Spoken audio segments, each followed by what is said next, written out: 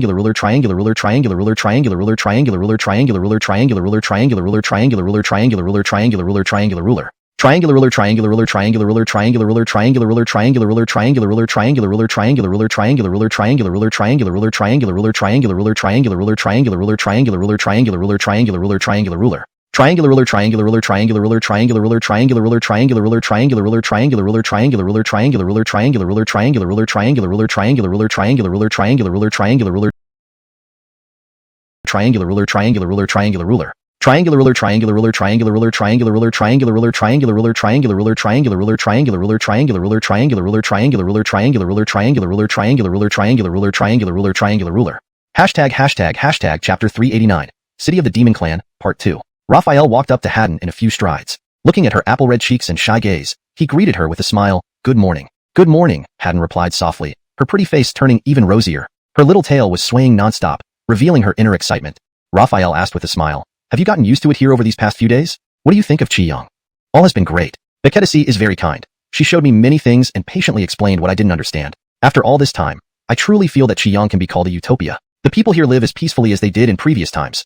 No, even better. Ailey Sharion is warm-hearted and not scheming against each other. I really like it here. As Haddon answered Raphael's question, her tone was sincere, and her eyes shone brightly. She clearly wasn't lying. It was evident that she genuinely loved Qiyang. She bit her lip and added, if you don't join, there will be many complications afterward. These words confirmed Raphael's suspicions. The military indeed felt threatened by Qiyang. If Qiyang couldn't be integrated or made a puppet, the top brass wouldn't allow such a force to exist. So, the complications mentioned by Haddon were quite mild. These words were indeed powerful. For most leaders of factions, they might have been intimidated, but Raphael was different. He had already made his choice, so these words only reaffirmed his suspicions. Although so, he didn't outright refuse but pretended to deeply ponder, looking troubled. After a long pause, he said, this matter is too significant. Please give me some time to consider.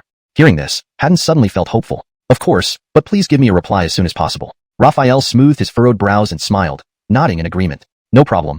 I'll do my best to reply quickly. Pausing for a few seconds, he clasped his fists and bowed. I have matters to attend to. Farewell. Don't worry, I'll get back to you soon.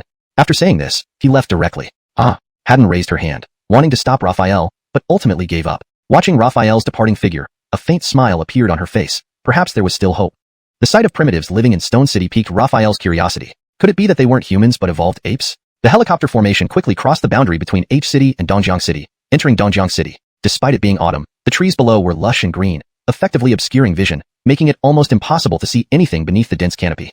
Only small birds, sensing the helicopter's presence, flew away in alarm. As he observed, Raphael noticed that not only had these small birds stopped evolving, but also other small animals, their highest level being merely second-tier life forms. Seeing these small birds today, he wondered internally, System, why do sparrows, magpies, and other small birds only reach second-tier life forms? Are they unable to evolve further?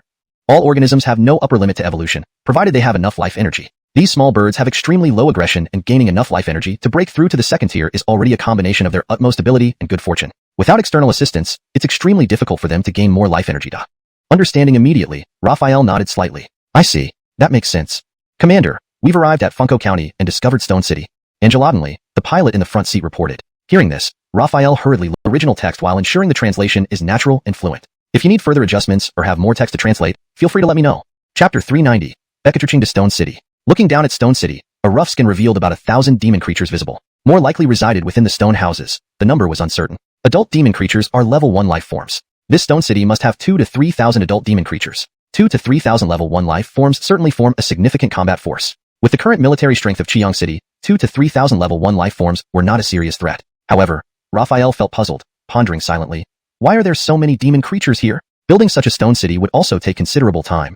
The area of Stone City below was similar in size to Rock City. It was surrounded by towering cliffs on 3 sides, forming natural defensive walls, while the 4th side consisted of structures made from huge rocks that seemed sourced directly from those 3 cliffs. The 2 massive city gates were constructed from thick raw timber, providing limited defense and could likely be breached even by a level 2 zombie. Curiously, these demon creatures who lived in habitats reminiscent of ancient humans wielded weapons entirely made of obsidian hyperalloy, which was somewhat illogical. His expression grew serious. He told me he needed to think it over before giving an answer. She rested her chin on her hand and analyzed further. From what I observe, this reaction suggests internal conflict. I believe it won't be long before he gives me an answer. Penny, having only heard stories about Raphael and met him briefly, was less familiar but willing to hope for the best. She nodded, saying, then let's wait a few days and see if he gives an answer. After some thought, she added, but you should set a timeline. It can't be too long. If you don't hear back within that time, you must follow up and gauge his attitude. Haddon nodded vigorously, replying, I will. Let's set the limit to 7 days. If no response comes within 7 days, I'll ask him again. Penny nodded. The next morning, at dawn, Raphael led 5,000 fully armed Guard Corps soldiers out of the city. Their destination was Funko County's Stone City in East River City. Today, he intended to uncover how these so-called demon creatures appeared and why they spoke human languages. After marching for over 2 hours, the 5,000-strong army finally reached Stone City, still about a kilometer away. The demon creatures had already spotted them. The city walls rapidly filled with demon creatures, each carrying war axes at their waists and drawing their longbows tightly. Raphael ordered the troops to halt 800 meters away and positioned the tanks at the front. A single command from him would unleash artillery fire, quickly destroying the stone wall of the city. However, the demon creatures responded with roars and growls, showing no signs of fear despite the imposing display. They seemed ready to face battle. Raphael was unsurprised. Yesterday, they showed no fear even when faced with storm-armed helicopters and dared to shoot arrows. Whether it was ignorance or their race being fearless by nature, it was clear they did not know fear. His eyes flickered with contemplation. Merely using overwhelming force would not intimidate them into surrendering. Looking back at the 36 tanks, equivalent to a full tank battalion, an attack would utterly devastate the stone walls and the demon creatures on top. Yet such a method was inappropriate. But without an attack, there was no way to instill fear. After some thought, Raphael issued an order, first platoon tanks, 1 round of high-explosive shell bombardment. While armor-piercing rounds were more powerful against individual targets, high-explosive shells offered wide-ranging damage and impressive shock value. High-explosive shells would also cause significant harm to level 1 life forms, inflicting injuries even on level 2 life forms if hit directly. On his command, 6 loud explosions echoed as the shells traversed the 800-meter distance and struck the stone walls. Perfect Xia language, Fateman Army. Is there anyone brave enough to face me in combat? Chapter 391. Battle against the Demon Clan. Casimir heard the voice clearly, and he could see this demon creature even more distinctly. A faint smile crept onto his lips. From the commotion when the demon creature landed, it was merely at the peak of level 2. To put it bluntly, it was too weak. Since the opponent enjoyed one-on-one battles, he would grant its wish. Casimir looked back, scanning the crowd until he paused on one person. He nodded toward him and said, Boris, do you have the confidence? The warrior of the Guard Corps whom Casimir had chosen stepped forward. He sized up the demon creature holding a large axe and spoke with certainty, reporting to the officer, no problem.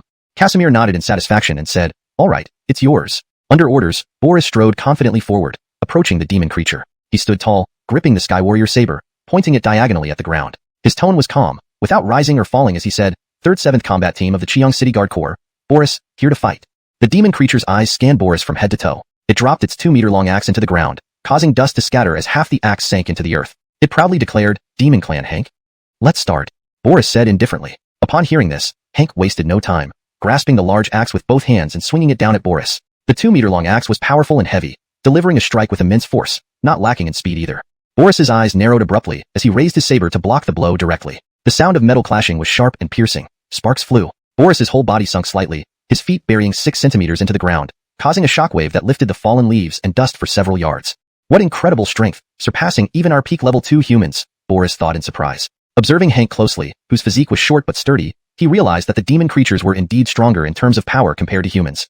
Gathering his breath, he exerted force from his arms and waist, pushing upward to deflect the axe momentarily. Boris quickly retreated several yards, maintaining distance. Being at the peak of level 2 himself, he knew his speed matched Hank's, but his strength was slightly inferior, so he avoided direct confrontations.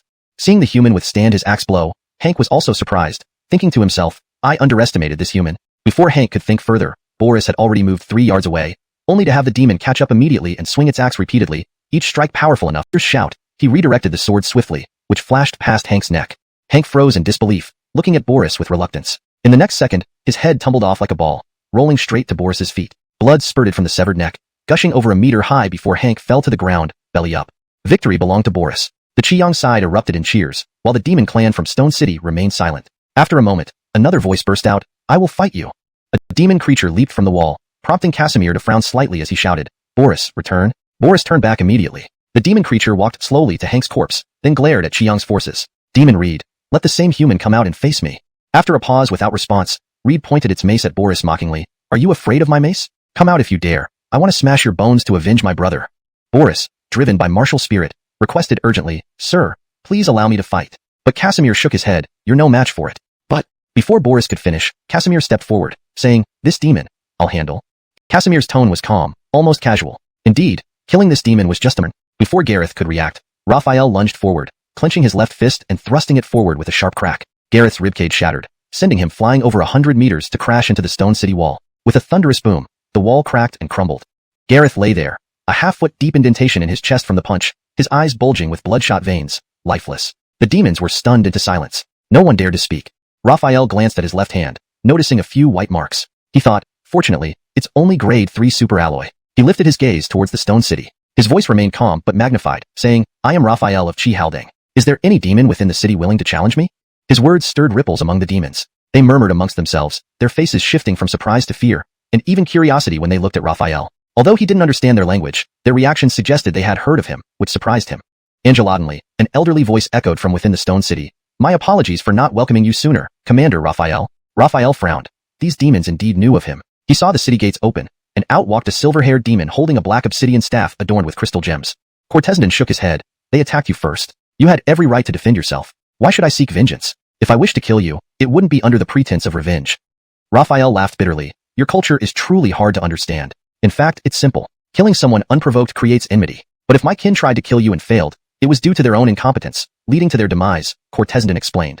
Raphael understood his words, but still found the culture alien. Pointing at the damaged city wall, he said, what about this destroyed wall? Does that create enmity? Cortesdon shook his head. Just some stones. There are plenty more here. And what about the injured? Raphael pointed at the wounded. Cortesdon replied, no one died, and the injuries are minor. Demons heal quickly. Angelic injuries will recover within days. No lasting enmity. Raphael felt a bit embarrassed, almost ashamed of his earlier actions. Cortesdon chuckled. There's no need to be surprised. Among the millions of intelligent species in the universe, each has its unique culture. Cortez humans on Earth, living on the same planet, but with different nations, languages, and cultures. Raphael was more surprised by Cortesdon's understanding of such modern concepts, despite the primitive appearance of the demons atop Raphael. If what it said was true, the rapid development of human civilization on Earth could be attributed to their collaboration with alien races like the demon clan that were exiled to Earth. In just a few hundred years, humanity advanced from backward agricultural methods to modern production methods, dramatically boosting productivity. All agricultural products were sufficient for the global population, as were industrially produced goods. The information age emerged, all because of this cooperation between human elites and exiled alien races. Reason quickly regained control. Raphael glanced at Forrest and then looked past it to see other demons before retracting his gaze and asked, Alician, so, why do you still dress so simply? Forrest chuckled. I said, cultures among intelligent species differ greatly. The largest factor for different cultures is different living environments. Our planet where the demons survive is much colder than Earth. A year on our planet is equivalent to 2 years on Earth, with an average temperature of around 7 degrees Celsius. Earth has an average temperature of 15 degrees Celsius, twice that of our planet. Moreover, Xuanhuan province, where we are now, has a tropical climate, which is too hot for us demons who tolerate cold but not heat. Fortunately, these tall trees provide shade from the sun, keeping the ground relatively comfortable.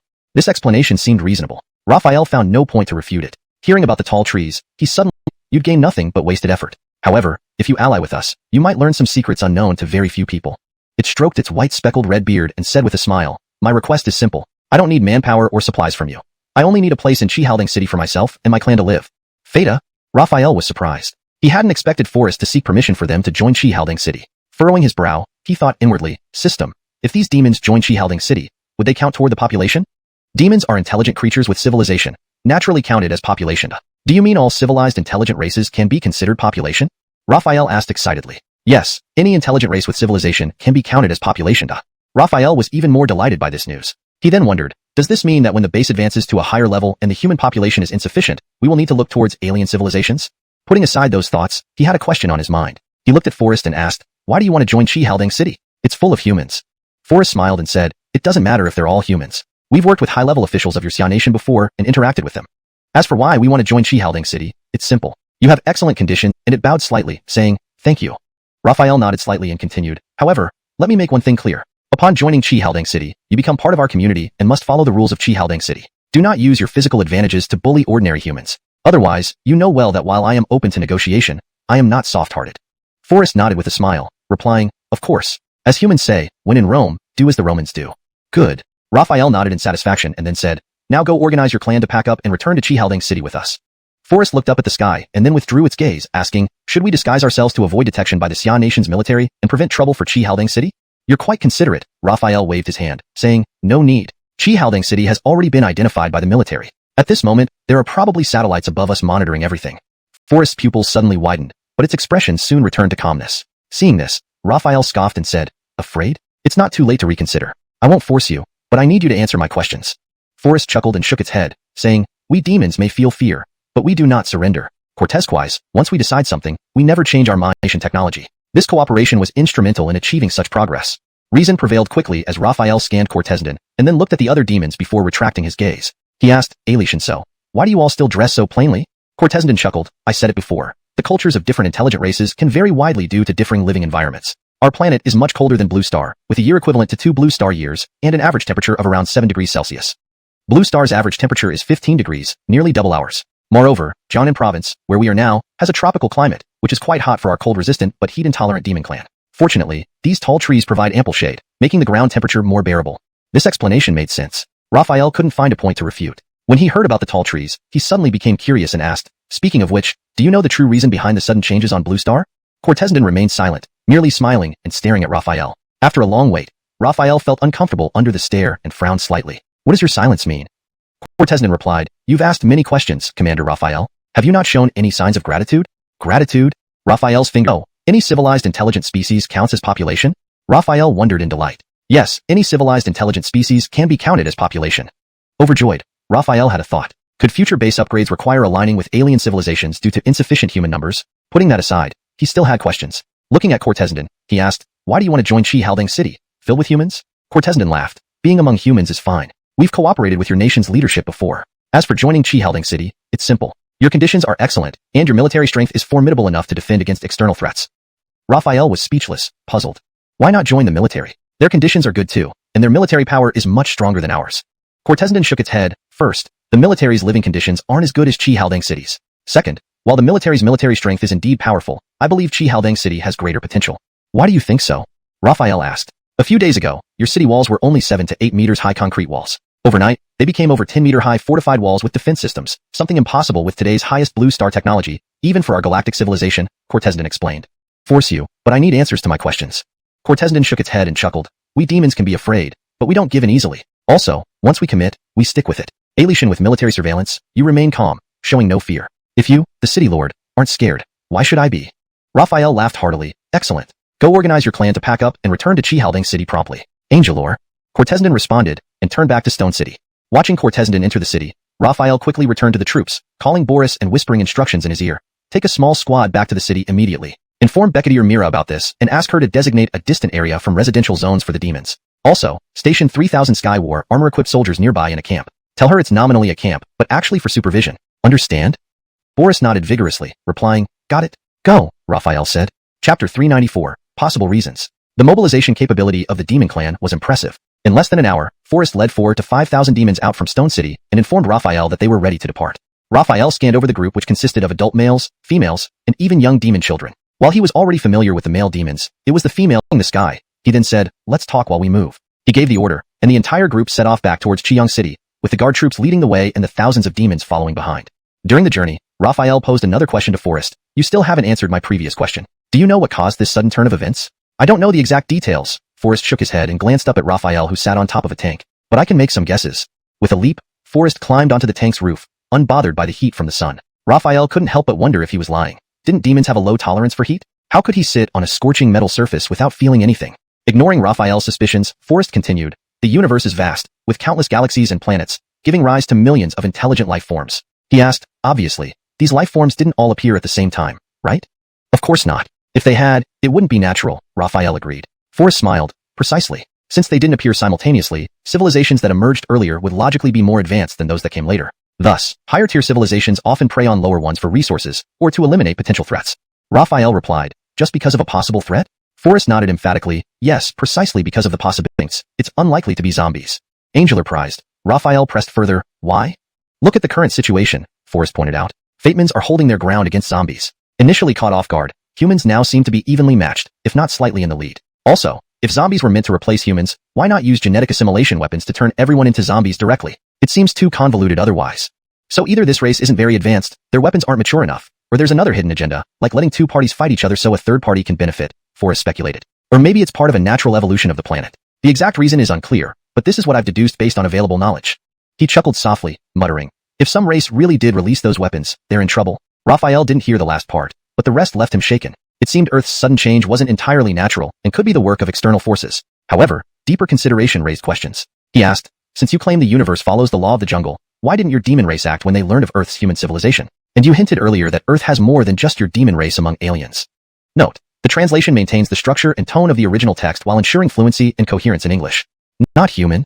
Mira was quite surprised but quickly regained her composure and said, no wonder Brother Halden asked me to mobilize 3,000 Saiyans soldiers. It's supposed to be a military camp, but actually for supervision.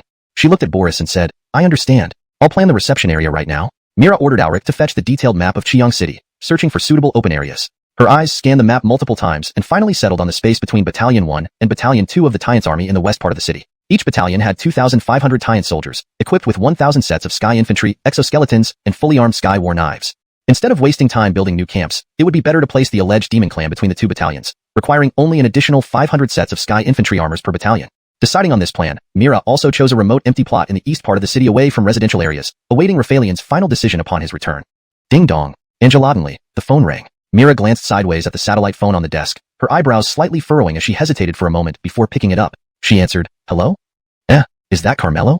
The voice on the other end first sounded puzzled, then asked. Mira recognized it as her brother Alf's voice and promptly replied, brother, it's me. It's surveillance. Chiang City's city wall underwent significant changes. He asked if I knew the reason. He also wondered why Commander Rafaelian frequently sends troops to East River City these past 2 days. She sighed. Although I'm in Chiang City, the sudden changes in the city walls also astonished me. I asked many residents and managers, but they all said it was a miracle. As for Commander Rafaelian's military actions in East River City, I have no clue. Regular residents wouldn't know about such military activities, and management wouldn't disclose such information.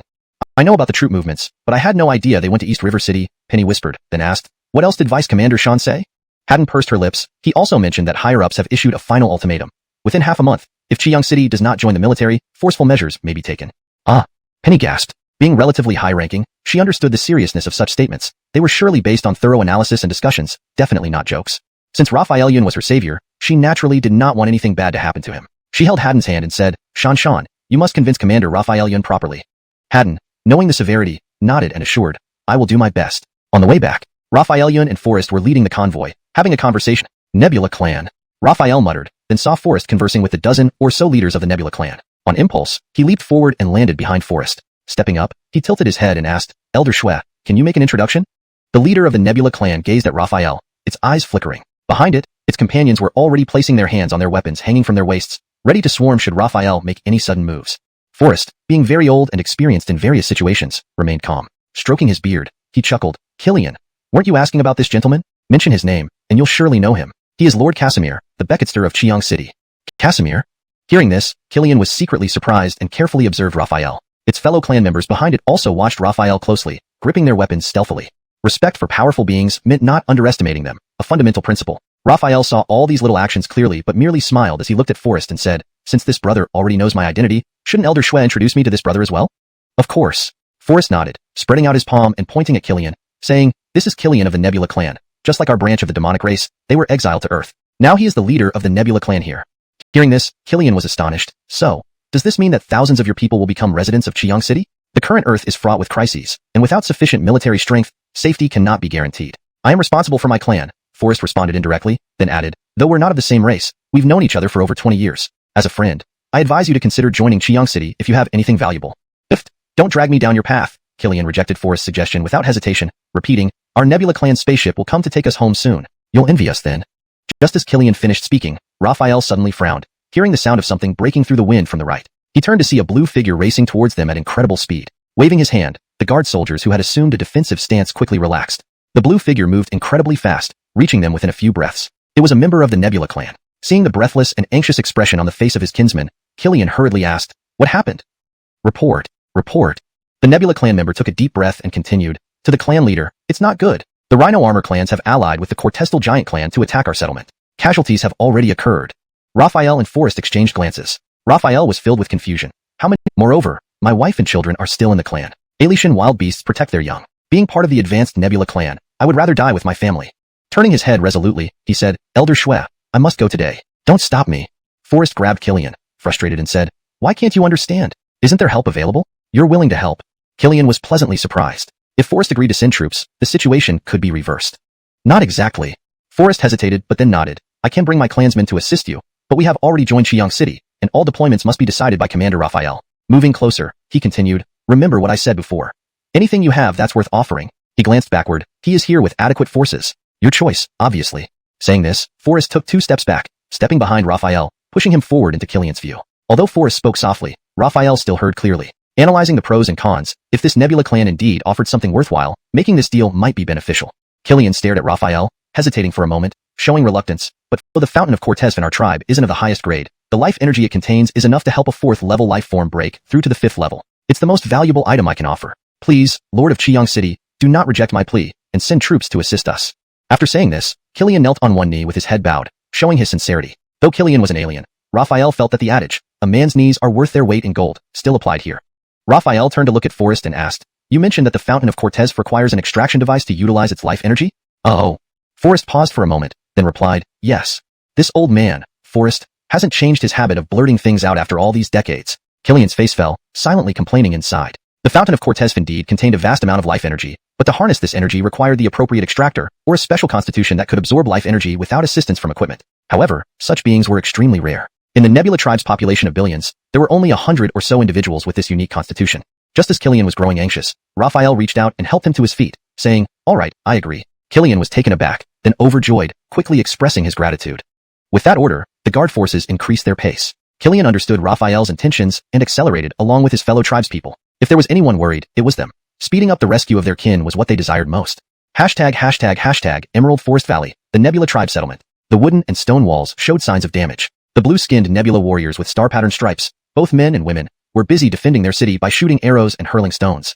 Outside the city, the Rhinoceros Armor tribe wore bone armor with gray horns protruding from their foreheads, while the Cortestal Giant tribe, averaging over 2 meters 60 in height with copper-colored skin and muscles hard as iron, stood ready. They wielded giant bows that resembled crossbows, firing arrows nearly 1.6 meters long like spears. As the bows were fully drawn, the arrowheads flew through the air with a piercing whistle, striking the wooden parts of the walls and sinking halfway in, splitting the wood wide open. Those hitting the stone parts caused clinking sounds and showers of shattered rock. When they hit the Nebula warriors, the arrows pierced straight through their armor, blue blood flowing down the shafts. In the rear of the battlefield, several members of the Rhinoceros Armor tribe and the Cortestal Giant tribe observed the battle. By their attire, reply sounded like it came from a speaker. Whether Killian shows up or not doesn't matter. He's just at peak 3rd level, and with both of us here, he won't have any decisive influence. But what if he's gone for reinforcements? Miguel wondered aloud. Dongjiang City has 5 tribes. The Tianling tribe is too proud, and their relationship with the Nebula tribe is average, so they probably won't help. Plus, Percy and his subordinates are incredibly greedy. Hearing about the Fountain of Cortez within the Nebula tribe might make them even more eager to attack than we are. As for the demonic race, Killian and Old Forest have a good relationship, so there's some hope they provide assistance. But even if he did bring help, so what? Old Forest is also only at peak 3rd level, over 100 years old, and past his prime. How can he compare to us in our prime? What's there to fear? Kiefer seemed unconcerned, not fearing any reinforcements Killian might bring. Miguel nodded, laughing, that's true. Why fear an old man like Forest? Once we obtain the Fountain of Cortez and advance to the 4th level, I'll launch an assault on the demonic race. Old Forest's black obsidian superalloy smelting technology is quite impressive. Would Brother Kiefer be interested in joining me? Black obsidian superalloy is indeed excellent. Wait. Just as Kiefer was about to agree, he heard a rhythmic and steady footsteps. He chuckled. It seems we guessed right. Killian really did go for reinforcements. Miguel frowned, worried. Oh no. So you were serious when you said he went for help? There's nothing to fear. We'll handle what comes our way. If that Old Forest doesn't know better and dares to come to their aid, he'll learn today what can and cannot be done. Kiefer gripped the 3-meter-long axe, standing firm in the direction of the approaching sounds, radiating an unyielding presence. Miguel steadied himself, realizing there was no choice but to confront the situation. The footsteps grew closer, and Killian with dozens of Nebula tribe members came into view. Kiefer sneered disdainfully. Miguel felt relieved yet puzzled, remarking, it seems Killian didn't bring reinforcements. All that noise was just for show. Before it could finish, a contingent of armored troops appeared in its line of sight, numbering in the thousands. Raphael, spotting the peculiar beings ahead, waved his hand and commanded, artillery bombardment. The troops halted instantly. Soldiers carrying individual missile launchers rushed forward, forming a line without hesitation and firing immediately. Whoosh, whoosh, whoosh. Dozens of shells were launched simultaneously, including armor-piercing and high-explosive rounds, leaving streaks of white trails in the sky as they homed in on their target. Miguel and Kiefer were taken aback. They had never imagined Killian could muster such a formidable force. Judging by the soldiers' physique and weaponry, these were undoubtedly humans. Both Kiefer and Miguel, being peak 3rd-level life forms, reacted swiftly, quickly retreating from the incoming barrage. Their fellow tribespeople, all core members of at least 2nd level, also retreated immediately. This surprise bombardment, however, inflicted little substantial damage. Advance. Raphael ordered loudly. The army moved forward, soon reaching the edge of the battlefield. The Rhinoceros Armor tribe, the Cortestal Giant tribe, and the Nebula tribe all turned their attention to the explosions. Upon seeing the guard force, the Rhinoceros Armor tribe and the Cortestal Giant tribe were alarmed, while the Nebula tribe initially showed shock and fear, only to realize upon seeing Killian and the strange army that this was not an enemy but an ally. Kiefer frowned, booming in its deep voice, identify yourselves, human forces. Raphael stepped out from the ranks and replied, Qiyang City Guard Force.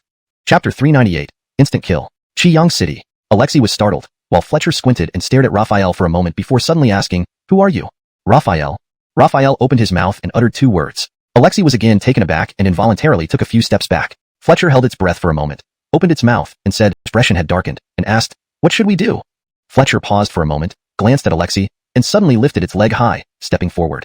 Boom! A huge footprint sank into the muddy ground, shaking the surface, demonstrating its formidable strength, a testament to being part of the Minnow Giant clan. The bodies of the Minnow Giants are robust, adults are level 1 life forms, and their strength approaches quasi-level 2. This Fletcher is at peak level 3, with strength reaching quasi-level 4, Pat explained quietly beside Raphael. Raphael smiled contemptuously, not putting much weight on mere quasi-level 4 strength. Fletcher, feeling Raphael's gaze, casually swung a 3-meter axe. The axe blade split a water bucket-thick tree in half, which then crashed loudly, shaking the ground and stirring up dead leaves. Fletcher, holding the large axe, pointed at Raphael and asked, "City Lord of Qiyang City, do you really want to be enemies with my Minnow Giant clan and the Rhinoceros Armor clan?" Alexei nervously glanced at Fletcher, seeing in its eyes the unspoken thought, "Why drag me into your showboating? I've studied Qiyang City's military strength. I give you 2 choices. First, withdraw yourself. Second, fight until you retreat or are completely defeated." Not only was Raphael not intimidated, after the 3rd number, Fletcher stared at Raphael intently, his eyes flickering. 4. The 4th number rang out, and Raphael raised his right hand, ready to drop it upon the 5th number, signaling the onset of a fierce battle. 5. Wait. Just as the 5th number started, Fletcher immediately called out, took a deep breath, and slammed the axe handle into the ground with a thud, saying, "Today, I admit defeat." Ultimately, he dared not take the risk. Taking another deep breath to calm down, he shouted loudly, "Warriors, retreat with me." "Hold on, Fletcher. Alexei, are you just going to give up the life spring? It could elevate you to level 4? Angeladonly, a sinister voice echoed in the space. Then came the sound of skin brushing against air as a gray-black creature lunged into the battlefield. Raphael saw a creature with a wolf's head and human body, covered in gray-black wolf fur. "Darcy?" Pat sounded both surprised and puzzled, finding the arrival of this creature very strange. "Another alien race? Who is Darcy?" Raphael asked. Pat explained, "Indeed an alien race, the Celestial Wolf Clan. Darcy is its name. In Dongjang City, there are 5 alien races: Demon Clan, Celestial Wolf Clan, Nebula Clan, Rhinoceros Armor Clan, and Minnow Giant Clan." Darcy was merely a peak level 3. Alishan Brandt wouldn't dare talk to Raphael like this. Fletcher felt something stirring in his heart, halting the retreat and watching the upcoming events unfold. Raphael's gaze fixed on Darcy, noting its disdainful look, making him frown. A mere peak level 3 dared to address him this way. What courage did it have? Without backing down, Raphael calmly asked, "What if I don't?" "Himph." Darcy scoffed. "Don't be so arrogant. That you're a level 4 life form is only rumor, unconfirmed. Alishan if you were one. So what? Isn't there a level 4 in my Celestial Wolf Clan?" "What?" Alexei gasped in shock, muttering, "Brandt advanced to level 4? Fletcher's eyes were wide with surprise, yet relieved. No wonder Darcy dared challenge Raphael. "Oh, is that so? Since your Celestial Wolf Clan is so powerful, I'd like to see it." Translation completed as per the instructions, maintaining English language usage, paragraph structure, character names in pinyin, and the original tone and style. Hearing Kuilei's words, a smirk appeared on Raphael's face, and he instantly became interested. Since someone wanted to court death, he wouldn't hesitate to grant it. "Arrogant," Kuilei cursed, then threw back its head and let out a wolf's howl that Percy lifted its head, looking down at Raphael with disdainful eyes. "Hiss." Raphael inhaled sharply, stepping towards Percy and pulling out the Skydome battle knife. Percy's eyes narrowed as it drew its curved blade and sneered, "You fool who doesn't know death when it comes." But before it finished speaking, Raphael suddenly accelerated, moving so fast it seemed he teleported, closing in on Percy in an instant. Percy exclaimed in shock, "Peak level 4. In a flash, there was a blur of cold steel. Percy's body stiffened, and its massive wolf head fell off its neck. Before it could react, Raphael had severed its neck with one swift strike. Fletcher, Alexei, Pat, Kuilei, and others from the 4 clans were all stunned, their minds buzzing in disbelief. Especially Kuilei, who was left blankly dazed. "Attack!" On Raphael's command, the warriors who had readied themselves immediately opened fire. The valley resounded with thunderous explosions as cannonballs cut through water bucket-thick trees and pierced Celestial Wolf Clan members with armor-piercing rounds. Without stopping, thousands of guardsmen drew their Skydome battle knives, charging fearlessly at the surrounding Celestial Wolf Clan members, displaying immense combat prowess. Just as Kuilei snapped out of its shock, it felt a chill run down its back. Looking up, Armor Clan and the Cortestal Giant Clan revealed various degrees of horror in their eyes. Fletcher felt incredibly relieved that he chose to retreat instead of resist, sparing both his life and that of his people. Marshall's eyes were filled with fear as he swallowed hard, murmuring, "My goodness, these humans are ruthless. Fortunately, we didn't act rashly." Alishan, knowing that the guards were reinforcements from the Star Cloud clan, everyone stood dumbfounded, some females turning away involuntarily, unable to bear witness to this almost massacre-like battle. Becketless expressed deep admiration for the guards and Raphael through their gazes. Killian saw Raphael discard the lifeless body of Broderick, first flashing with anxiety and terror, then determination, seemingly making a significant decision. Raphael glanced at Broderick's corpse on the ground, his expression calm and composed. He lifted his gaze towards Fletcher and Marshall, his sharp eyes like blades. Sensing Raphael's piercing stare, Marshall hurriedly waved his hand and shouted, "Rhinoceros Armor clan members, withdraw with me?" The Cortestal giants have always been bold, but even they braved Raphael's gaze. Fletcher mustered the courage to bow slightly, saying, "You're strong. I admire you." He wanted to say more but couldn't find the words, so he turned to his fellow warriors and said, "Remember, no one is to set foot here ever again." The gates slammed shut almost instantly. Raphael was speechless. These Star Cloud clan members lacked loyalty, closing the gates as fast as flipping pages. Turning to see Killian and his subordinates on high alert, he sighed, "Can't you recognize the sound of tank engines?" Killian suddenly realized, scratching his head awkwardly and ordering his subordinates, "Put away your weapons, it's Carson and the others." He shouted to the clansmen on the walls, "Don't be afraid. It's our friends from the demon clan, not enemies." As soon as he spoke, 36 steel beasts appeared, followed by thousands of demons with pale red skin and bright red patterns. Adults, children, males, and females alike, leaving the Star Cloud clan inside utterly amazed. The city gates reopened, and under Raphael's order, the troop marched in. The Star Cloud clan seemed to love trees, preserving them within the city just as they were outside. Tree houses dotted the branches of towering trees, yet no stairs were visible. For the adept climbers of the Star Cloud clan, stairs were unnecessary. Curious Star Cloud clan members surrounded the guards and scrutinized Raphael. They had seen blue shiners before, but never such powerful ones. After settling the troops and demon clan members, Raphael merely glanced at Killian, who immediately understood. With reverence, he said, "Commander Raphael saved my people. Now, let me honor my promise. Please follow me." Akin to mythical fairy stones. Upon Raphael's arrival, the glowing specks gathered around him, entering his body. Simultaneously, the spring started rippling, bubbling as if boiling. Chapter 400, Spring of Cortez, Part 2. Bubbles burst on the surface of the clear spring water, but instead of dispersing into mist, they transformed into countless glowing specks that converged towards Raphael. Soon, Raphael was completely enveloped in this fluorescent light. Forrest and Killian looked at each other, shock evident on their faces. Forrest took a deep breath to calm himself and said, "It seems he has a special constitution. I wonder if he's a spirit body or a natural body." Killian shook his head, indicating he didn't know. Swallowing hard, he said enviously, "Old blood, your judgment is truly remarkable." Forrest stroked his beard proudly and replied, "At my ripe old age of 120, I do have some skill in reading people." The water in the spring of Cortez visibly decreased, dropping to the bottom within 10 minutes as it was absorbed by Raphael, who was now submerged in the glow. Raphael felt pure life energy infusing every cell of his body, an incredibly comfortable sensation. Time quietly slipped away until the fluorescence was completely absorbed, and he abruptly opened his eyes, dejected.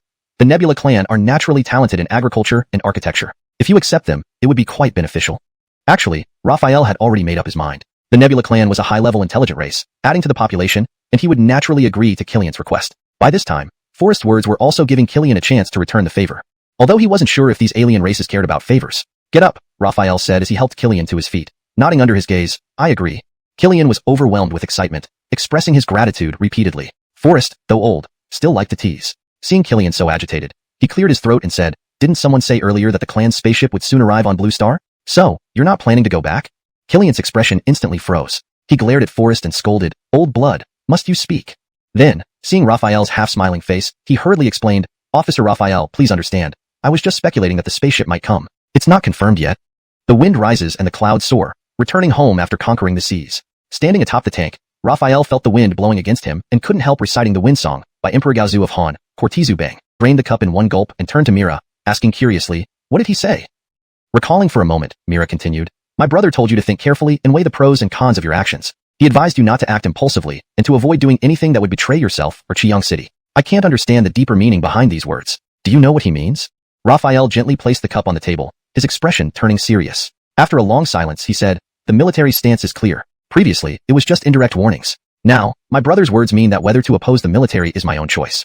He chuckled sarcastically, "Whether we're enemies or not, it's my choice." Huh, what nonsense. I never intended to be an enemy of the military, but they are overly cautious and fearful, worrying that Chiang City's development threatens their status. So, the decision isn't mine but theirs, the military, or rather, the military leadership. Mira frowned, asking, "Since things are this way, should we stick to our previous decisions or ally with the military? Or if they want war?" Raphael interrupted her, anger coloring his voice. "If the military wants to devour Chiang City, let's see if their teeth are tough enough." Facing Mira resolutely, he added, "All plans will—" At the sound of this familiar voice speaking in Tianlang dialect, everyone froze. Turning back, they saw the group of several hundred people. Whether it was the leader or the warriors behind him, they were all familiar faces. Dozens of Tianlang clan members turned around again and ran towards Churchill, crying and wiping their noses in tears. "I thought only we few were left." Churchill's eyes blazed with anger and hatred. His large, furry, human-shaped wolf claws clenched into fists with a creaking sound. Through gritted teeth, he said, "Stop crying. Death cannot be reversed. The clan leader is dead, the vanguard general is dead. Henceforth, I am the new clan leader." He raised his battle axe and vowed firmly, "I, Churchill, Swear to destroy Qiyang City and tear out Raphael's heart and liver for us to drink our fill. Destroy Qiyang, kill Raphael. Phaeton dreads of Tianlang warriors joined in the chant. This atmosphere stirred the dozens of despondent Tianlang warriors. Instantly, despair transformed into boundless hatred and fury. They raised their axes and long knives and shouted, "Destroy Qiyang, kill Raphael." Half a minute later, the chants finally subsided. "Commander Meow, plans left," Raphael asked with a smile. "Miss Haddon, what brings you here?"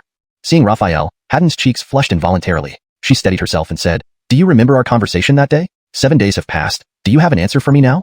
As expected, Haddon was here about the pacification issue. Raphael slapped his forehead, reproaching himself. "Oh, these past days have been too busy. I forgot all about it." He looked at Haddon sincerely and said, "Please give me more time to think. I will surely give you an answer." Haddon looked troubled, biting her lip, and said, "Then can you give me a definite time frame?" Raphael thought for a moment and replied, "Another 7 days. In 7 days, I will give you an answer." "All right, 7 days then." Haddon hesitated for a while before nodding heavily. They chatted idly for a bit more, and Raphael escorted Haddon out. Returning indoors, Nero was waiting for him. Seeing him enter, she directly asked, "Haddon and Penny, both peak level, 3 gene fusionists with combat strength matching near level 4s. How do you plan to handle them?" "Yes, they are indeed a problem within the city," Raphael agreed. "What do you plan to do? Kill them?" Mira asked. Raphael lowered his eyes, pondering for a while, and then said, "Put another way, if there were no poor people in the world, would there be rich people?" "Yes, everyone would be rich," Mira replied instinctively, but seeing Raphael's amused expression, she suddenly realized, wait, if there were no poor, there would be no rich either. Exactly. Poor and rich coexist. Authorities and commoners coexist. Therefore, the military must consider these 1.5 million people. While nuclear weapons can wipe them out instantly, the ramifications would be profound. Civilians knowing the military could disregard 1.5 million lives would lead to serious problems, likely significant ones. Hence, the military must weigh this aspect carefully. Pausing for a moment, Raphael's eyes were resolute as he continued. In addition to these over 1 million meat shields, I will also let them know that Qihaldang City can be destroyed, and I might not die. If I don't die, then they will have to endure my endless vengeance. Note, the provided sentence has been translated maintaining the tone, style, and paragraph structure of the original text. Chapter 402, The Final Decision. The black rubber tires of the vehicle crushed the gravel road, while the roar of its engine deafened everyone, drawing countless onlookers from the leisurely crowd. Standing 5 meters tall and 20 meters long, painted in camouflage, this vehicle wasn't hauling a cargo box or left it. Angelotantly, a shiny black SUV sped towards them, dust billowing behind it. Stopping in front of Raphael, Mira quickly exited and hurried over. "I've already contacted my brother to relay your message. Now we wait for the military's response," she said. Raphael nodded slightly. "I've made my position very clear. If they persist in starting a war with us, then from now on, we will be mortal enemies. Don't blame me for showing no mercy." Ding cortezing. The sudden ringing shattered the tense atmosphere. Raphael glanced at the source of the sound, the SUV. Mira immediately retrieved the satellite phone from the vehicle. "I brought it here to avoid missing any calls," she explained, handing the phone to Raphael. Raphael took the satellite phone, answering without looking at it. "Carmelo, where is Raphael? Can I speak directly with him?" came the anxious voice of Alf from the other end. "I am Raphael. What do you want to say, Deputy Commander Angelo?" There was a pause on the other end. "Commander Luo, war is no game. The message you had Carmelo relay hasn't been delivered yet. Let me remind you once more, think carefully. Impulsive decisions are irrational." "Do you think I'm an irrational person, Deputy Commander Angelo?" Raphael retorted. Alf fell silent. Various sources that she was at the hospital. Opening the door to room 121, he saw Haddon and Penny chatting. Actually, Penny had recovered but stayed due to Raphael's recent busyness. Seeing Raphael enter, both women froze. Haddon quickly stood up to greet him. "Commander Luo, what brings you here? Please sit." Penny watched Raphael closely, noting something in his eyes, becoming wary. Haddon, unaware of his seriousness, blushed, asking shyly, "Commander Luo, did you come today to give me your answer?" Raphael's gaze shifted from Haddon to Penny, who averted her eyes upon meeting his. Noticing Penny's clenched fists, Raphael's expression hardened briefly before softening again as he saw Haddon's adoring gaze. After a moment of silence, he replied, "Yes, I've come to give you my answer." Hearing this, Haddon looked up, startled, her cheeks flushing deeper. She lowered her gaze to her hands. This woman had been arrogant initially, but became somewhat charming over time. Raphael didn't dislike her. Taking a deep breath, he said apologetically, "Sorry, I won't join the military." "Ah." Haddon looked up, shocked, pleading anxiously, "Commander Luo, please think it through. This isn't a game. If you don't join us, it'll be dangerous. The higher-ups have decided. Any attempt to persuade him would be futile." Seeing this scene, Penny felt a chill run through her heart. She had come to Qiyang City to recover from her injuries, which were now healed, but her family was now at odds with Qiyang City. Her mind couldn't help but wander, imagining how Raphael would treat her and Haddon. Would he try to turn them against their own, imprison them, use violent coercion, or even execute them outright? All these scenarios seemed possible. She quietly got up, trying to find a way to survive on her own. She eyed the window, the only feasible escape route. Just as she was about to make her move, she heard, "Miss Penny, at least acknowledge me as your savior before you leave without saying goodbye." Penny froze, beads of cold sweat forming on her forehead. She turned to look at Raphael and forced a small smile, nervously saying, "I just sat for too long and wanted to stretch my legs. I wasn't planning to leave." Raphael snorted and moved swiftly, passing by Haddon and appearing in front of Penny. Angelock, incredible speed. This must be what a level 4 life form is like. Penny knew from Haddon that Raphael was indeed a confirmed level 4 life form. Seeing him move at such speed, she immediately realized the gap between them. Her throat tightened as she gulped, almost certain that there was no way she could escape under his watchful eyes. She could only maintain her forced smile. Ah! Penny's fear grew even stronger, tears streaming down her cheeks as she began sobbing. Haddon could tell Raphael was joking and urged him, "Commander Luo, please stop scaring her." Raphael shrugged. "Just kidding." He then became serious. "Anyway, I've informed the military. Whether they will come to pick you up, I don't know. I won't kill you, but I warn you both not to cause trouble during this time. Otherwise, don't blame me for being merciless." His tone suddenly turned cold, and his words carried a chilling threat. Haddon shivered upon hearing this and nodded heavily. "I understand." Raphael looked at Penny. "What about you?" Understood.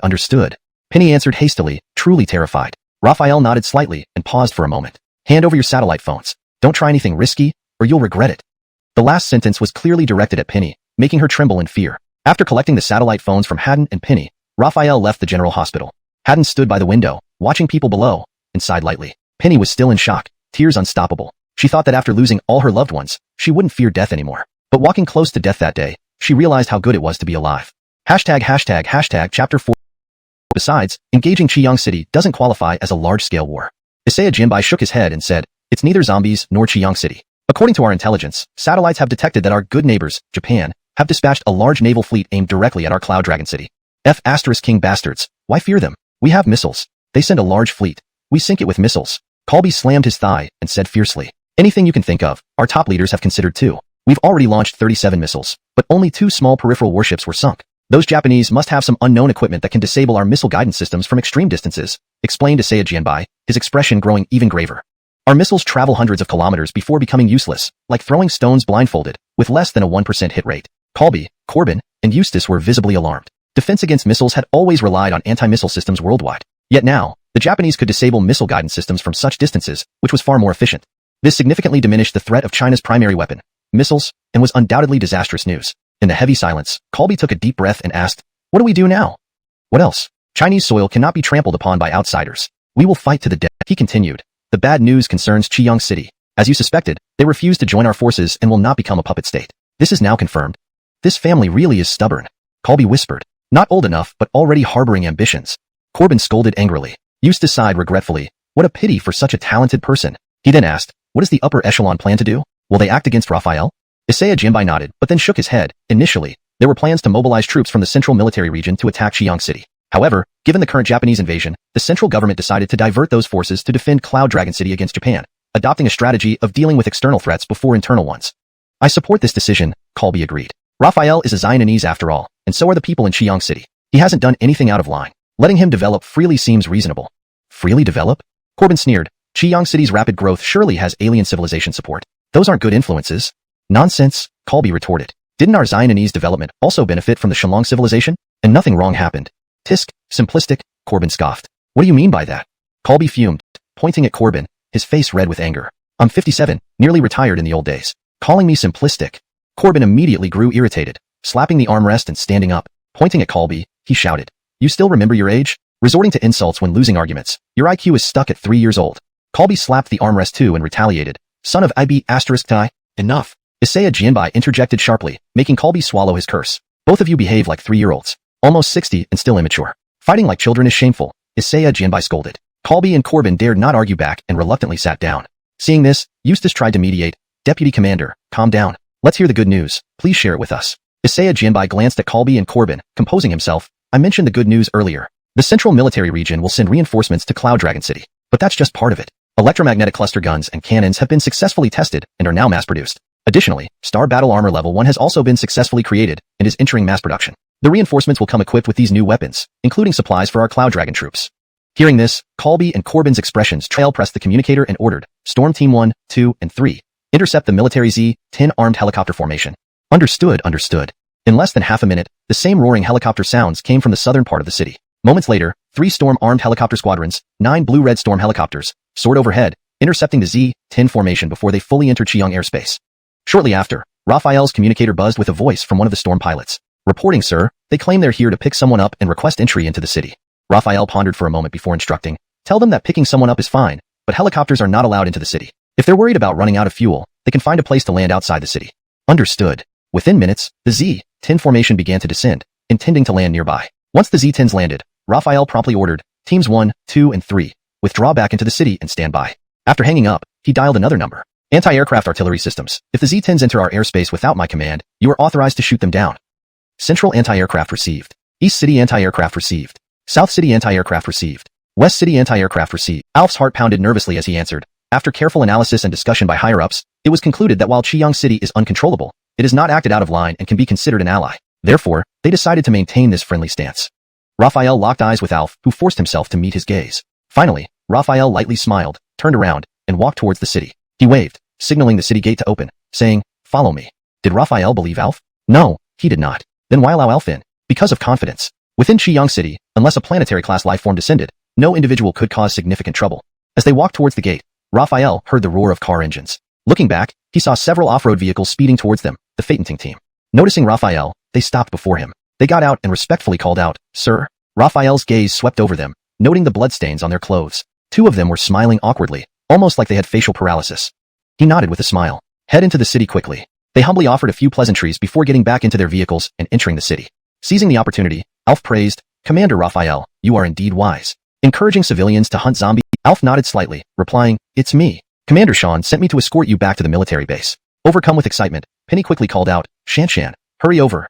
After some shouting, Haddon approached in quick little steps. Seeing Raphael, her cheeks flushed red like ripe apples, and she greeted him in a soft voice, "Commander Luo is here." Her gaze moved past Raphael, and seeing Alf beside him, her surprise was no less than Penny's. She exclaimed, "Deputy Commander Angelo, how are you in Qiyang City?"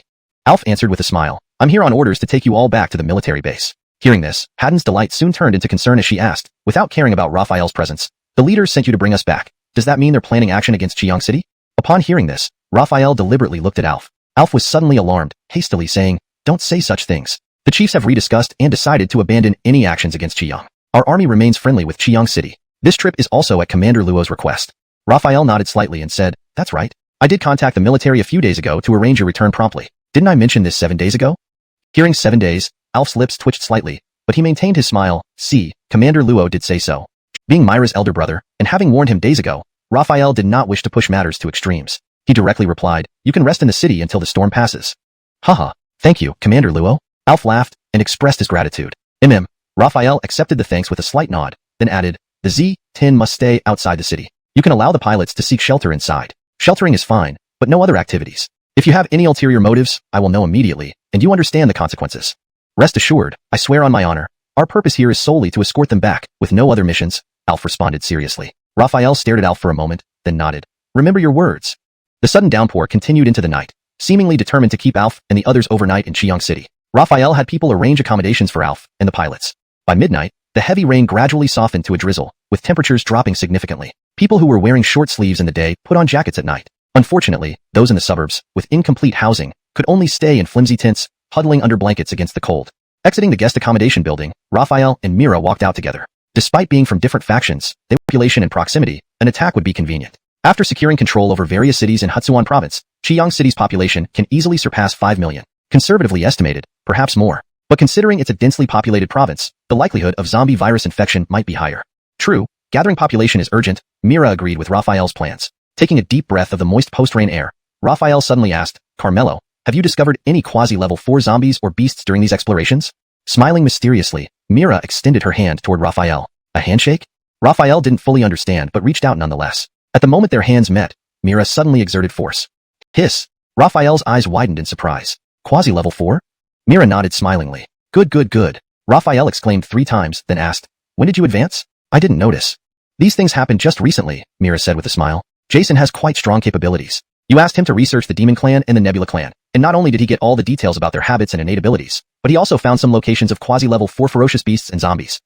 He saw 3 figures in the dark. Despite the weak streetlights, he could make out the foremost figure as Beketrigo. The 2 figures behind her seemed to be chasing her. Without hesitation, Raphael leaped out to rescue her. Seeing this scene, Mira felt dread. She wondered, could it be military personnel who sneaked into Qiyang City? But why would they chase Beketisi? After a moment's thought, she was alarmed by the possibility that they might want to capture Beketisi to threaten Haldenji. Thankfully, those pursuing Beketrigo were moving at a quasi-level 4 speed. She felt relieved knowing that Beketrigo had been given a quasi-level 4 evolution crystal, which allowed her to reach quasi-level 4. Otherwise, it could have ended badly. Turning to look at the building behind them, her eyes turned cold. She thought, My brother must have deliberately distracted Haldenji and me. With this thought in mind, she hurriedly entered the building and headed toward Alf's room. Translation note. That was a recent event. Mira said with a smile. Jason is quite capable. You asked him to investigate the Demon Clan and the Nebula Clan, and not only did he clearly understand the habits and customs of these two races along with their innate abilities, but he also found the locations of some quasi-level 4 ferocious beasts and zombies. Since you appointed me as acting city lord, Jason, unable to find you. Reported. Raphael got off the carriage and heard the whistling wind. Looking in the direction of the sound, he saw 3 figures, 1 in front, 2 behind. Despite the night and the dim lighting on the ground, Raphael could clearly identify that the leading figure was Beketrigo. The 2 people chasing Beketrigo seemed to be after her. Without hesitation, Raphael leaped out to offer assistance. Seeing this scene, Mira was startled. She wondered if military personnel had infiltrated Qiang City and why they would be pursuing Beketisi. After some thought, she was alarmed, thinking, could they be trying to capture Beketisi to threaten Brother Halden? She was relieved to note that those chasing Beketrigo were all at the quasi-level 4 speed. Thankfully, giving Beketrigo a quasi-level 4 evolution crystal allowed her to reach the quasi-level 4 stage. Otherwise, the situation could have been dire. Turning her gaze toward the building behind her, her eyes turned cold. She thought, my brother and others must have intentionally drawn Brother Halden's and my attention. With that thought, she quickly entered the building and headed towards Alf's room. The storyline and logic align with previous parts, ensuring continuity and coherence. Chapter 406, Assassin. Aurelia turned around, seeing the assassins getting closer. She was extremely anxious and about to shout when suddenly a figure said, I don't think they're military. Noticing the doubt in Aurelia's eyes, he explained, firstly, if they were military assassins, they would target me directly, not you. You're General Drake's daughter, and the military has to consider your father's feelings. My father is merely a division commander. During this chaotic war era, he has no influence. The military won't care for his emotions. Moreover, these 2 attacked me first. Maybe, Aurelia pursed her lips and continued, Beketib, they intended to threaten Brother Halden through me. Upon saying this, Aurelia blushed slightly, feeling somewhat embarrassed. Raphael nodded, you're not wrong. It's a possibility. Aurelia felt secretly pleased. Does this mean he thinks I am important to him?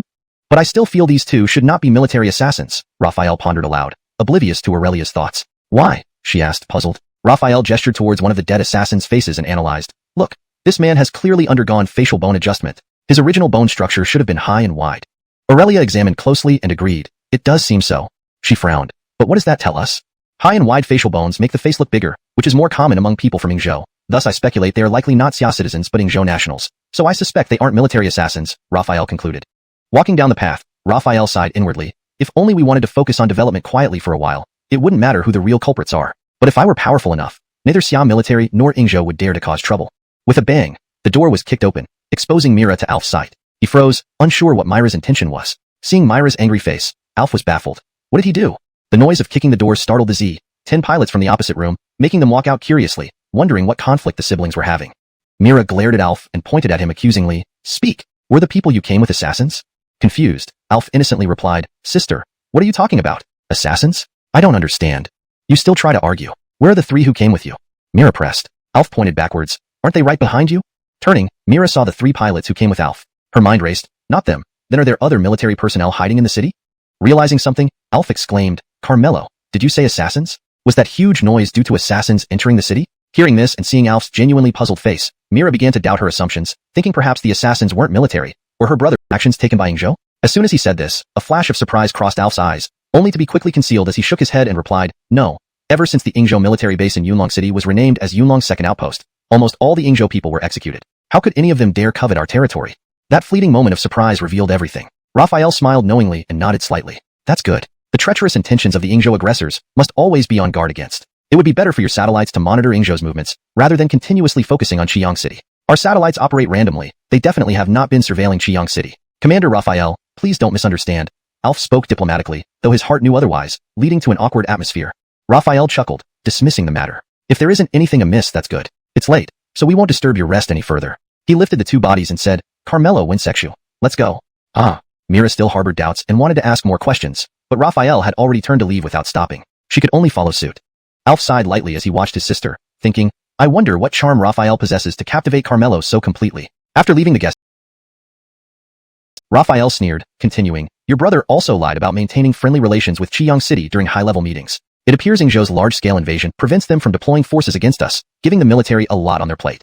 This works to our advantage. With the military preoccupied with Yingzhou, we can focus on developing our strength. Once we are powerful enough, neither the military nor Yingzhou will dare touch us. After a brief silence, he looked at Mira and instructed, Get some biological or genetic verification equipment from the Research Institute. Starting tomorrow, every major city gate and hunter registration office should be equipped with such devices to collect hunters' genetic information for identity verification. Also, suspend the hunter team's rescue operations for survivors.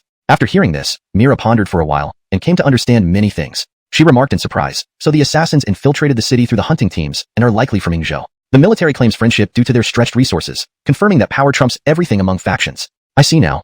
She nodded emphatically to Raphael, saying, I remember what you told me. I'll handle it first thing tomorrow morning. Chapter 407. Xuanhuan City. The cycle of day and night continued. The rain from yesterday persisted into today. A fine drizzle enveloped the world, as if a curtain of God. Beyond city affairs, plans were underway for an advance into the Xuanhuan province. According to reports, Xuanhuan province, a coastal region and the second most populous province in Xia country, had a population of over 130 million before the disaster. Alienation with 90% fatalities or zombies, more than 10 million survivors remained. However, this figure was optimistic, not guaranteed. After an afternoon meeting, a strategy to advance into Xuanhuan province was established. Starting from the nearest cities and moving outward, the plan focused on key areas such as Mingyi City, Jiang City, Nanqing City, Chunning City, Jiangxing City, Chuangmen City, and Lejishi City. The first target was Lejishi City due to its proximity to H City, making it an ideal launching point. Securing human forces in Lejishi City and clearing out all zombies would then allow them to establish a supply station there. Raphael believed that establishing a city-state like Lejishi City would be more efficient. By incorporating Lejishi City's human forces into a city-state structure, they could efficiently hunt zombies, accumulate points, and produce necessary supplies. If local production was insufficient, additional resources could be transported from Qiang City, which would be far more effective than simply setting up a supply station. The first step after establishing the target was to gather intelligence. Reconnaissance missions were conducted using the Skydome fighter jet, Generation 1, and cannons capable of killing level 2 zombies. The total population was approximately 300,000, impressive for a survivor city in such a populous province. Xuanhuan City obtained supplies through 3 channels: foraging, hunting, and farming. The city's agricultural lands provided crops grown by residents. Cortes from Xuanhuan City seemed relatively good. Citizens retained half of what they foraged, hunted, or farmed, and newcomers received free food from the city administration until they established themselves. Though the food was minimal, a thin gruel, it ensured survival. This policy was commendable among many survivor enclaves, showing that Farron understood how to sustain the city's development. To integrate Xuanhuan City into his domain, Raphael personally led a 5,000-strong force toward it the following day. The army didn't use any combat vehicles, but moved quickly, stopping 15 kilometers west of Xuanhuan City. Raphael ordered Joaquin to hold position and ventured forward alone. After walking 5 kilometers, Raphael saw vast fields. Most crops had been harvested, except for those under simple greenhouses where laborers still worked. As he walked, civilians in the fields glanced curiously at him before resuming their work. Soon, a man approached and blocked his path. Blocking the way, Raphael observed the man, who had a balding head, wore a broken eyeglass with one lens, and dressed modestly. Day and night alternated. The rain from yesterday continued into today, creating a fine drizzle that seemed to drape the world in a translucent veil, hazy and misty, with an almost dreamlike quality. With many witnesses around, news of last night's assassination attempt had already spread among most of the residents of Qiang by this morning. It wouldn't be long before all the residents were aware. The light drizzle was not as destructive as a thunderstorm. In the morning, Alf took Tess and Haddon on a return helicopter trip back to the provincial capital, a military-controlled area. At the same time, Qiang City implemented stricter controls. Raphael planned to establish a gene database, registering the genes of all nearly 2 million residents in the city. This would allow them to verify whether individuals were actual residents of Qiang through genetic testing. Of course, this was a massive project that required phased implementation. First, they registered the genes of the hunting teams who were prone to problems, effectively preventing certain people from infiltrating Qiang via these teams. Enhancing city defenses involved more than just maintaining order. Weapons and equipment were crucial. Raphael ramped up production of fighter jets and combat vehicles. The guards aimed for full promotion to level 1 Cortez and complete outfitting with Skyvault battle armor and Skyvault battle knives. The first goal had been achieved to 30%, while the second was already fully realized. In just one day, they mapped out all significant human settlements and zombie locations in Lejishi, including route charts. According to reconnaissance data, the main district of Lejishi, Ningzhong district, was completely overrun, while Ningbei district was in shambles. Scattered shelters of survivors existed in remote areas, with no single location having more than 100 residents. However, in Ningxian district's southwest undeveloped wilderness, there was a large survivor shelter covering 20 to 30 square kilometers inside a walled area, with much larger agricultural fields outside. Due to the high altitude of the reconnaissance jet, specific details like the name, population, and military strength of this human force couldn't be obtained. Hence, Raphael dispatched a special operations team. While knowing these specifics wasn't essential for direct military action against a small city spanning 20 to 30 square kilometers, Raphael wanted to incorporate it as a city-state. Civilized means would be attempted first. If unsuccessful, brute force would follow. The next day, the special ops team returned to Qiang with the desired intelligence. This human settlement in the southwest wilderness of Lejishi was called Xuanhuan City, named after its mayor, Farron. The city was divided into 4 levels, the mayor at the top, officials next, soldiers third, and civilians at the bottom. There were exactly 20,000 soldiers equipped with homemade rifles and cannons, the latter capable of killing level 2 zombies. The civilian populace had a one-lensed eyeglass and dressed modestly. He looked like an ordinary resident of Xuanhuan City. Raphael smiled and asked politely, "Excuse me, is there something you need? Where are you coming from and where are you headed?" the local asked, posing a rather philosophical question. "I'm from H City, going to Xuanhuan City." "Hey, are you a resident of Xuanhuan City?" Raphael replied nonchalantly, turning the question back. "H City? That's quite a distance." The man pushed his old glasses, squinting one eye while looking intently at Raphael. "Wow, impressive. You traveled all the way from H City to our Lajishi. Aren't you afraid of being attacked by zombies or monsters? Raphael chuckled. Not really. I can run fast. By the way, my name is Raphael. What's yours?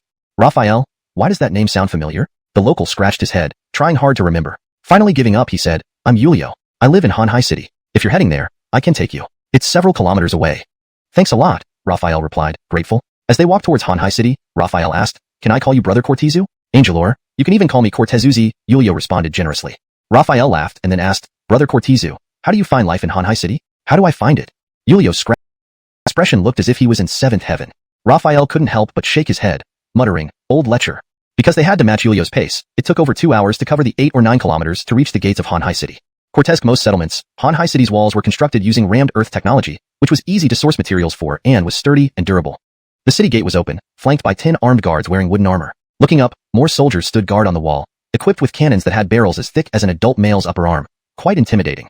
Civilians moved in and out of the city, their faces flushed, suggesting life within Hanhai City was indeed decent.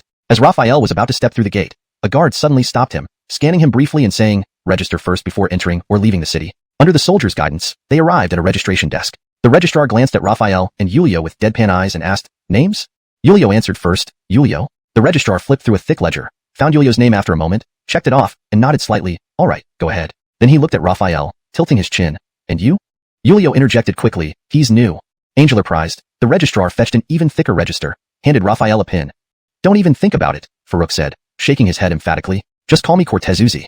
He continued, the reputation of Chiang City is well known not just to me, but also to everyone in Hanhai City. Beketni people wish to live in Chiang City, but it's too far for ordinary folks like us to reach. Raphael nodded slightly, I see. So Chiang City's fame has spread quite widely. Absolutely, Chiang City is our dreamland, Farouk replied, eyes darting around as he chuckled. Commander Raphael, could you possibly take me to Chiang City? Raphael smiled gently, of course, but I still have some business to attend to here in Hanhai City. Once that's done, I'll take you back to Chiang. Farouk was overjoyed and continuously expressed his gratitude, each phrase more heartfelt than the last. Finally, he asked, you're here on business. Are you planning to meet the mayor of Hanhai City? Yes, Raphael nodded. I had that intention. Can you arrange an introduction? Angel or thing. Farouk readily agreed. Raphael was surprised internally. Farouk seemed like an ordinary citizen, yet could introduce him to the mayor, which seemed a bit unreasonable. Farouk made an inviting gesture with a broad smile. Commander, please follow me. Raphael hesitated for only a moment before nodding with a smile. Hanhai City has 4 main thoroughfares corresponding to the 4 gates, named after the cardinal directions. And pressed further. Since you're a civilian, how can you recommend me to the mayor? Farouk laughed. Commander, you might not know, but our mayor values talent. Ordinary citizens can make recommendations. If it's genuine talent, they get rewarded. If not, they face severe punishment, either a beating or losing half a hand. Raphael nodded. I understand. Hashtag Hanhai City, Zone 4, Bekedir's residence. In the Grand Hall, seated on a majestic throne was a man with thick eyebrows and large eyes, exuding righteousness. This was Farron, the mayor of Hanhai City. With a wave of his hand, the messenger soldier stepped back. After the soldier left, several elaborately dressed women began dancing gracefully. Farron lounged lazily in his chair, sipping from a golden wine cup, thoroughly enjoying the performance. Under Farouk's guidance, they passed through the first 3 zones and approached Zone 4. Standing tall at 6 to 7 meters, the red brick walls were imposing, and the massive iron gate was solid. Raphael was impressed. The outer city used rammed earth walls, while the mayor's residence had sturdy red brick walls and an iron gate. Raphael thought to himself, this Farron certainly knows how to protect himself. The well-armed guards at the entrance immediately approached, asking, who are you? Entry to the mayor's residence is restricted to authorized personnel only. Farron straightened up upon seeing Raphael, waved off the dancers, and everyone's attention turned to Raphael. Their faces remained expressionless. Farron scrutinized Raphael for a moment, then stood up and approached, greeting him warmly, Commander Raphael from Chiang City? Raphael nodded, yes, it's me. Bard admired your reputation. Please sit, Farron said enthusiastically, guiding Raphael to a high seat as if they were old friends meeting after years. The others in the hall followed Raphael's movements with their eyes. Seated, Farron poured wine for Raphael and himself. Raising his cup, he toasted, your visit to Hanhai City brings honor. Here's to your health. Raphael hadn't expected such warmth. Seeing the wine bottle and the glass in front of him, he lifted it. Their cups clinked. Farron declared, I drink first, and drained his glass in one go. Raphael paused momentarily, then downed the wine in one gulp, breathing out deeply and laughing heartily. Excellent wine. Excellent. His voice faded, his smile disappeared, and his body swayed before crashing onto the floor with a loud thud. Seeing this, Farron's face lost its warmth in an instant. He carelessly discarded the golden wine cup, its crisp sound filling the hall as he gave a cold laugh and sneered, so what if you're a 4th-level life form? You still ended up at my hands today. Today, I shall avenge them. He grasped the hilt with both hands, raising it high above his head, muttering, Hilton, Ferdi, Abner, Yadoke, Funaki Hikari, Wakagi Yusu, can you see from heaven? I'm avenging you. As he finished speaking, Bekaturis swung the Ingjo saber down towards Raphael's neck. The movement was swift, cutting through the air with a whistling sound. Farron turned away, unable to watch. He truly knew Raphael's reputation. Such a person's blood spilling here was too hard for him to bear witnessing. Chapter 409. I am not level 4. The icy cold Ing-2 blade descended, slicing through the banquet table with a sharp clang. The blade's momentum remained undiminished as it severed a corner of the golden table, leaving a smooth and flat cut, evidence of its razor sharpness. However, Finley did not feel the satisfaction of vengeance. His pupils suddenly constricted. Where the body should have been sprawled in blood after being struck down by the blade, Raphael now gradually faded away, a mere afterimage. Part time no see, Finley. Raphael's voice reverberated through the hall, echoing back. Dozens of people below looked around frantically. Farron trembled in shock, fear forcing him to step back until he tripped over his own feet. As soon as he finished speaking, Raphael vanished from his spot. Finley's pupils dilated in horror, but in the blink of an eye, Raphael had shattered his hand bones, taken his sword, and delivered a sweeping slash that narrowly missed decapitating him. In the next second, the light in Finley's eyes extinguished, his face frozen in place as he stood motionless. The dozen others saw this and rushed forward without hesitation. A glint of murderous intent flashed in Raphael's eyes as he lunged forward with incredible speed, his blade cutting through the air in a flash. Within moments, the dozen others froze like statues. Thud. The heads of the dozen men fell from their bodies like rolling balls, followed by Finley's head hitting the ground and rolling to stop near Farron's feet. Ah! Farron screamed in terror, his fear reaching its peak. Hearing the scream, guards outside stormed in, guns drawn. But upon seeing the headless corpses and rolling heads, they hesitated in fear. Spotting Raphael holding the Ing-2 blade, one of them shouted, "Who are you? Drop your weapon immediately." Raphael slowly turned to look at the guard who spoke, ignoring him as he walked towards Farron. "Drop your weapon. Are you looking for death?" The guard shouted again. Swish. A glint of cold steel sliced through the air, impaling the guard's mouth. Chosen ones, gods. Raphael pondered. After a moment, he realized with alarm, those gods could be advanced extraterrestrial civilizations already descending upon Ingzhou. This isn't good at all. Raphael frowned deeply, considering Farron. This man is as cowardly as a mouse, blindly following Finley's words and attempting to poison me. Despite achieving his position, it shows a lack of leadership qualities. Furthermore, he thought, repaying evil with kindness only invites more harm. Since he wanted to kill me, I cannot let him live either, to show respect for both myself and him. Raphael smiled faintly. Stand up. Seeing Raphael's softer gaze and smile, Farron believed he would be spared. He thanked Raphael profusely, slowly rising to his feet.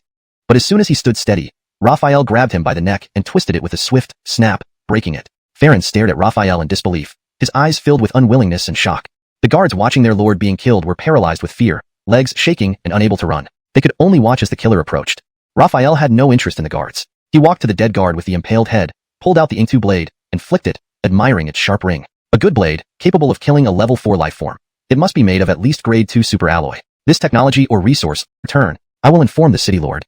Thank you, sir, the messenger replied respectfully before returning to his vehicle and leaving. Shortly after the messenger departed, the walkie-talkie in Raphael's pocket crackled to life. Sir, this is Joaquin. Please respond if you receive this. Raphael retrieved the walkie-talkie and pressed the talk button. This is Raphael. What's the matter? Our forces encountered an unknown army attack. They were no match for us and have been repelled. However, during the battle, we were discovered by Hanhai City's guards. After weighing the pros and cons, I'm leading the troops toward Hanhai City. Now that I've managed to contact you, we should be near the city walls soon. Oh, I see Hanhai City. Should we retreat or continue advancing?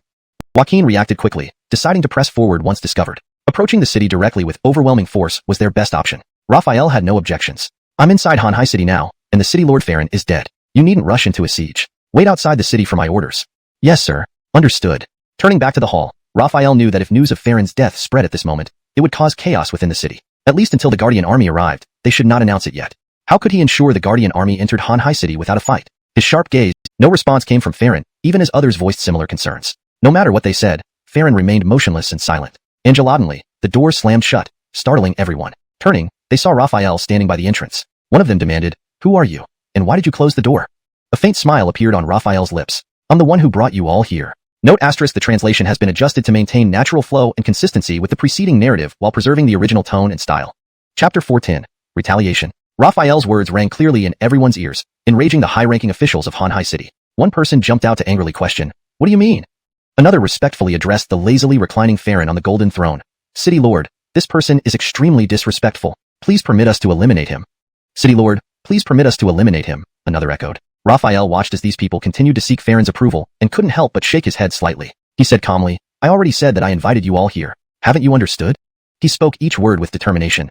"Your city lord, Farron, is dead?" Ah. These words stirred an enormous wave of shock among the high-ranking officials of Hanhai City. They might not have believed Raphael acted decisively. Just as the man raised his fist, Raphael kicked him in the chest, sending him flying backward, smashing into the golden throne and Farron's corpse. The man struggled a few times upon landing, but ultimately stiffened and died. Everything happened in a flash, and none of the living witnesses could discern when or how Raphael had acted. At this moment, Raphael's aura changed dramatically, causing immense pressure that felt like facing an ancient colossal beast. Their anger subsided under this pressure, replaced by fear. The high-ranking officials of Xuanhuan City involuntarily retreated, increasing the distance between them and Raphael. Raphael coldly snorted, intensifying the oppressive atmosphere further, which made these officials tremble even more. At this moment, they wondered if he was a human or a colossal beast. "As long as you all behave obediently, I can spare your lives," Raphael said. We will obey. Whatever you command, Becketster, I will do my utmost. If you spare us, from now on, you are our new city lord."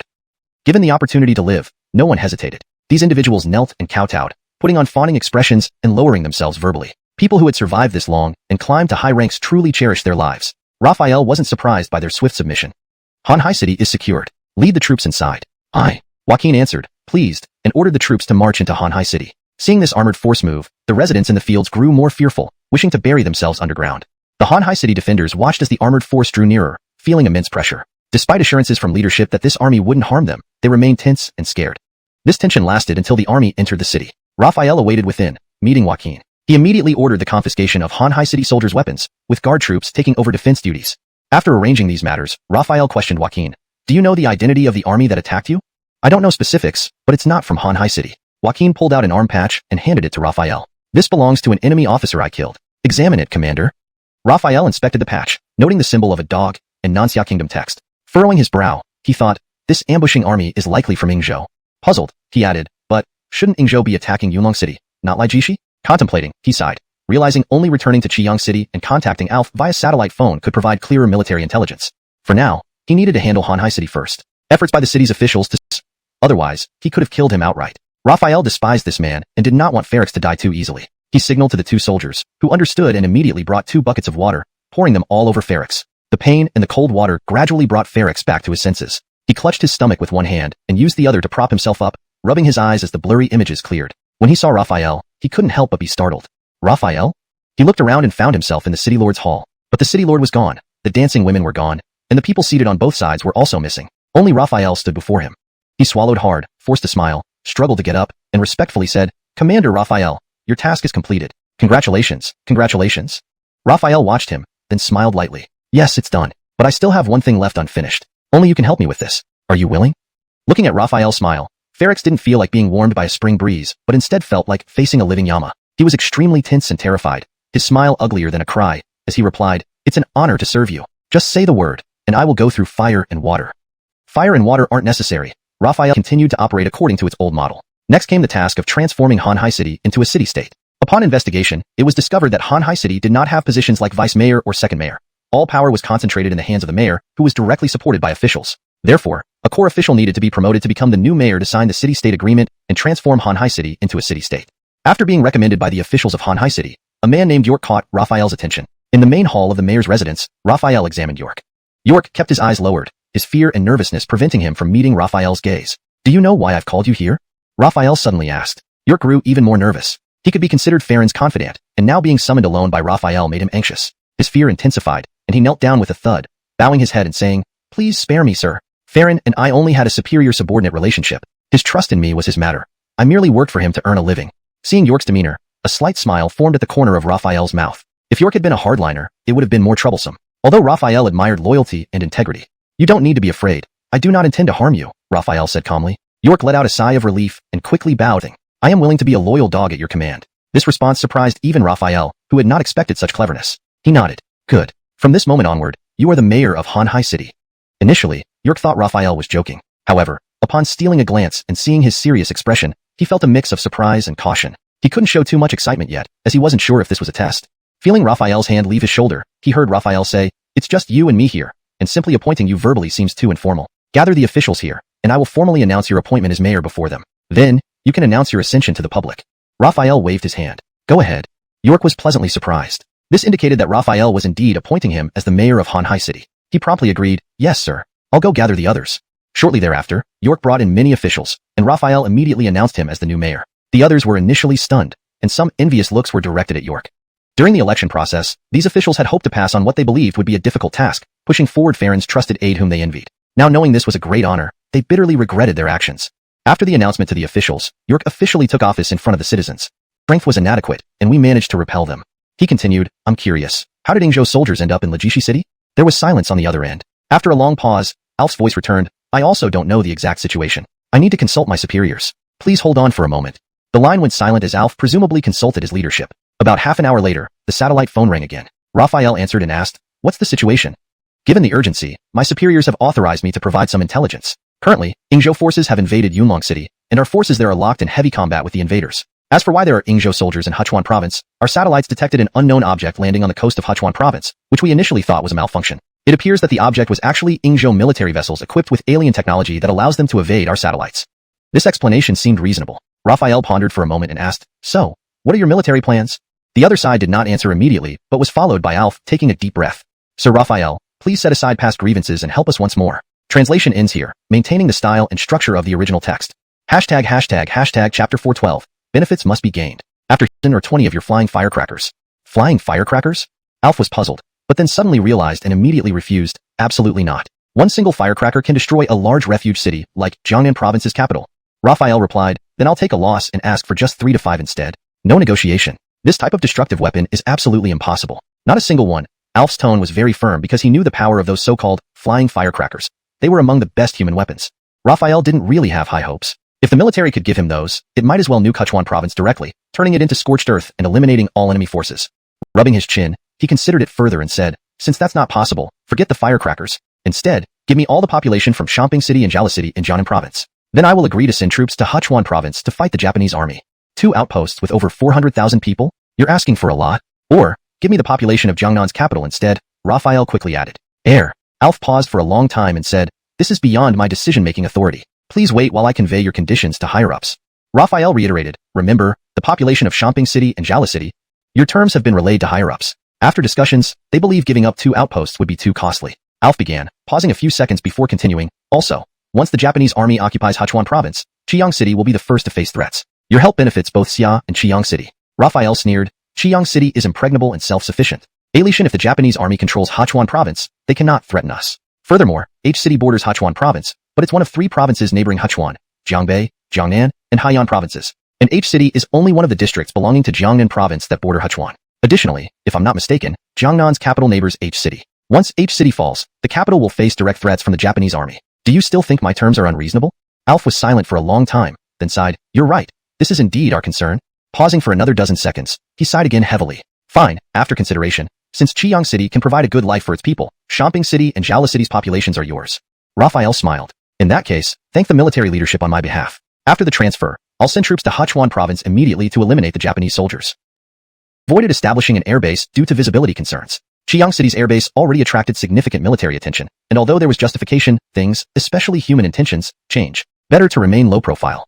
The runway didn't require concrete or asphalt, just a flat, solid surface, making construction relatively easy. Time passed as Raphael awaited Alf's transfer notification. Meanwhile, Qiyang City dispatched planes to gather information on various areas within Sichuan Province. Hashtag chapter continuation. Strategic expansion.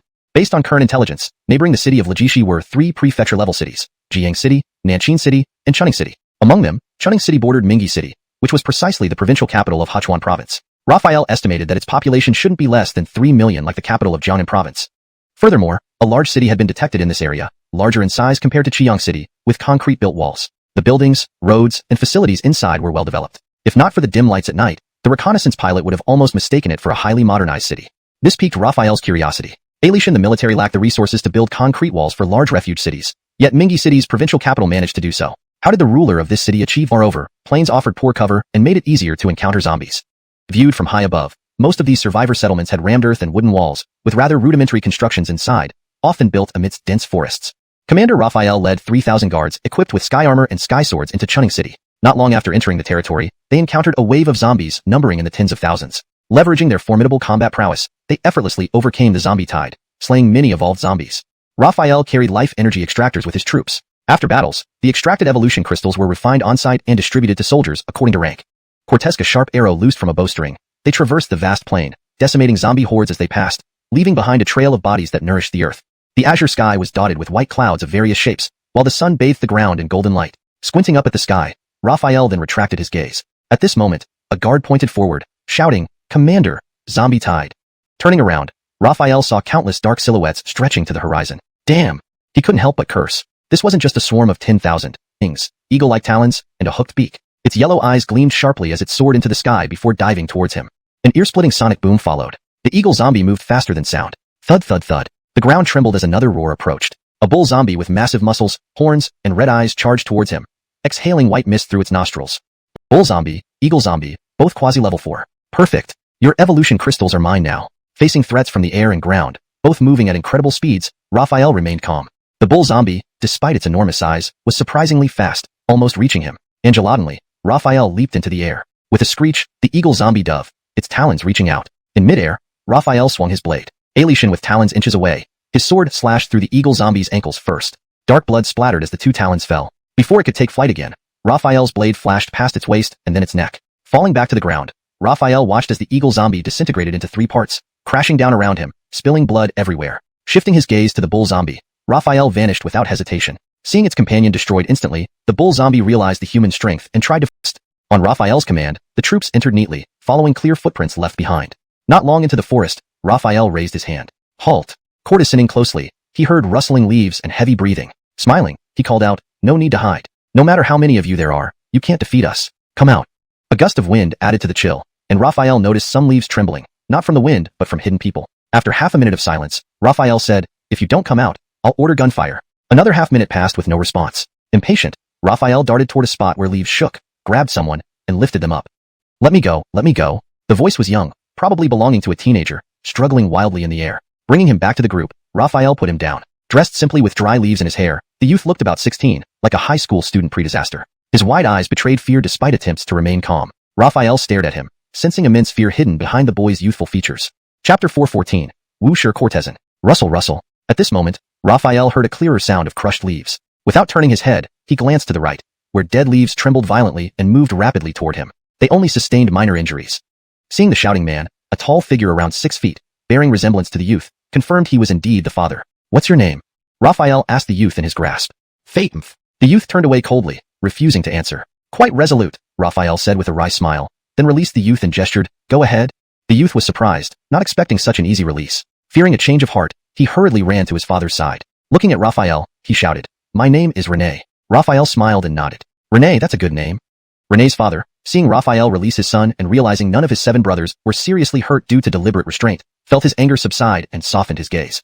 However, he remained vigilant, stepping forward and introducing himself. I am Andreas. Beckety, I ask your esteemed name and why you have come to Wuxia Courtesan.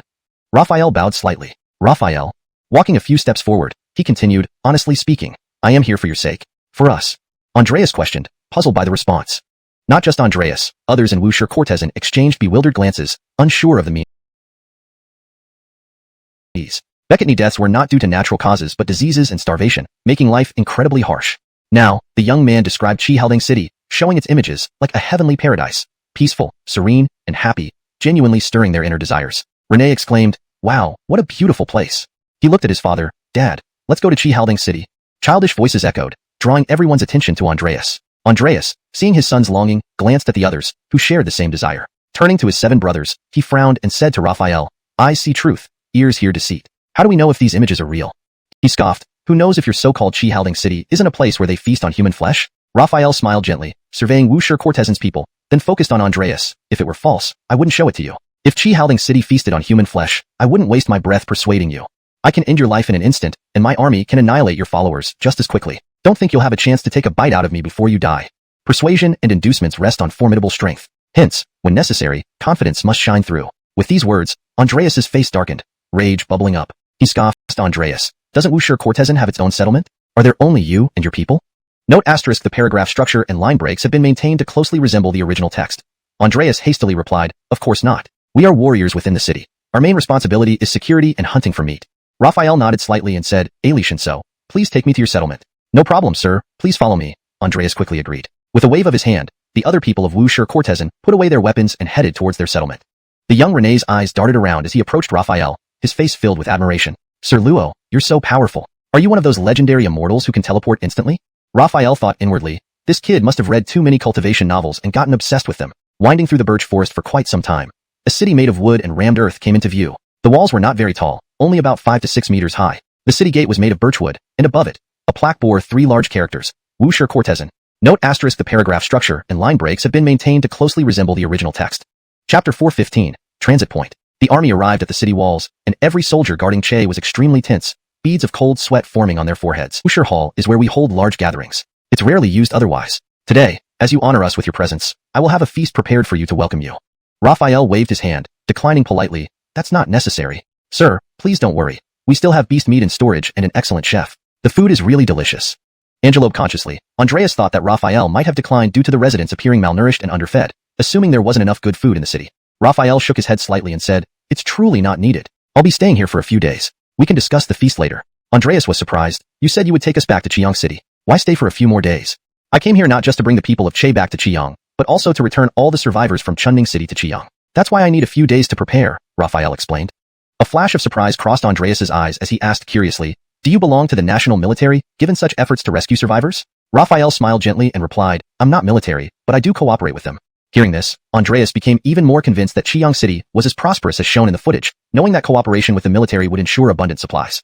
He paused briefly before making a gesture to space activated. Che Lord, Andreas, has been transported into the awareness space. Courtesying to the system's prompt, Raphael smiled faintly. Che was small in scale and population, perhaps too minor for a city-state designation. The reason for making it a city-state lay in Raphael's plan. There were over 20 survivor settlements like Che in Chunning City. If he were to return to Hanhai City after capturing each one, it would be excessively time-consuming. Therefore, establishing a city-state in Chunning City as a transit point was essential. After a long pause, Andreas suddenly opened his eyes, stunned. His expression changed dramatically as he looked at Raphael, as if seeing a deity descended from the heavens. He almost wanted to ask, are you human or divine? His mouth opened slightly but closed again without speaking. Swallowing hard, he asked, Sir, if you're going to take the people of Che back to Chiang, why establish a city-state agreement here? Raphael answered, didn't I just say? I want to bring all the survivors from Chunning City back to Chiang. Which do you think is better? Returning each settlement separately or gathering everyone together and bringing them back at once? Of course, it's better to gather everyone and return together, Andreas blurted out, realizing why Raphael wanted the city-state that Che once teemed with birch forests, which were cleared for housing and building materials. Rumble. Angelodinly, the ground trembled, akin to an earthquake. However, Raphael remained calm as 3 buildings, the city-state base, armory, and vehicle factory, sprouted from the ground. Andreas's eyes were filled with shock. To produce various resources, points are required. You should initially use these points to manufacture soldiers and weapons, then hunt zombies or beasts to gain more points. Finally, produce food to feed the residents and address hunger. Translation completed according to your requirements, maintaining original paragraph structure and tone. Chapter 416, Departure and Discovery. Raphael stepped forward, gazing at the 3 towering structures, and spoke.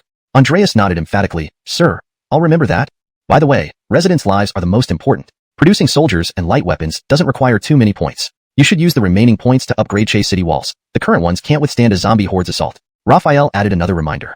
3 days later, Che had been small, dilapidated, and weak. But now it was completely transformed, with tall city walls providing a strong sense of security. The once miscellaneous militia had been reformed into a uniformed force, looking professional and spirited, like career military weapons and combat uniforms didn't resemble those of our Xian nation's forces. Raphael immediately asked, where did you see them? Andreas glanced toward the southeast and explained, we hunt far from here. About 10 kilometers southeast lies a deciduous forest. That's where we spotted the non-Xian nation army. Raphael nodded slightly. I'll keep that in mind. You should return to the city now. As Andreas entered the city, Raphael gave the order, and the army turned toward the southeast. During the march, Raphael held what looked like a scroll. Unfolding it revealed a soft screen displaying a map of Chunning City, a product of the Research Institute. Not aerial reconnaissance or hand-drawn maps. This was generated by the Intermediate Research Institute's airborne mapping equipment, loaded onto the Skyfighter, scanning and recording data over Chunning City directly to create a detailed map, which could then be used for route planning. Looking at the birch forests on the map, Raphael could see Che, a city built from stone, soil, and wood, at the center of the woods, still resembling its previous appearance based on old data. Centering his gaze on Che, he scanned southeast on the map and indeed spotted a vast, deciduous forest. Within this forest were 2 cities, spaced about 7 to 8 kilometers apart, one similar in size to Che, the other slightly larger. Clearly, Andreas's mentioned army could not belong to these 2 cities, and was likely the army of Ingzhou. But why would the Ingzhou army appear there? Raphael rubbed his chin, speculating. Angelodinly, his brows furrowed in concern, and he ordered, increase marching speed. Alishan, if I accelerate, it might already be too late. An organized Ingzhou army wouldn't be stopped by a survivor settlement like Che. Though anxious, Raphael knew panicking wouldn't help. Gazing southeast, he muttered to himself, hopefully, the Ingzhou army was just passing through the deciduous forest. Chapter 416, Annihilation. The term, xiaomu, does not refer to a specific type of tree, but rather describes tall trees with an independent trunk growing from the roots, clearly distinguished between the trunk and the crown. Trees such as the ginkgo, red becketpole, and camphor tree are all categorized as xiaomu. In this xiaomu forest, red becketpoles and camphor trees dominate. The leaves of the camphor trees remain green year-round, while the red becketpole's leaves turn crimson during the season. The camphor trees are taller than the red becketpoles. Viewed from above, the red foliage peeking through the green looks like blossoms in bud, equally beautiful. Leading his troops across over 10 kilometers into the Xiaomu forest, Raphael consults his map. The two major survivor settlements within the forest are located on opposite sides. This group of several thousand was a standard modern infantry force. Focusing on the center of the camp, Raphael observes that the trees have been cleared to make way for a large military tent. Voices and laughter can be faintly heard inside. Grotesquely, these are the leaders of this army, though Raphael cannot comprehend their conversation. Spare me. A woman's desperate cry grabs Raphael's attention. Turning, he sees a dozen Ingzhou soldiers dragging two young women, one struggling fiercely, her eyes filled with hatred. One woman appears hopeless while the other struggles against the soldier's grip, shouting furiously. Soldiers from inside the tent emerge. An officer with horns, Raphael notes silently. The man has large horns on his head, a muscular build, standing approximately 7 feet tall, his battle suit stretched tightly by his bulk. Seeing the women, lust overtakes him. Grasping one of the struggling women's face with his large hand, he leers in broken Xiao language, Xiao women, comfortable. Hearing this, the despair deepens on the women's faces, especially the struggling one who begins to cry out in terror. Concluding they must be from the eastern survivor settlement, Raphael realizes what will happen if left unchecked. Pressing his communication earpiece, he whispers, Peter, there are around 3,000 Ingzhou troops here. Standard modern infantry. The officer roars in anger. Thousands of Ingzhou soldiers aim their guns at Raphael and the women. Do you feel ready? He asks, holding the women. Calvin fire erupts, but bullets pass harmlessly through them, merely after images. The Ingzhou troops are stunned when cannons fire and explosions erupt among them. Rain-like gunfire follows, catching the troops off guard and inflicting hundreds of casualties instantly. Guardian soldiers now encircle the camp and launch their attack. Raphael retreats behind his forces with the women. Heaving. One woman vomits, unable to cope with the sudden events. Raphael shrugs innocently. I did warn you to be prepared. After regaining composure, Ember, who had struggled earlier, steps forward sincerely. Thank you.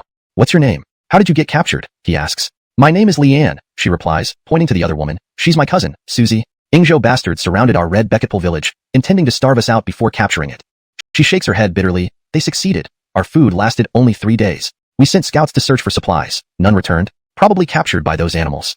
Translation complete. Adhering to natural English fluency, maintaining original tone and style, ensuring paragraph structure and line breaks match the original text. After experiencing several waves of zombies in Chunning City, all three had reached advanced third-stage life forms. With their Skyvault warblades, their combat power had significantly increased, making it not impossible to slay a third-stage peak gene fusionist like the Horned Officer. Xia soldiers, damned! The Horned Officer roared in broken Xia language. His eyes were bloodshot, nostrils exhaling white steam, truly resembling a large yellow ox. Instantly, Peter and the others engaged the Horned Officer in fierce battle. The cold light of the blades cut through the air with whistling sounds. The Horned Officer swung his massive fists at Peter. Peter prepared to strike, but pulled back at the last second, leaping backwards several meters to keep distance, a feint. Unable to retract his fist in time, the Horned Officer's punch smashed into the ground with a loud thud, causing the earth to tremble, leaves to scatter, and dirt to fly. Then, Price moved from the right, rushing forward with a diagonal slash. The Horned Officer, a third-stage peak gene fusionist, reacted quickly, using offense as defense. His grounded fist lifted directly toward Price. This brute force clash would surely disadvantage Price, who was forced to pull back his blade, dodging to the left to avoid the massive fist. Whoosh! Deflecting two attackers, the Horned Officer still couldn't relax. From the left, Raphael approaching. Raphael asked the injured Horned Officer, "What is your name? What position do you hold in the Ingzhou army?" "Hmph, Xia countryman, if you want to kill me, go ahead. Don't expect any information from me." The Horned General remained stubborn, his eyes filled with weakness, but glaring at Raphael with intense hatred. Raphael's expression remained unchanged as he calmly repeated, "I'll ask again. What is your name? And what position do you hold in the Ingzhou army?" "Pa." The Horned General spat out a mouthful of blood-laced saliva, which Raphael easily dodged. Hatred clouded his eyes. He would not speak. "He is called Braxton, commander of the 5th Regiment, under the 3rd Corps of the Ingzhou army." A voice behind them said. It was Augusta. Raphael nodded at her and then looked back at Braxton, asking, "Is there any other Ingzhou force in Chunning besides this regiment?" He followed up, "Answer me honestly, and I can offer you a way out." After a moment, Braxton kept silent, his hate-filled gaze moving between Raphael, Peter, and Augusta. It was clear that no intelligence would come from him. Raphael sighed lightly and uttered one word, "Kill." He turned away and slowly walked back to the group. Roar. Realizing his death was inevitable, Braxton suddenly erupted into a frenzy, his eyes red with fury as he struggled to his feet and charged towards "What's not good?" Raphael asked as he approached her. Augusta raised her eyes, concern evident in her expression, and was about to explain when Raphael paused, sensing something. "Somebody's coming. Let's discuss later," he said. He listened intently and pointed left. "Prepare for combat over there." The guards shifted their rifles and prepared for battle. Augusta held back her words and stepped back to join the guards when she recognized the approaching figures. "Sir, it might be people from our village. Don't shoot directly," she warned Raphael, pulling him aside. "Are you sure?" Raphael asked. "Our village is in that direction," Augusta explained. Nodding, Raphael ordered, "No one fires unless I say so." Steps drew closer. Augusta's eyes lit up with recognition, and she excitedly waved, shouting, "Dad, Uncle, I'm here." Elias and Germano, after discovering Augusta and Tanshi missing, were worried and decided to find them. Hearing gunshots from this direction, they rushed over despite knowing it was enemy territory. They saw the corpses of Ingzhou soldiers and felt relieved, venting some pent-up frustration. However, Seeing the guns aimed at them by the strange troops, they panicked and tried to run until hearing Augusta's voice. Seeing her among the troops, clothes torn and stained with blood, they were anxious. Outside the village, Augusta hurriedly explained. But why are you and your cousin unharmed? Someone questioned. Because my cousin and I are girls. Augusta shouted loudly, calming those people down. She explained further. Because my cousin and I are girls, the beasts of Ingzhou wanted to violate us. Fortunately, an officer from the opposing army came to our rescue in time. Otherwise, we would have been defiled by those beasts. Upon hearing this, they slowly lowered their weapons, sorrow filling their eyes as they surveyed the bodies of the Ingzhou soldiers scattered on the ground. It felt like a form of vengeance had been achieved. Several sighed and shook their heads slightly. A few couldn't stop crying. Grown men, veterans who had faced death countless times, now sobbed uncontrollably, deeply saddened. Someone murmured, "Child, how could you die? How will I face your mother?" Elias and Germano were relieved that Augusta and Tanshi were unharmed, but were inevitably moved by their comrade's grief, letting out light sighs of sadness. After a moment, Elias asked, "Kikeksi, what is the background of that army? Why did they come here?" Augusta shook her head. "I don't know, but the officer told me that they are not enemies." Elias thought for a moment, while Germano, lacking patience, was eager to see if his daughter was safe. He said, he nodded simultaneously and looked at her. "Kikeksi, lead the way," Elias said. Others nearby, upon hearing Augusta's explanation, found it reasonable and didn't intervene. "Officer." A clear voice reached Raphael's ears. He turned to see Tanshi approaching. On closer inspection, she had delicate eyebrows, almond-shaped eyes, a straight nose and red lips, though somewhat pale and chapped, still quite captivating. A very beautiful woman. Raphael smiled. "Red Beketpul village has sent emissaries. Your father seems to be among them." Tanshi was visibly delighted and rushed forward, just as Augusta led Elias and Germano over. Her eyes sparkled with excitement. Seeing his daughter, Germano's relief was evident. Ignoring Augusta and Elias, he sprinted over. Raphael raised an eyebrow, noting internally, level 3 life form. Soon after, Augusta and Elias arrived. Elias bowed slightly, polite and respectful. "Chief of Red Beketpul village, Elias, greeting you, sir." Raphael raised an eyebrow again, surprised to learn Augusta's father was the village chief. He chuckled. "Pleased to meet you. Allow me to introduce myself. I am Raphael from Chiyang City." "Chiyang City, Commander Raphael." While Elias showed little reaction to Raphael's introduction, Germano was astonished. Indescribable excitement. Unlike Germano, Elias's eyebrows slightly furrowed. He had never seen Chiyang City, nor had he heard about it. For Raphael to suggest moving all the people from Hongfeng village to Chiyang City seemed suspicious. Raphael noticed this abnormality and chuckled lightly. He raised his hand, and a soldier from the guard stepped forward, spreading out his palm to reveal a holographic projection of Chiyang City. He explained, "This is what Chiyang City looks like inside." Germano stared at the hologram, filled with longing, then looked at Elias and said, "Brother-in-law, this is a once-in-a-lifetime opportunity. In Chiyang City, everyone in the village will have enough to eat, get medical treatment, and survive." Elias was also astonished by the hologram but still did not show any signs of agreeing, clearly harboring doubts. At this moment, Stacy tugged at Elias's clothes to get his attention. She whispered, "Dad, the commander wouldn't lie to us." Elias was puzzled at first, but when he saw his daughter glancing over the many guards, he instantly understood. With such formidable military power, they could have simply taken control instead of patiently explaining everything. Deception was unlikely. He turned back to stare at the hologram, amazed anew by the scene it depicted. If it were true as shown, this indeed was an unprecedented opportunity. Our Hongfeng village has roughly 5,000 households, with a population of around 16,000. Previously, there were more people, but due to food shortages, many fought over supplies and died either in conflict or from starvation, Elias explained while leading the way. 16,000 people, that's more than Wuxia Forest, Raphael remarked. Wuxia Forest? Elias was confused, unsure what forest Raphael referred to or if it had any game for hunting. Raphael laughed. "Before coming to Hongfeng village, I visited a birch forest first. There were no zombies or many mutated beasts. I didn't see any myself. There's a survivor settlement there with 13,000 people, fewer than you." Elias suddenly understood and chuckled. "I thought Chunning only had those guys in the west. From what you say, it seems there are more survivors in Chunning than I imagined. You mentioned those in the west. I know Jiamu Forest has 2 settlements. Let's call them shelter cities." Shaking his head, Raphael continued, "The 2 shelter cities are located on the east and west sides of Jiamu Forest, 8 to 10 kilometers apart. This eastern shelter city must be Hongfeng village. Do you know anything specific about the western shelter city?" Elias nodded. "That's correct. Our Hongfeng village is the eastern shelter city. The western shelter city is called Jiangxi village." Mentioning Jiangxi village, a hint of disdain and pity. "Very well," Raphael nodded and turned to leave, vanishing quickly from Elias's sight. "How fast?" Elias marveled. Germano commented, "I heard Commander Raphael is a level 4 being. How strong must he be?" Looking back at his daughter Sujin and niece, both full of admiration, he couldn't help but shake his head and tease Elias, "Daughters grow up too fast." Elias turned to his daughter, recalling her disobedience and unauthorized departure. His anger surged again, eyes sharp. Feeling her father's gaze, Stacy reined in her admiration, involuntarily stepping back. Swallowing hard, she thought, "Oh no, a beating is inevitable." Chapter 419. The center of the grove, powerful beast? Casimir took several leaps and arrived at where the guard army was stationed. The guard army soldiers were sitting and resting, eating compressed rations, causing the residents of Red Beketpul village who were sneaking a peek to salivate. Peter noticed that 5 or 6 children had their eyes glued to the compressed rations in his hand. Their gazes followed wherever he moved it. He couldn't help but smile gently and called out, "Hey, catch." Then he tossed 2 unopened packets of compressed rations from his pocket towards the children. These children, like wolves starving for days, eyes glowing green, scrambled and fought as they tried to grab the food. Drool hanging from 2 mouths, and hearing their growling stomachs, Casimir divided the 3 packs evenly into 6 portions. Seeing the mix of hunger and fear in their eyes, he smiled and said, 1 portion for each, no snatching. Despite their fear, hunger and the allure of food spurred the children to gather courage and take their portions, eating hungrily without trying to snatch others' food. As they ate, they soon forgot the previous fights and began laughing and playing together. Casimir smiled slightly, returned to the army, and said, Peter, Price, step forward. Peter and Price stood straight in front of Casimir immediately. You 2 will accompany me to visit Jianxi village in the western part of the grove, Casimir said. Yes, they responded in unison. Turning to Charles, Casimir said, Charles, you will lead the team to station at Red Becketpool village. Keep the communication device on and wait for my orders. Yes, sir. Charles responded quickly. Let's go. Just as Casimir was about to leave, he suddenly heard, Sir, wait. Casimir turned and saw Yunji running up quickly. Sir, wait a moment, Yunji said. Confused, Casimir asked, What is it? Yunji replied, I forgot to mention that there's a beast in the central part of the grove, and it's very powerful. Sir should consider going around it. What kind of beast? Casimir asked curiously. It moves too fast to see clearly, but it doesn't harm humans. It only drives intruders away from its center territory. It seems just protective of its domain, Yunji explained. Very fast, hard to see, only drives off, doesn't harm. Casimir pondered, then nodded and said, Thank you for the information. You're welcome, sir, Yunji smiled.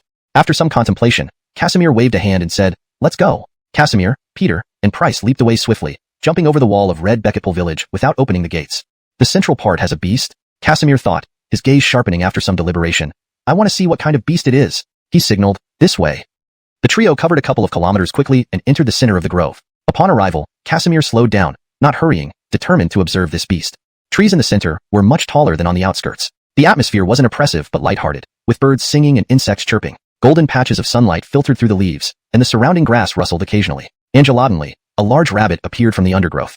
There were many animals here, all herbivores and gentle-natured, making this an ideal, gripping the attacking fist tightly. The attacker tried to pull back but found it impossible, realizing the man before him was incredibly strong. Internally terrified, the attacker exclaimed, You're a level 5 Cortez form? Chapter 420, Fateman-shaped beast, middle-aged Becketon. Before him stood not a beast but a very much alive human being. The startled expression on this man's face prompted Raphael to smile faintly as he suddenly let go when the assailant struggled. Thrown off balance by the momentum, the attacker stumbled backward, almost sprawling on the ground. Raphael sized up the man before him. An adult male with black whiskers extending down to his chest and thick eyebrows. His eyes were filled with weariness which had been mostly replaced by shock at that moment. He wore his jet black hair in a top knot akin to a Saiyans priest's, secured with a homemade wooden pin. Dressed in coarse brown-gray hemp clothing, his feet were bare. When Raphael first caught this person, he chose not to strike again because he sensed that the assailant harbored no intention to harm but was merely testing and intimidating. Therefore, he merely defended himself without retaliating. Peak level 4, who are you? Both were surprised. Upon their brief encounter, Raphael already knew that the person in front of him was peak level 4. In their current environment, excluding himself, anyone reaching near level 4 would be 1 in 100,000, or perhaps even 1 in a million. As for those who achieved level 4 life, they were rare as unicorn horns. At least, he had yet to see any creature above level 4 apart from himself. Yet the person standing before him was peak level 4, stirring genuine curiosity within him. My name is Angelo. The opposite party stroked his beard, revealing a hint of pride. He looked at Raphael and continued, Who are you? Actually a level 5 life? His question clearly suppressed the shock inside him. Raphael could see through the pride in the other's expression, understanding it to be natural and habit-formed, making him curious about Angelo's identity. Was he once some high-ranking official? However, leadership mattered little to him now. Besides, he was a leader too. The Qiang City Lord, how imposing. He replied casually, There's nothing surprising about a level 5 life. Adjusting his clothes, he added, Qiang City, Raphael? You're Raphael? Angelo exclaimed even more astonished, blurted out that sentence involuntarily. Raphael asked, puzzled, Do you know me? Angelo instantly composed himself, managing his expression with a slight smile. City Lord Qiang, Chief Raphael's renowned name has indeed reached my ears. It seems my reputation is bigger than I thought. Alishan here, people have heard of me. He shook his head slightly, self-mocking. Isn't it ironic? The Xia military always wants to kill me and seize my city, yet I still help them. TSK. I'm starting to despise myself. Angelo calmly said, You must also benefit somehow. Raising an eyebrow, Raphael retorted, Yes, benefits are what I should get. This task isn't easy and comes with considerable danger. Pausing for a moment, his gaze fixed on Angelo, he asked, Why are you hiding here alone? Wait, with your peak level 4 strength, you can virtually walk freely in the outside world. Could it be that you're a recluse, having renounced worldly affairs? He mumbled to himself, That doesn't make sense either. How can there be any worldly affairs nowadays? It's all hellish realms. Moreover, how did you achieve peak level 4 while living in seclusion? Strange. After mumbling for a bit, Raphael shook his head, stared at Angelo, waiting for an answer. He felt this person wasn't simple, evident from those weathered eyes. Angelo softly opened his lips and asked, Do you hate Xia country's military? This response didn't address Raphael's question, but posed another question back. Raphael answered directly, no hate. Why hate the military? Although war nearly broke out, wars aren't personal grudges, besides we haven't started yet. After thinking for a while, all right, I believe you, Raphael muttered but internally thought, believe your ghosts. Speaking such ambiguous words means you're either connected to the military or have close ties with them. After contemplating for a while, Raphael stepped back 2 paces, clasping his fists together. Since the mystery of the central area beast is cleared, I should head to Jiangxi village. Farewell until we meet again. Angelo clasped his fists in return. Farewell until we meet again. Hey, didn't you say there was a beast in the center? We searched for so long and saw none. Bekatib, the beast sensed your powerful aura and hid out of fear. Ha ha, you're right. The beast must have been scared by my presence. Ha ha ha. Angelaudinely, voices reached their ears. Raphael paused slightly, looking at Angelo, who calmly noted, they're from Yingzhou. Following him, Raphael added, including the traders among the Xia country citizens collaborating with the Yingzhou heart. Chapter 421. Swift Angelobjugation. The accent was thick, and the Xia language was poorly spoken. Based on the direction of the voice, Raphael and Angelo deduced that people from Yingzhou had infiltrated the central area of the woods. Angelo glanced up slightly and said calmly, what do you think should be done with these people? Raphael looked at him and mimicked his calm tone. Single sound. Beckett shook his head, speaking with a mocking tone. In my view, the creature wasn't scared into hiding. It was frightened away. Hearing this, Erwin laughed heartily, patting Beckett's on the shoulder and nodding. You're right. The beast must have been frightened away by my powerful aura. He suddenly stopped walking and turned back to the other dozen men, waving his hand and saying, that ferocious beast has already been scared off by my unintentionally powerful aura. We have no reason to stay here. Let's head back. He sighed lightly, expressing regret. Too bad. It's such a pity for a precious evolution stone. Then he waved his hand again, ordering, let's go. Return to Jiangxi village. The dozen men nodded in agreement and parted ways, allowing Erwin and Beckett to lead the way forward. You've done well. In a few days, I will take you back to the headquarters and ask the corps commander to report to the emperor that you should be granted a Yingzhou surname and integrated into our ranks as a chosen one of the gods. Erwin, pleased with Beckett's performance, spoke these words. Beckett was greatly surprised and began pouring out numerous words of gratitude. But Erwin shook his head. I don't want verbal thanks. I want actions. Beckett paused, then chuckled. I understand. I have a pair of twin sisters. It was just a handful of small stones that had shattered on impact. Erwin crushed the stones in his grip, scattering dust. His outward demeanor remained calm, but internally he was highly tense. The force with which the stones were shot indicated that the unseen assailant was extremely powerful, possibly even stronger than himself. Zoom, zoom, zoom, zoom. Angelaudinely, a barrage of stones flew from all directions. Erwin, Beckett, and the dozen others were caught off guard, scrambling to defend themselves. As they deflected the stone rain, the dark shadow reappeared, charging straight towards them. Before Erwin could react, the shadow was upon them. A cold glint flashed past. Gurgle. Beckett's Adam's apple bobbed as he swallowed loudly. He and Erwin turned back to see the dozen men frozen in place. Red lines of blood appeared on their necks, and one after another, their heads fell, spraying fountains of blood as their bodies crumpled to the ground. Beckett's pupils constricted, filled with sheer terror. Erwin felt both shocked and enraged. These dozen men were elite members of his team, formidable warriors, like his right and left arms. Their gazes moved beyond the corpses, landing on a lone figure facing away from them. The man held a sword, its blade still dripping blood, radiating an awe-inspiring aura that made them shudder. Note, black and white impermanence is a direct translation of Hui Bai Wu Chang, which refers to two Chinese folk deities often depicted as guiding souls to the afterlife. For clarity in English, it's better to use the full explanatory phrase. However, as a level 3 being, he didn't lose control of his sphincter muscles. Raphael walked up to Beckett and asked, Are you Beckett? Daring not to hide, Beckett hurriedly nodded, Yes, I am Beckett. Chief of Jiangxi village? Raphael asked again. Beckett continued nodding, confirming his identity. After confirming Beckett's identity, Raphael pointed at the Yizhou officer with severed tendons in his hands and legs and asked, Who is he? Beckett answered truthfully, His name is Art, the colonel of the 4th Regiment under the 3rd Division of Yizhou's 3rd Army Corps. Raphael asked further, Why did he come here? Through a few rounds of questions and answers, Beckett's mind regained some ability to think. Hearing Raphael's words, he quickly thought about it, looked at Art with hatred, and angrily denounced him. This damned beast deceived me by saying that he was here to cooperate with our military and save us. Who knew that after entering the village, he showed his true colors, committing all kinds of atrocities, raping and plundering. He looked around left and right, spotted a large stone, rushed over to pick it up, and ran and wouldn't do anything against your own people. Beckett immediately sighed in relief, forcing a smile. Your wisdom is admirable, sir. Bring him along and follow me. Raphael glanced at Art, and then walked away. Beckett had witnessed Raphael's strength, and dared not think of escaping. He immediately carried Art, and followed Raphael out of there. Angelo sat cross-legged under a big tree, his eyes slightly closed, breathing faintly and slowly. Angelaudinely, his ears twitched, his eyes snapped open, and his lips parted, their back. Peter and Price also heard the commotion and stood up. Raphael emerged from the woods, followed by Beckett dragging the still shouting and making threats Art. Angelo looked up at Art, his eyes falling on the shoulder insignia, and said, A regimental officer from Yizhou. Raphael remarked, Sharp eyesight. This is Art, the colonel of the 4th Regiment under the 3rd Division of Yizhou's 3rd Army Corps. 3rd Army Corps? Angelo muttered to himself for a moment and then asked, Where is the headquarters of the 3rd Army Corps located? Spit, Xia people, don't even dream of getting the military position from me. Alishan with severed tendons and excessive blood loss causing a pale face, Art still refused to talk. Raphael shook his head and said, these Ijo people have kilometers from Red Bekapul village, but 4 to 5 kilometers from Jiangxi village. Alishan, the slowest of the guards, had reached the speed of level 1 beings, so they would definitely arrive before the Ijo army from Jiangxi village, set up an ambush, and annihilate the entire 4th regiment of the 3rd division of Ijo's 3rd Army Corps. Time ticked by, and soon 10 minutes passed. At this moment, Raphael heard dense footsteps approaching and couldn't help but smile. They're here. As expected, equipped sky canopy battle armor guards came into view. Balthazar quickly approached Raphael and said, Commander. Swift action was critical. Raphael gave direct orders. With this position as the center, all troops should conceal themselves and prepare for battle. Yes, Balthazar replied. The order was executed swiftly, with everyone concealing themselves perfectly. Raphael scanned around and couldn't see any guards, indicating excellent concealment.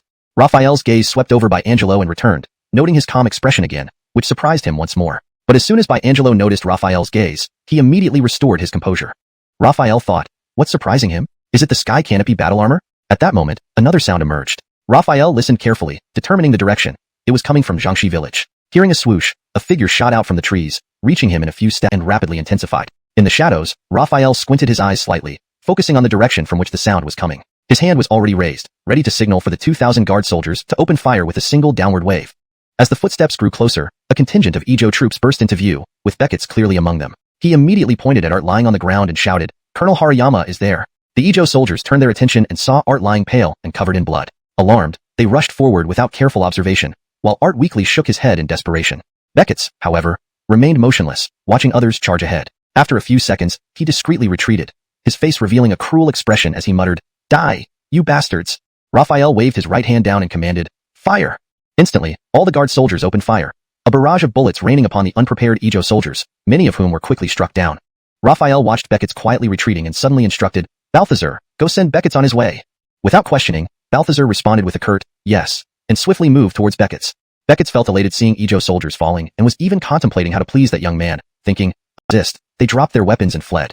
Raphael ordered, pursue and leave none alive.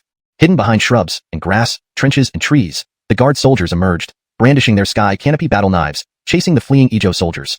Raphael walked to the center of the battlefield where dead Ijo soldiers lay strewn. Art still lay on the ground, glaring at him with intense fury. Raphael smiled, approaching him and saying, How does it feel to watch your comrades die before your eyes?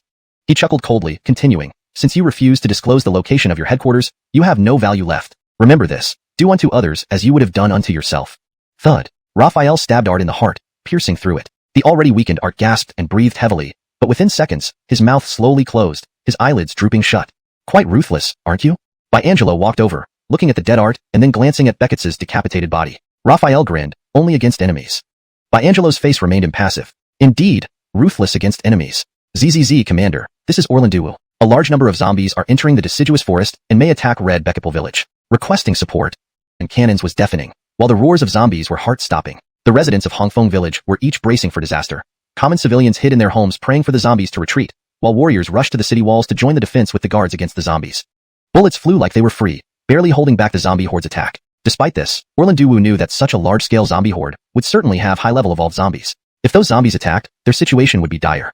But now, all he could do was hope Jareth and the others returned soon to resolve the crisis. Among the zombie horde were evolved zombies and mutant zombies, but only a few with pale purple skin stood at the back. They emitted different sounds from their mouths, and with each sound, the zombie horde's attack pattern changed, as if being directed by them.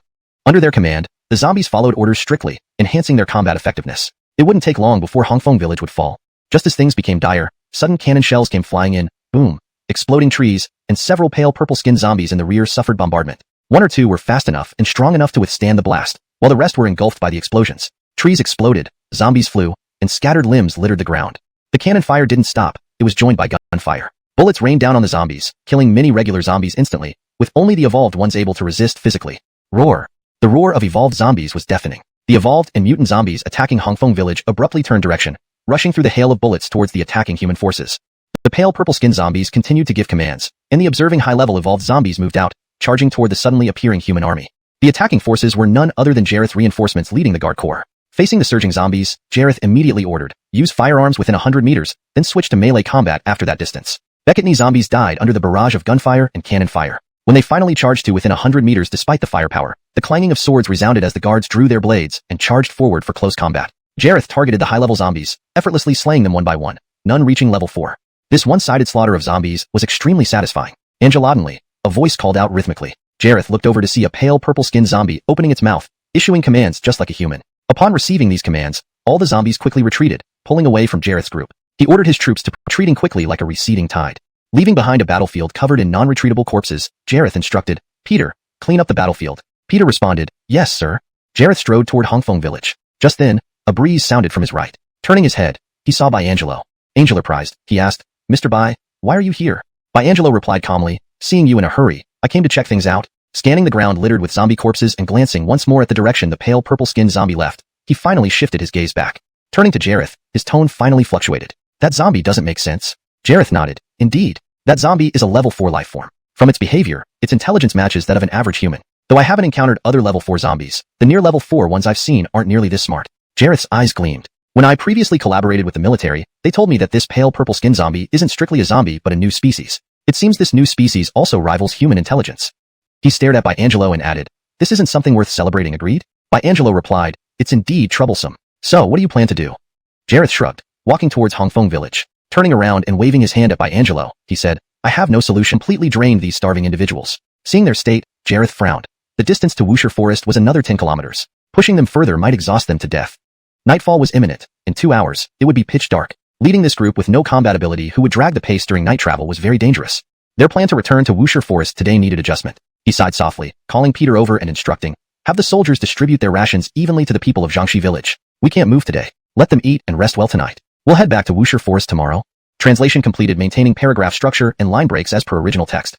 After issuing the order, he turned his head and saw Elias standing nearby. Elias had undoubtedly heard everything and smiled, saying, I understand. The guards didn't carry much food, and the people from Jiangxi village need these supplies more than we do. Raphael smiled and replied, rest assured. Once we reach Wuxia Forest, no one will be short of food. He then looked out toward the village's perimeter, inwardly praying, I hope there are no problems tonight. Night fell, with sparse moonlight and the chirping of insects and birds. As the weather changed, the bright moon moved across the sky before finally setting below the horizon. As the moon set, the eastern sky began to lighten. Morning dew dripped from the leaves, and the clear bird. Chapter 424. Advancing to Mingyi City. The concentration of the population in Chunning City was successfully completed. Out of the 3,000 guardsmen who came initially, only 2,867 remained, but overall losses were not too severe, and their combined strength had become stronger than ever before. This was entirely due to the several large-scale zombie waves they encountered, which provided ample amounts of evolution crystals. Peter, Price, and Brinley even reached the quasi-level 4 life stage. Each could handle situations independently. Wuxialin's scale expanded sixfold, housing over 200,000 people, with a garrison of 8,000 guardsmen equipped with powerful weapons and tall city walls. Defending against hundreds of thousands of zombies posed little challenge. With the expanded fortifications extending to the boundary of the birch forest, it was not a big deal and didn't warrant fear of a zombie siege. Raphael ordered Brinley to stay in Wuxialin to assist with city defenses, while he led the others to advance towards Mingyi City, following the map straight to the large city. Mingyi, the largest tributary of the Xiaojiang River, at its widest point spans 2,000 meters, separating Chunning City from Mingyi City, serving as a natural boundary. A bridge named Mingshun Bridge straddles this intersection. Exposed to wind and sun without maintenance, the bridge looked weather-beaten, making it appear almost a century a person's pace. He strolled towards the opposite bank, seemingly less like a scout and more like someone out for a walk. With his hands behind his back and eyes fixed ahead, he appeared relaxed, but in reality, he was vigilant. Upon reaching the opposite shore without descending the bridge, he could see more buildings and streets of the overland town. Cortez the bridge, the streets were clean, devoid of wrecked vehicles or zombies. Observing the houses lining the street, he noticed many bullet holes, indicating fierce battles had taken place here. The windows and doors were shut, seemingly by design. After further contemplation, Raphael leaped off the bridge onto the town street. He scanned the surroundings, hands still behind his back, whistling casually as he walked leisurely through the deserted streets. His brazen display, almost inviting detection by either zombies or humans. After walking a distance, he suddenly stopped, turned around, and walked back. Repeating this, it truly resembled a casual stroll. Instructor Fatejo, this guy is too arrogant. He's ignoring us. Let me go give him a beating. Inside a room, Gaylord observed Raphael from the window, glaring at Katrina, lounging on a sofa with her legs crossed, indignantly complaining. Katrina shook her head. No, this guy has too much nerve. Strolling and whistling makes my hands itch. Did you hear me asking for an apology? Enraged by Raphael's disregard, Gaylord lunged at him, hand reaching for Raphael's collar. Raphael frowned, thinking, hasn't this guy seen me appreciating a beautiful woman? Gaylord, stop. Ember commanded abruptly, halting Gaylord mid-motion. Why do you forbid me from teaching him a lesson? Gaylord grumbled. Ignoring Gaylord, she suddenly softened her gaze, her almond eyes sparkling with allure, exuding undeniable femininity. Raphael's eyebrow rose cautiously. Aware of her allure, she smiled coyly. Cortestal brother, where are you from, and why are you here? She blinked, adding flirtatious emphasis. Trying to seduce me? Raphael smirked, replying, I came from your heart and aimed to enter your body. Realizing how disgusting this sounded, he almost retched. Katrina blushed, her face turning red. Her gaze met Raphael's, then quickly darted away. This chapter introduces the cautious approach Raphael takes in scouting Mingi City, setting up tension with the locals, particularly the charismatic Katrina. The dynamic between the characters highlights elements of mistrust, caution, and underlying attraction. Gaylord's mouth hung slightly open as he stood between Raphael and Katrina, glancing right at Raphael and left at Katrina. Seeing the flush on her cheeks and her bashful appearance, his face turned icy, ready to strike again. Stop, stop, stop. Raphael hurriedly interjected. Let me finish. If I were from Yingzhou, would I speak Xia language so well? Besides, do I look like someone from Yingzhou to you? Katrina carefully examined Raphael and shook her head. No, you don't look like it. You're really not from Yingzhou? Raphael replied, I always kill those from Yingzhou whenever I see them. How can I possibly be from there? Katrina let out a sigh of relief, her eyes softening. But the next moment, she remembered that although the man wasn't from Yingzhou, he might still be an enemy. Her gaze instantly turned sharp and severe as she questioned, if you're not from Yingzhou, then who are you really?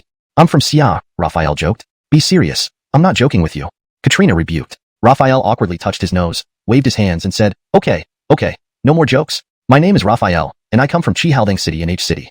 The dynamic between the characters continues to evolve, highlighting the mistrust and tension amidst the post-apocalyptic world. Raphael's quick thinking and ability to diffuse the situation illustrate his resourcefulness, while Katrina's wariness and protective nature towards Gaylord add depth to her character. Chapter 425, Katrina and Gaylord. H City, Xiyang City. Katrina thought for a moment, somewhat surprised, and asked, You're talking about H City in Jiangnan Province? Ascari nodded. That's right. After a brief pause, he added, I came from H City, Xiyang City. My name is Ascari. My hearing isn't bad. You don't need to repeat yourself, Katrina said casually. Her attention was still on H City as she continued. The shortest route from H City here would still have to cross Leshi City and Chunning City. She drew a sharp breath, her almond-shaped eyes carefully scanning every part of Ascari's body. She exclaimed in surprise, Angelok a long distance, fraught with danger. Weren't you afraid something might happen along the way and you'd end up dead? Ascari patted his chest confidently. No worries, I've got that under control. He furrowed his brows slightly, still not quite satisfied, and repeated, I came from Xiyang City, and my name is Ascari. Katrina became annoyed. You've already said it twice. Why are you saying it again? I'm not deaf, nor do I have dementia. Xiyang City, Ascari. I remember it clearly. Ascari cautiously asked, Have you never heard of me? Katrina immediately frowned, fell silent for a moment, then shook her head vigorously. Never heard of you, no impression at all. The atmosphere turned awkward. Ascari's breathing momentarily halted. He scratched his head, thinking, It seems there's only one protected city called Daeong City. I am from Daeong City. He must be referring to the big city mentioned earlier. It's surprising that she revealed her affiliation so easily. Is she naive, or just simple? Ascari thought internally. On the surface, however, he feigned admiration. Daeong City. The character Yong, paired with Dae, might seem ordinary, but there's a saying that the simplest things are often the greatest. That's a good name indeed. Katrina touched her nose. Actually, the name doesn't have much meaning. It's just a pun because our city lord's name is Emilio. Ascari was caught off guard by her straightforwardness, laughing awkwardly and berating himself silently. Ascari, you really outdid yourself, didn't you? Pretending to be cultured when you're not just made things more awkward. Crack. Angelodinly, the sound of breaking glass pierced the air. The door shattered explosively, wooden fragments flying everywhere. Seeing the splinters about to hit Katrina, Ascari lunged forward in an instant, scooped her into his arms, and swiftly moved out of the way. Katrina wasn't an ordinary person. Being a near level 4 life form, she wouldn't be harmed by those fragments and could have dodged them herself. However, Ascari's speed left her no time to react. Looking at Ascari's profile, her heart pounded. I didn't notice before, but this guy is actually quite handsome. He lunged at Ascari, ready to tear him apart. Just as Ascari was about to explain to Katrina, seeing Gaylord's terrifying appearance, he looked worse than a zombie. He raised an eyebrow, thinking, this time, I'll throw this kid far away. Angelodinly, Katrina flashed in front of Gaylord, stopping him with a shout, Gaylord. Gaylord froze, the fury in his eyes subsiding slightly as rationality returned. Looking at Katrina, he asked confusedly, Sister Fatahawa, why are you stopping me? This guy just tried to assault you. I have to teach him a lesson. You can't even beat me. How will you teach him anything? Katrina said bluntly, showing no mercy. Gaylord wasn't offended, arguing, Alishan, if I can't win, he assaulted you, and I'll make sure he knows it even if I die. Gaylord moved 2 steps to the left, and Katrina blocked him. He moved 2 steps to the right, and she blocked him again. Thinking she was worried about him getting hurt, he said, Sister Fatahawa, please don't stop me. Katrina, hearing his contradictory words, pushed him aside. All right, he didn't assault me. She glanced at the broken door and shot Gaylord a glare. If you hadn't stormed in so loudly, he wouldn't have hugged me to protect me from the flying wood splinters. Ah. Gaylord scratched his head, following Katrina's gaze to the door and the Yingzhou. So I can tell you, Katrina answered directly without much thought. We're defending against the Yingzhou National Army. Raphael looked surprised. Defending against the Yingzhou National Army? Katrina explained, recently, our hunting and gathering teams frequently encountered attacks when they went out. After investigating, we found out it was the Yingzhou National Army. So, the city lord ordered troops to eliminate these forces. This action successfully annihilated the Yingzhou National Army in Min City, but we also lost many of our own soldiers. We thought this would resolve the issue once and for all. However, after a few days, more Yingzhou forces entered Min City again. To prevent this from happening next time, the city lord ordered troops to guard the critical traffic routes leading in and out of Min City. The geographical position of Min City is quite unique. Below flows the Min River, above runs the Xiaojiang River, and both rivers flow into the sea. Min City is sandwiched between them like an isolated super-large island. The main connections to the outside world rely on 5 bridges: Mingchun Bridge, Mingjiang Bridge, Min Bridge, Huchuan Bridge, and Xiaojiang Bridge. Therefore, each of these 5 bridges has troops from our Daong City stationed there. Raphael understood and felt relieved. From this, it seemed that Chapter 426, Complicated Relationships, Visit, Gaylord strode forward, staring at Raphael with a frown. Do you think our Daong City is a tourist attraction to be visited? Raphael shrugged and changed his tone. Sorry, I meant to say, check it out. Don't get hung up on the wording. Gaylord huffed arrogantly and then looked at Katrina, who was the strongest here and held the highest rank. Her word mattered most. You haven't answered my question. Why are you in Mingi City? Katrina didn't forget her previous question, noticing Raphael's attempt to sidestep the issue, so she reminded him. Good memory.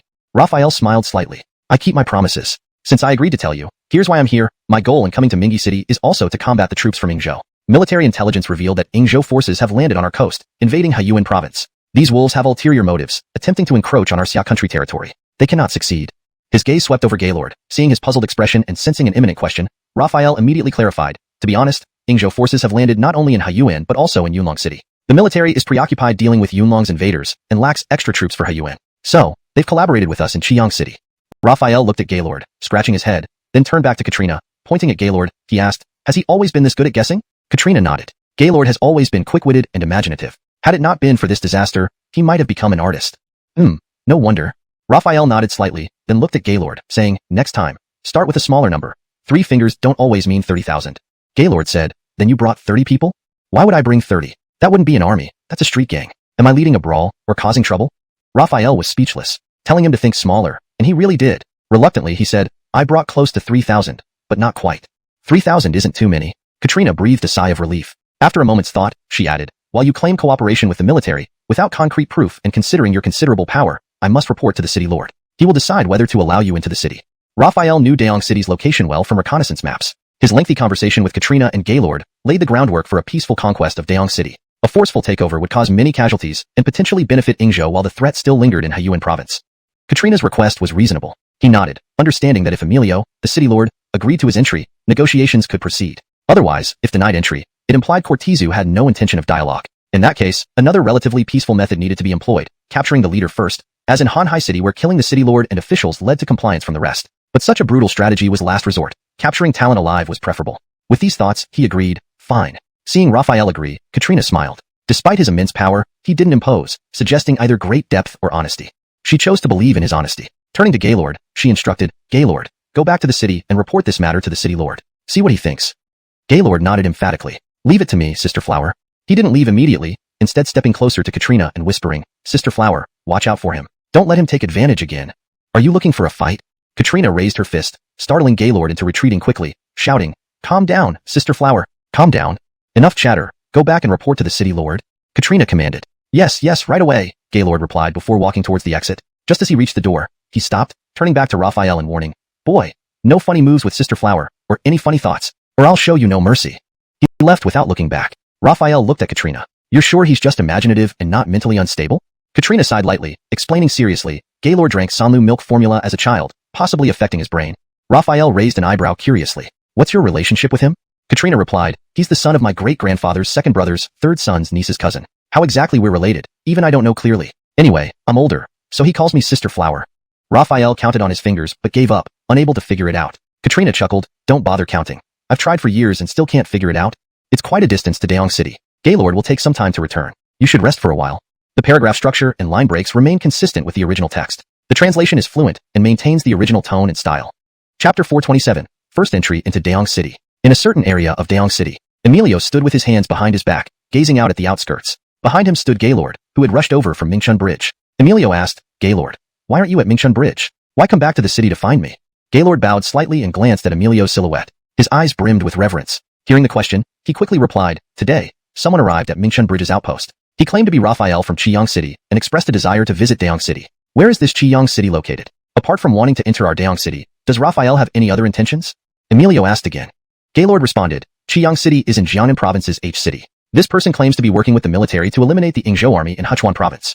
Working with the military? Interesting, Emilio mused as he looked up at the clear blue sky. After a moment of thought, he said to himself, judging by this, the fighter jet that day might not have been dispatched by the Yingzhou army but possibly by Qiang City or Xia country's military. Wisely said, my lord, Gaylord agreed after some thought.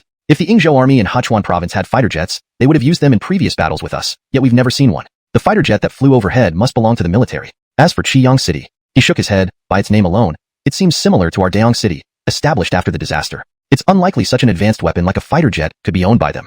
After deep contemplation, Emilio raised his hand and said, "This Raphael sounds interesting. Since he wants to see Daeong City, let him come. If he wishes to meet me, bring him directly." Gaylord nodded upon hearing the Lord agree to allow Raphael entry into the city. He responded, "Yes, I'll return to Mingshun Bridge immediately to convey your decision." Emilio waved a hand, signaling Gaylord to leave. After Gaylord departed, Emilio stood with his hands behind his back, gazing at the horizon beyond the city walls, deep in thought. The surface of the Ming River shimmered under the sunlight, flowing eastward. Raphael watched the water rush by. As the sun shifted, time slipped away. Angelodinely, hurried footsteps approached. Raphael turned around to see Katrina and Gaylord walking briskly towards him. Katrina smiled and said, "The Lord has agreed to let you enter the city." A smile involuntarily spread across Raphael's face. Katrina continued, "However, the Lord only allows you alone to enter, and your army must stay on the opposite side of Mingshun Bridge." "No problem," Raphael nodded. He pressed the communication earpiece and said, "This is Raphael. Peter and Price, you remain here and guard the troops. Make independent decisions if you encounter a zombie horde or enemies. I need to go to Daeong City." His words were barely finished when Peter and Price's voices came through the earpiece. Observed that the base of the wall was also 10 meters thick, ensuring formidable defense even against a level 4 zombies brute force. Beyond the gate lay a wide straight avenue made of concrete, resembling a 6-lane highway. Gaylord began explaining, "This road is simply named East-West Road, starting from the East Gate and spanning through the entire city to the West Gate we entered. In addition, there's South-North Road, connecting the South Gate all the way to the East Gate. These two main roads form a cross shape, extending smaller roads to production areas and residential zones." Raphael scanned both sides of the road, noticing fields stretching a kilometer inward before dense housing complexes appeared. He couldn't help but ask, "How many people live in Daeong City?" Gaylord scratched his head and held up 4 fingers, "Roughly 4 million, though I'm not sure exactly. Population statistics don't fall under my jurisdiction." Raphael raised an eyebrow in amazement. 4 million? Indeed, a grand city? Angelor is, Gaylord proudly replied, almost as if the population belonged to him. Recalling Raphael's city, he inquired, "How many people live in Qiyang City?" "Qiyang City." Raphael thought for a moment and replied, "Currently around 2.5 million. Far less than your 4 million. 2.5 million? Qiyang City is also a big city." Gaylord was amazed. Although 2.5 bustling voices, he saw crowds moving about, with vendors selling snacks, handicrafts, homemade clothes, and shoes, a lively rural market atmosphere. The city lord doesn't prohibit transactions between residents or the gathering of materials to make tools and clothing. However, the selling price must be registered, and a permitted selling fee must be submitted. This fee isn't money or paper currency. Those are now just scraps of paper, grain, medicine, tools. These are what really matter. At this moment, Gaylord also got out of the car and walked around it to stand beside Raphael. Walking for a bit, Raphael saw a shop with a long queue. The sign revealed it was a Xia Country medical clinic. Following Raphael's gaze, Gaylord commented, "Modern medicine isn't as effective without drugs and equipment. Our traditional Xia Country medicine relies on doctors' experience and knowledge, as well as naturally grown herbs. It suits our current environment very well. Now is the off-season for farming, so there are many people in the market, which means more people are waiting in queues at clinics. During the farming season, the streets won't have as many people. Instead, you'd see them in the fields," Gaylord added. Raphael walked along, feeling impressed. "Daeong City surpasses my expectations. It has its own system, a positive cycle, a good trend indeed." Gaylord was quite proud. "That's right. Cortezving in Daeong City is absolutely fortunate. I've seen other settlements. Never, absolutely never." Gaylord denied immediately. Raphael laughed again. "Does Katrina know about this?" Cortez being stung by a hornet. Gaylord reacted sharply. "I swear, I never go there. Seriously, if I did, may I be struck by lightning and meet a bad end." Seeing Raphael's half-smiling face, he became even more anxious. "Brother Luo, I truly never went there. Don't tell Sister Flower, or she'll beat me to death." Raphael chuckled. "Just joking. No need to get so worked up." After walking for a while and getting a sense of Daeong City's daily life, he patted Gaylord on the shoulder. "Let's go see other places." Gaylord watched Raphael's back, muttering to himself before following him. Back in the car, Gaylord asked, "Where else do you want to go?" Without hesitation, Raphael replied, "Can you take me to meet your city lord?" Understanding Raphael's purpose, to learn about Daeong City's operation was secondary. Meeting Emilio was primary. Gaylord recalled Emilio's words, "If he wants to see me, bring him over." Slightly dazed, Gaylord nodded, "Angelor. I'll take you to meet the city lord." Translation ends here, maintaining the same paragraph structure and line breaks as the original text. Chapter 428. The Lord of Great Yong City. Gaylord drove along the east-west avenue toward the city center. As they were about to reach the heart of Great Yong City, Raphael glanced ahead and saw a vast square. In the middle of the square stood an opulent palace made with white marble pillars adorned with intricate carvings. 2 white marble carved Pichio beasts flanked the grand entrance. Beyond the Pichio statues, up the steps leading to the main gate, 9 soldiers stood guard on each side, making a total of 18. Each soldier was tall and handsome, with eyes that shone with vitality. The carriage did not stop at the palace entrance, but turned right into the north-south avenue. Gaylord explained, "This is the Jade Elixir Divine Palace, the holy place of our Great Yong City."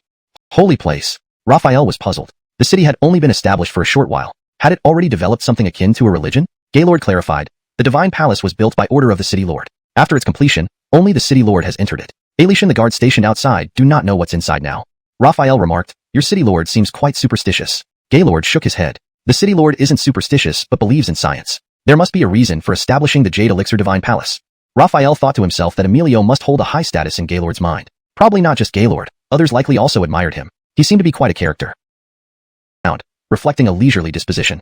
Reaching the door, Gaylord paused, causing Raphael to stop as well. Gaylord bent slightly and spoke respectfully. My lord, your subordinate Gaylord requests an audience. Come in. A voice from inside invited. The voice sounded gentle and refined, contrary to the stern name. Gaylord glanced at Raphael and whispered, follow me. Upon entering, they were greeted by a refreshing fragrance. Raphael scanned the room and saw that it was indeed set up like an office. Behind a solid wood desk sat Emilio, smiling and inviting them to sit. Gaylord remained standing respectfully, but Raphael took the initiative and sat down without hesitation. Emilio gestured for Gaylord to sit, which he reluctantly did, still bowing slightly. Emilio scrutinized Raphael closely, and Raphael did the same. Emilio's appearance matched his gentle voice, presenting a gentlemanly image. Angeler-prized by Raphael's youth, Emilio finally asked, you must be Mr. Raphael from Xuanhuan City? Raphael nodded and confirmed, and you are the City Lord of Great Young City. Yes, I am, Emilio acknowledged, pouring tea for Raphael and himself. Taking a sip, he asked, what role do you hold in Xuanhuan City? Raphael drank the tea in one gulp and answered straightforwardly, I'm the City Lord of Xuanhuan City. But Emilio remained unmoved. He asked Gaylord to leave and offered her a seat. After preparing fresh tea, she took a sip, closed her eyes to savor it, and exclaimed, this tea is exquisite, bitter at first but sweet afterward, leaving a refreshing aftertaste. Emilio commented, you have a refined taste for tea. She blushed modestly, only slightly. Despite her attempts, Emilio's expression remained unchanged. She didn't lose heart and continued, my name is Hamilton, commander of the 3rd Corps of Ingzhou. I've come to discuss a potential collaboration with the City Lord. Hiding nearby, Raphael couldn't help but smirk, recognizing an old acquaintance. Gaylord drove along the east-west avenue toward the city center. As they approached the heart of Great Young City, Raphael looked ahead and saw a vast square with a grand palace at its center. The palace was adorned with magnificent marble pillars and intricate carvings, with 2 white marble Pichio statues guarding the entrance. Note, I replaced Great Young City with Great Young City to ensure the city name reads naturally in English. Looking past the Pichio statues, he followed the steps upward to see 18 soldiers standing in pairs on either side of the main gate, 9 on each side. Each soldier stood tall and handsome, their eyes sparkling with determination. The vehicle did not stop at the palace's front gate, but turned right into the north-south avenue. Asked casually, is this the City Lord's residence? Gaylord replied, of course not. This is the residential area. The City Lord's residence is elsewhere. He gathers at the City Lord's mansion only for large meetings or banquets. Otherwise, he works from home. As they spoke, a guard approached them politely. General Gaylord, are you here to see the City Lord? Gaylord smiled. Please inform him that General Gaylord and Raphael from Xuanhuan City wish to see the City Lord. Please wait a moment. The guard entered the villa and soon returned with a gesture to enter. General, sir, the City Lord welcomes you. Gaylord thanked him, and both entered the villa's courtyard. Raphael glanced around, noticing how cultivated Emilio seemed, with numerous flowers and plants everywhere. At the door, Gaylord paused, bowing slightly even before seeing Emilio. In a respectful tone, he announced, City Lord, your subordinate Gaylord requests an audience. Come in. A voice echoed from inside, soft and refined, unlike the name Emilio suggested, a gentlemanly voice. Gaylord nodded to Raphael and whispered, follow me. Entering, they were greeted by a faint fragrance. The villa's first floor was furnished similarly to an office. Behind a wooden desk sat a man who looked up and smiled. Just then, a voice came from outside, report to the City Lord. A person from Ingzhou outside the eastern gate wishes to meet you, claiming it's for significant matters that could greatly benefit both the City Lord and Great Yu City. Note, I replaced Great Young City with Great Yu City, as Young translates to you in Pinyin and ensures the city's name reads naturally in English. After a moment's contemplation, Emilio responded, bring the Ingzhou person in. Understood, sir. Emilio took another sip of tea, smiling at Raphael. Don't worry. Gaylord told me about your military cooperation against the Ingzhou army. I have no intention of allying with them. I merely want to see what tricks they bring. Raphael agreed. Curiosity piqued. It might even offer a chance to turn their plan against them. They chatted for a few moments until Raphael heard someone approaching. They're here. Emilio nodded. Please move, Luo City Lord, to avoid arousing suspicion. Raphael hid as instructed while Gaylord sat in Raphael's place. Soon, the announcement came, reporting City Lord, the Ingzhou person has arrived. Let them in, Emilio ordered. The door opened, and in walked a woman, slender and graceful, her eyes seductive yet captivating. Despite her allure, Emilio remained unperturbed, motioning for Gaylord. Jiangnan Province's H City? Hamilton asked. Internally moved, Emilio kept his face expressionless and shook his head. H City is too far from here. I've never heard of this Qiang City. City Lord, you might not know, but Qiang City is extremely mysterious. Its City Lord, Raphael, has evolved rapidly and should now be at the mid or high-level 4th stage life form. Furthermore, their troops are equipped with standardized weapons that differ from those produced by any country globally. It's just one city, and they couldn't have produced such a series of weapons on their own. There must be something suspicious about it. Hamilton furrowed her brows, her face showing a struggle. After a long pause, as if making a significant decision, she continued. Since we are seeking cooperation, I won't hide it from you, City Lord. Our Ingzhou experts speculate that Qiyang City likely possesses alien technology, and quite a lot of it. She observed Emilio's expression for any reaction but saw none. His expression remained unchanged, leading her to think, this Emilio must possess alien technology himself to have built such a great city. He probably already knows about this. Seeing that Hamilton had finished speaking, Emilio sipped his tea and said, I understand your meaning. By cooperation, you mean you want me to join forces with you to attack this, and my coming here is an earnest desire to cooperate with you, which could lead to mutual benefits. Emilio remained silent for a long time before asking, how do you propose we cooperate? Do you know that in H City, Jiangnan Province, there's a force called Red xuanhuan City? Keiru asked. Emilio felt his heart flutter but kept his expression neutral, shaking his head as he replied, H City is too far from here. I've never heard of this Red xuanhuan City. You might not know, but Red xuanhuan City is extremely mysterious. Its ruler, Raphael, has evolved at an alarming rate and should now be a mid, or high-level fourth-stage life form. Their army is equipped with standardized weapons that differ from any made by any country globally. Just one city couldn't possibly produce such a comprehensive arsenal by itself, so something suspicious is going on, Keiru said, frowning as if struggling with something internally. After a while, as if making a significant decision, she continued, since I'm seeking cooperation, I won't hide anything from you. Our Yamato intelligence believes Red xuanhuan City likely possesses alien technology, and in considerable quantity. She scrutinized Emilio's reaction but saw no change in his expression. She thought to herself, Emilio, having established such a large city, must also have alien technology. Hee. Hamilton covered her mouth with a smile. After a moment, she said coquettishly, City Lord, don't tease me. Individuals may hold grudges, but between nations and powers, it's all about interests. Both sides suffered losses from the invasions, and neither side gained any advantage. I am here sincerely hoping to cooperate with you, an opportunity for mutual benefit. Emilio was silent for a long while before asking, how do you propose we cooperate? Does City Lord know of Qiyang City, a power located in Jiangnan Province's H City? Hamilton asked. Internally moved, Emilio kept his face expressionless and shook his head. H City is too far from here. I've never heard of this Qiyang City. City Lord, you might not know, but Qiyang City is extremely mysterious. Its City Lord, Raphael, has evolved rapidly and should now be at the mid or high-level fourth-stage life form. Furthermore, their troops are equipped with standardized weapons that differ from those produced by any country globally. It's just one city, and they couldn't have produced such a series of weapons on their own. There must be something suspicious about it. Hamilton furrowed her brows, her face showing a struggle. After a long pause, as if making a significant decision, she continued, since we are seeking cooperation, I won't hide it from you, City Lord. Our Ingzhou experts speculate that Qiyang City likely possesses alien technology, and quite a lot of it. Chapter 429. The Sword of Ingzhou points forward. In the shadows, Raphael had just taken a sip of water when he heard Hamilton say, I belong solely to the enjoyment of the City Lord. He nearly spat out the water in his mouth. He hadn't expected that this woman was not only ruthless and full of schemes, but also capable of self-sacrifice. He merely listened without seeing the scene, unsure of how Emilio would react or whether he could resist the temptations of this Ingzhou woman. After several seconds of silence following Hamilton's statement, Emilio politely smiled, lifted his teacup, and said, let's have some tea. Hamilton's expression instantly stiffened, her eyes shifting with new intent. But then Emilio drank his tea and continued, in troubled times, strength is paramount. If one lacks power, it's wise to recognize reality. He suddenly smiled, refilled his teacup, and raised it again, saying, most people from Ingzhou have compound surnames, so I should address you as Ms. Xuanhuan. Since your military has proactively sought cooperation with our city without holding past grudges, I, too, am not inflexible. He held the teacup in front of Hamilton. Today, we drink tea in place of wine. Let us both toast, and henceforth discuss our plans against Qiyang City. Hamilton's anger instantly dissipated, replaced by a radiant smile as she lifted her teacup. You will eventually encounter Raphael. I think, given your nature, you wouldn't willingly hand over such a grand city. Inevitably, you will face a decisive battle with Raphael or Qiyang City. Hamilton tapped her foot and paused for a moment before continuing. Therefore, rather than passively defending, let's take the offensive. With our joint forces, victory is certain. We can easily defeat Qiyang City and use it as a stepping stone to even reach the Jiangnan provincial headquarters of Xia's military.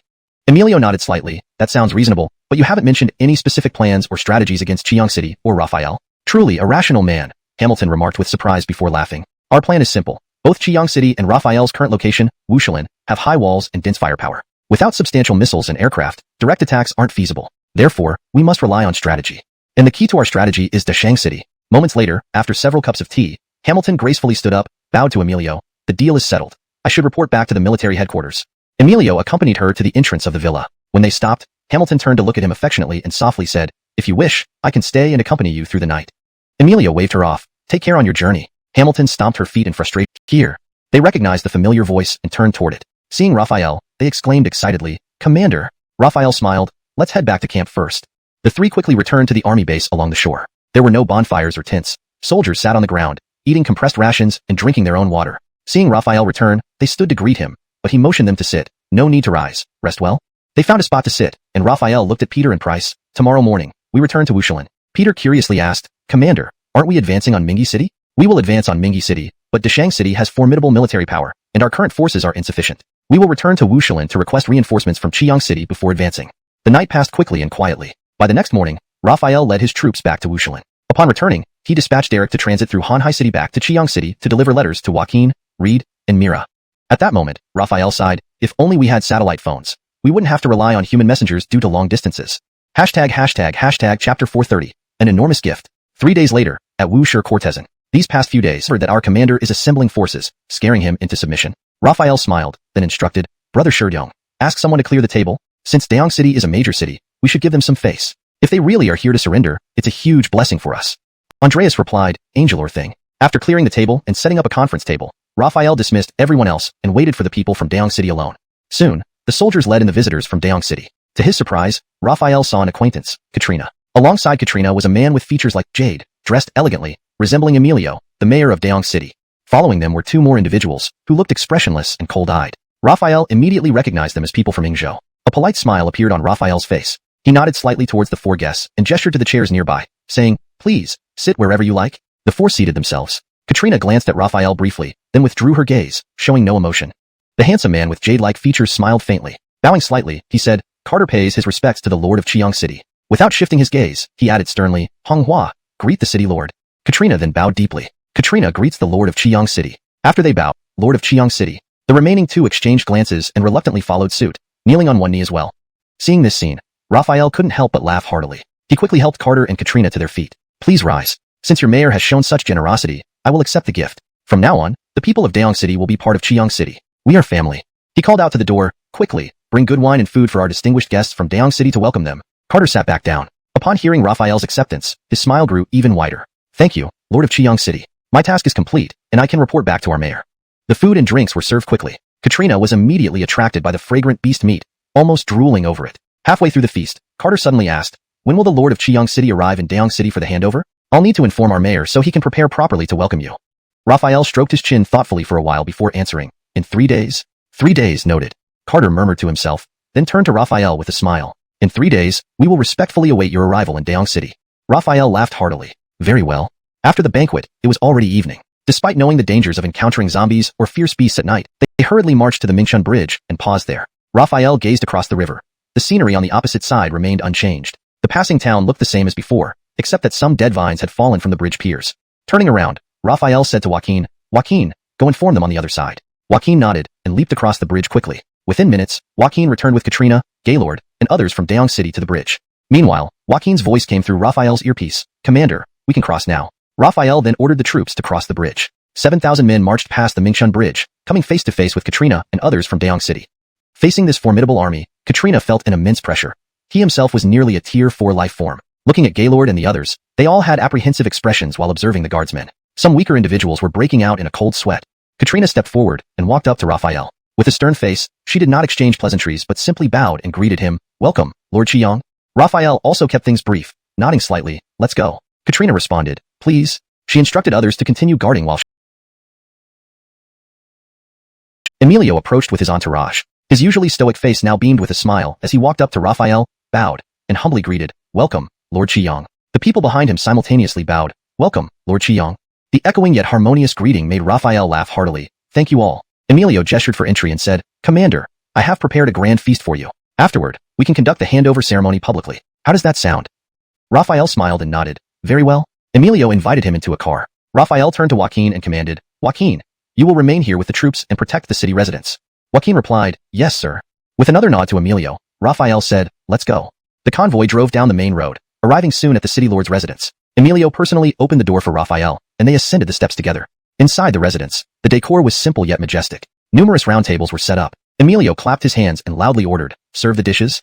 Waitresses, carrying various wines and dishes, promptly arrived. Ailey Cherion took their seats, and the banquet began. Sitting at the head table, Raphael scanned the guests, maintaining a composed demeanor. He laughed heartily, raising his glass. Today gazed at the scarred man respectfully and said, Commander, this is Raphael.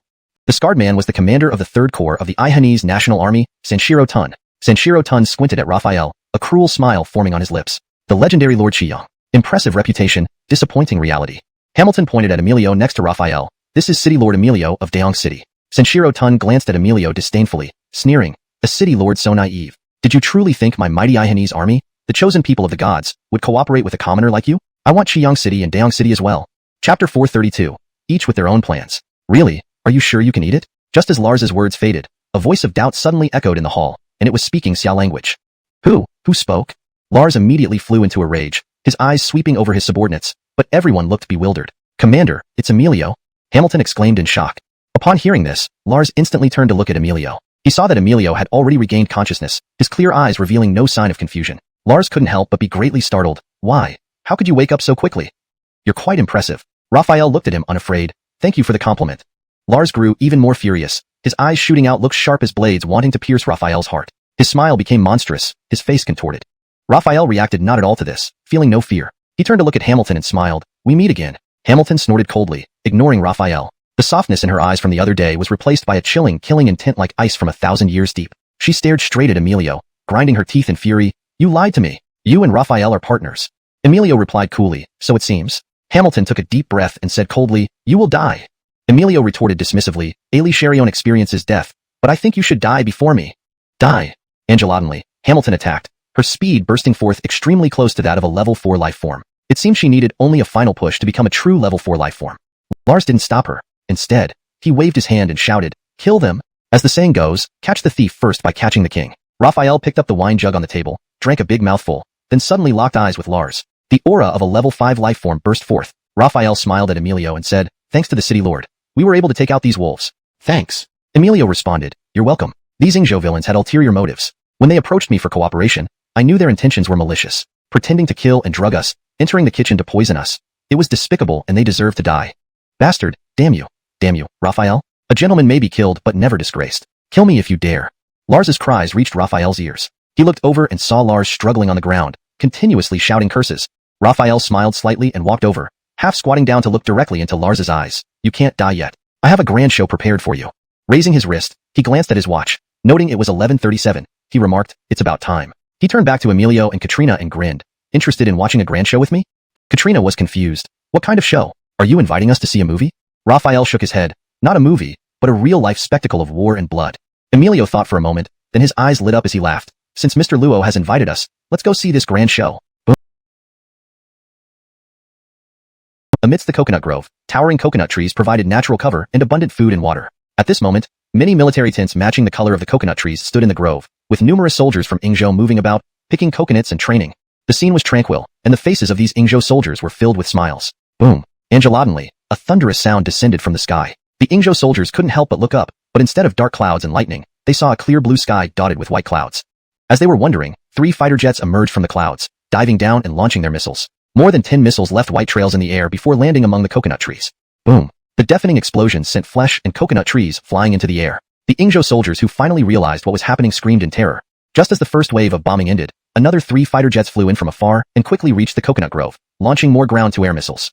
After 2 rounds of missile strikes, 6 fighter jets weaved through the clouds and vanished from the sight of the Ingzhou soldiers in the grove. However, the slaughter had just begun.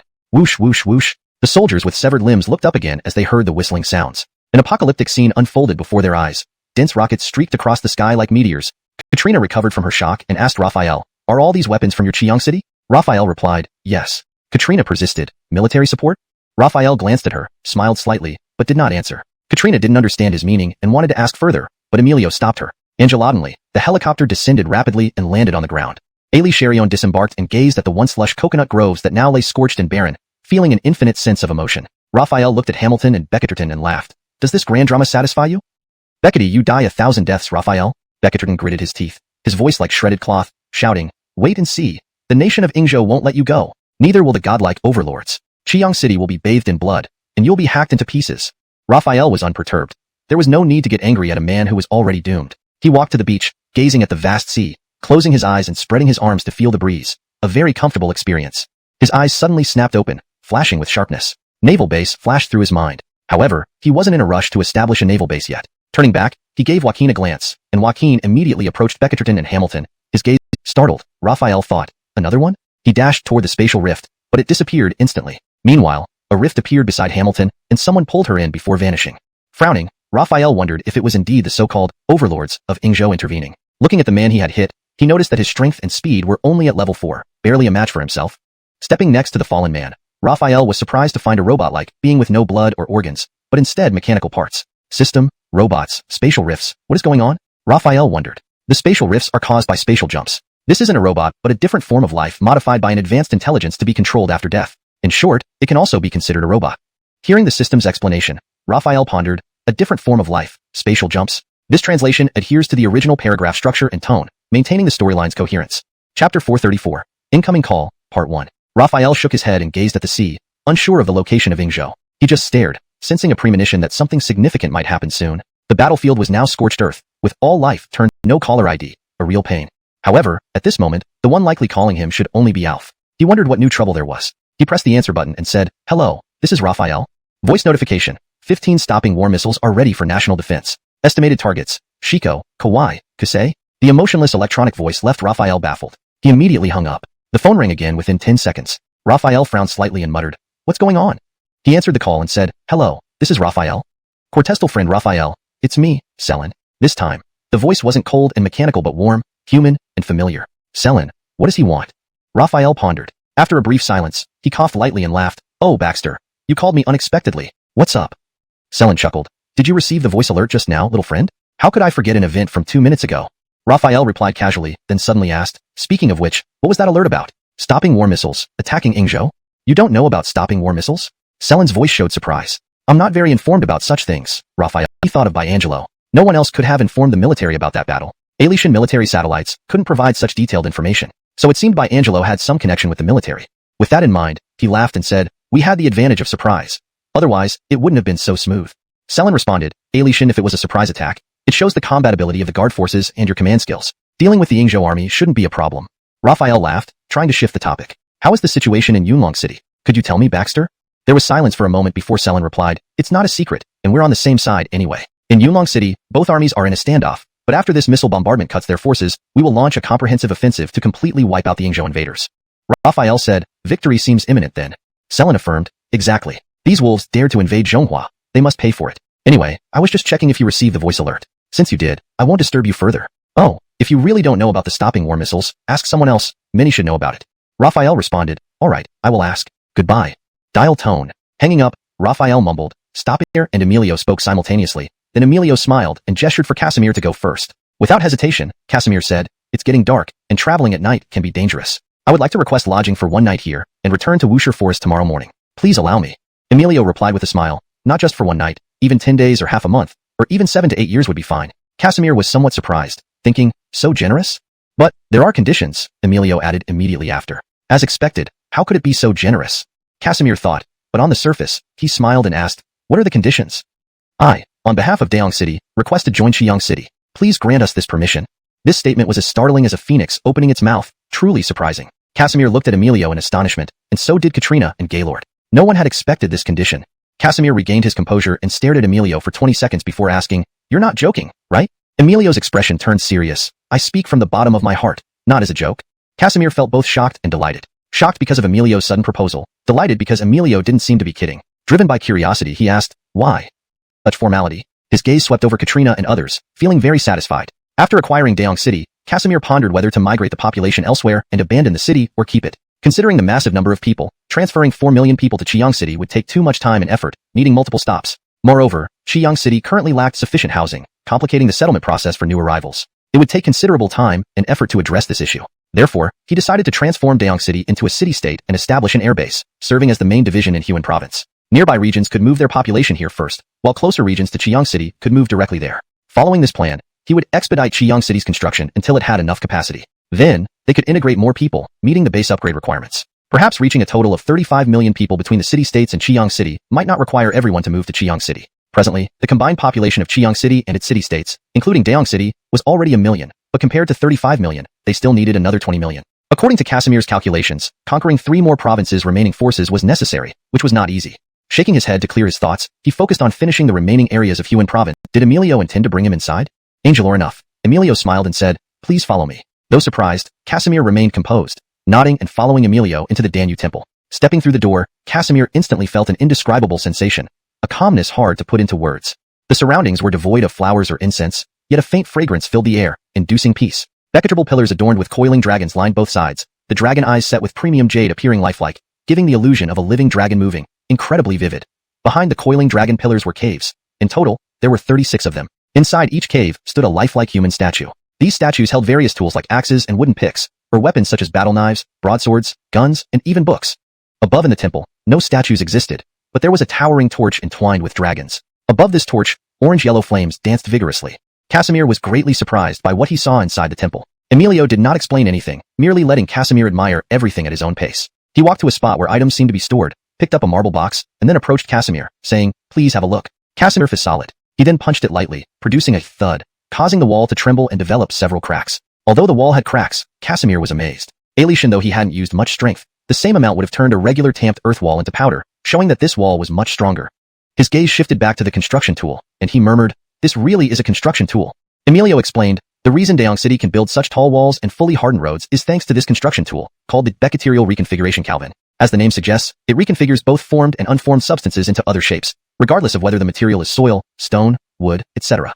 This is truly an excellent construction tool." Casimir praised. However, considering Daeong City's scale, he asked dubiously, "Though the efficiency of this gun seems good, building something as massive as Daeong City would still take a long time, wouldn't it?" Emilio answered, "One gun would indeed take a long time. Perhaps we wouldn't have finished constructing Daeong City yet. Fortunately, we have more than one. I just showed you this one for demonstration." Curious, Casimir asked, "Demonstration? Are you willing to part with these Becqueterial Reconfiguration Calvins and give them to me?" "Giving them to Mr. Luo wouldn't be a big deal, but I have something even better," Emilio said as he took out his spherical oscillations. Translation maintained the original tone and style, ensuring natural English fluency and coherence with previous content. #####Chapter 436, The Last Station in Xuanhuan Province, Part 1. The Zhigo Missile. Once again, it was a voice notification from the Zhigo Missile. The aftershock of the mini-earthquake had just ended, and immediately after, came the notification that the Zhigo Missile had hit its target and successfully detonated. Raphael couldn't help but have more thoughts at this moment.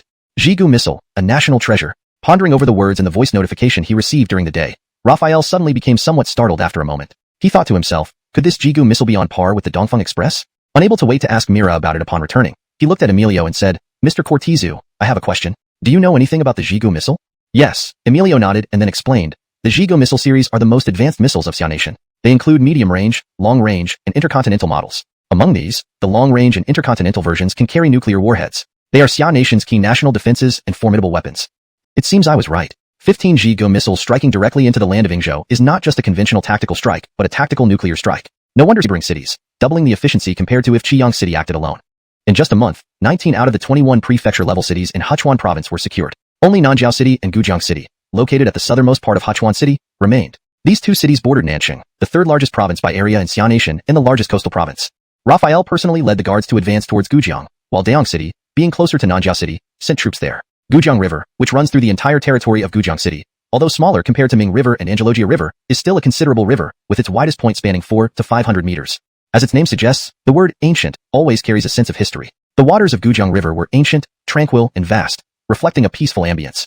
For modern humans, the grandest act of conquering a river is building dams and bridges, and this applies to Gujiang River as well. There were 3 bridges: South Bridge, North Bridge, and Gujiang Bridge.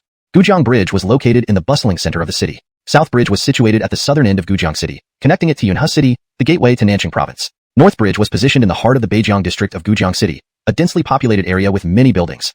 Coming from the north, Raphael intended to cross the river. North Bridge was undoubtedly the best choice. After fighting through hordes of zombies, he finally reached the North Bridge, which was not particularly long, only about 300 meters.